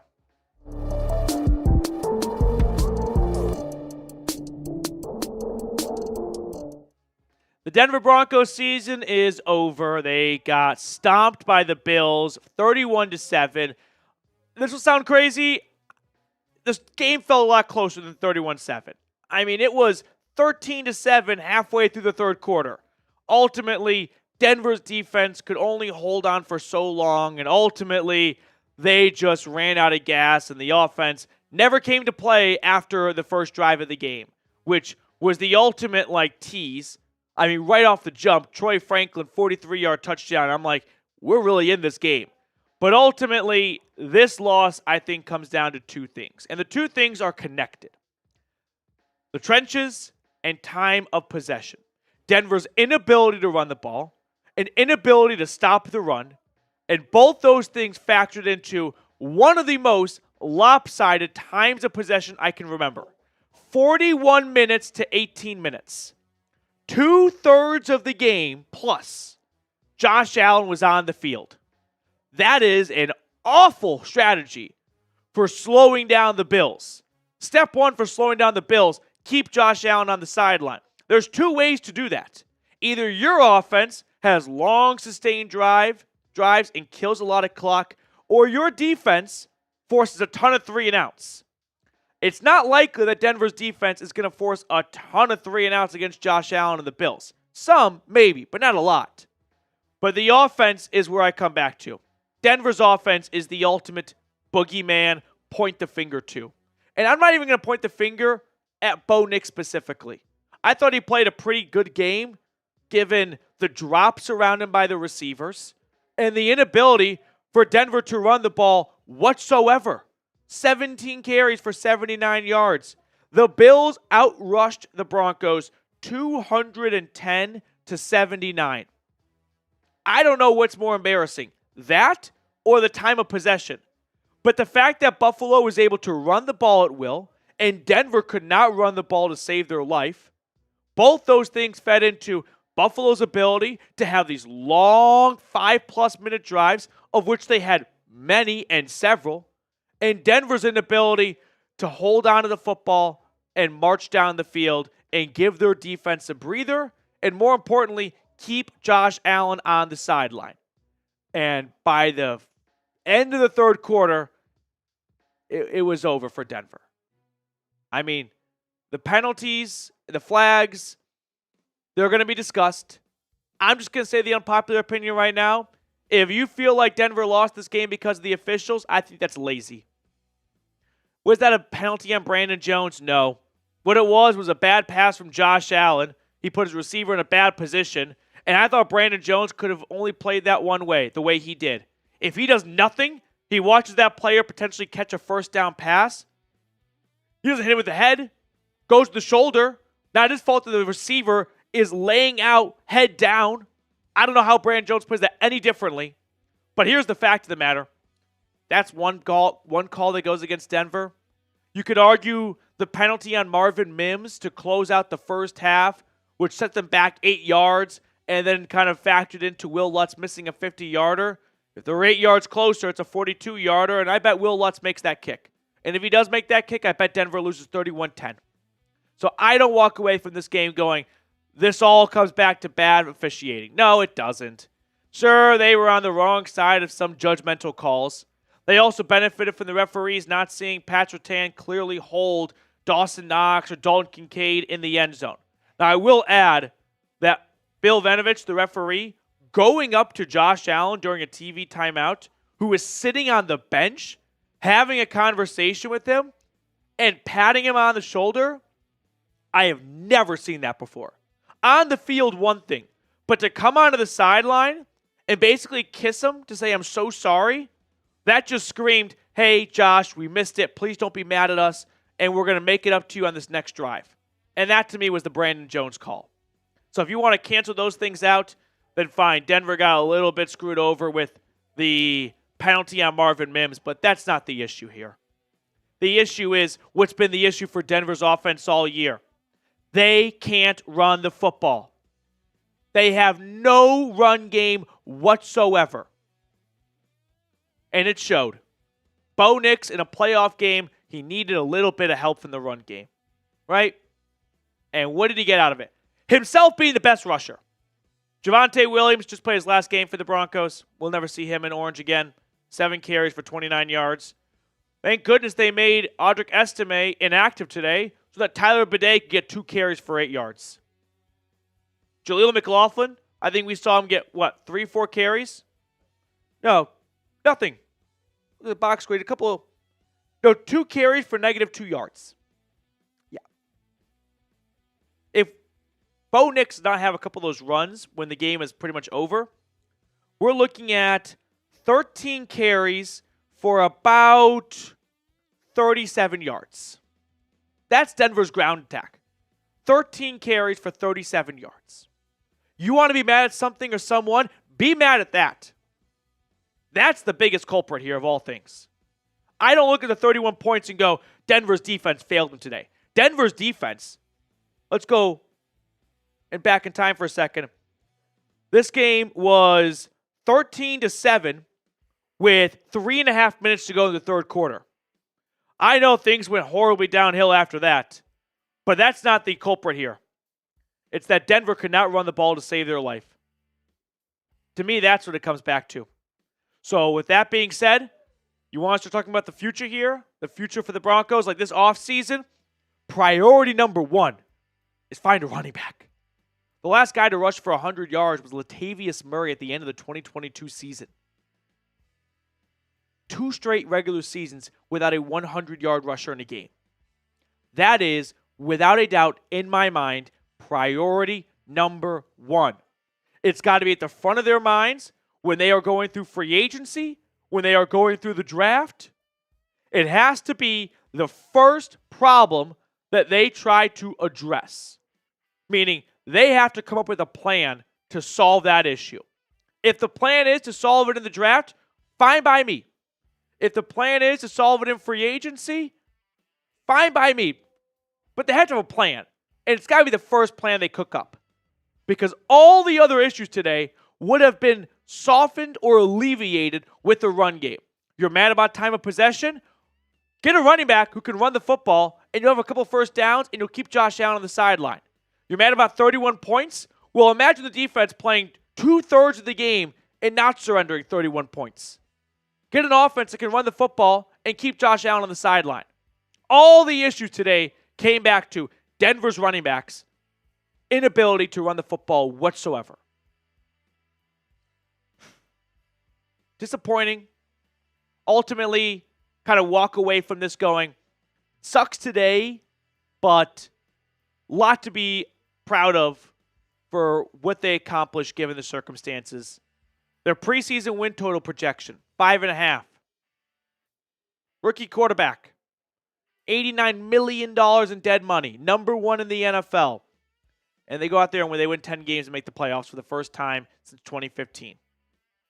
They got a lot of monkeys off their back this season. They swept the Raiders. Beat the Chiefs for the first time in back-to-back seasons in a decade. Made the playoffs. They made a lot of progress. No one thought this game or this season, was Super Bowl or bust or a playoff win or bust. I know 31-7 is a bit disheartening and just sucks the life out of it for what was a very successful year all around. But this is a good starting point, right? Go look at the first playoff game for Josh Allen, for Lamar Jackson. There are some bumps and bruises before success came along. I'm not discouraged or anything. I just know that Denver has a clear problem, and they have a means to fix it. And that is their first or second round draft pick and a running back draft class that is loaded. Go out there and address that problem, and I think this team's going to be a lot more successful in 2025. I just want to say thank you to everyone that followed along with us all season. We're not going anywhere. We still put out daily content all off season for free agency, the draft, all that good stuff. So make sure to subscribe. We're at 31,795 subscribers. My goal was to end this watch party, this playoff game, with 32,000. We're 205 away, so do me a big favor. Scroll on down and click that subscribe button. All right, boys and girls. That's going to do it for us on our show today. I will do the wings likely tonight or like early this week. And I'm probably just going to film myself eating them and we'll slap it in a video. So come back over the next few days, tomorrow, Tuesday, Wednesday, one of those days. And it'll just be, turn your notifications on. It'll be me eating 27 wings for Denver losing. 28? Fuck. Where'd the 8 one? Invade the moon? 28 wings. All right. B-dubs. You're about to get a lot of business. See you guys.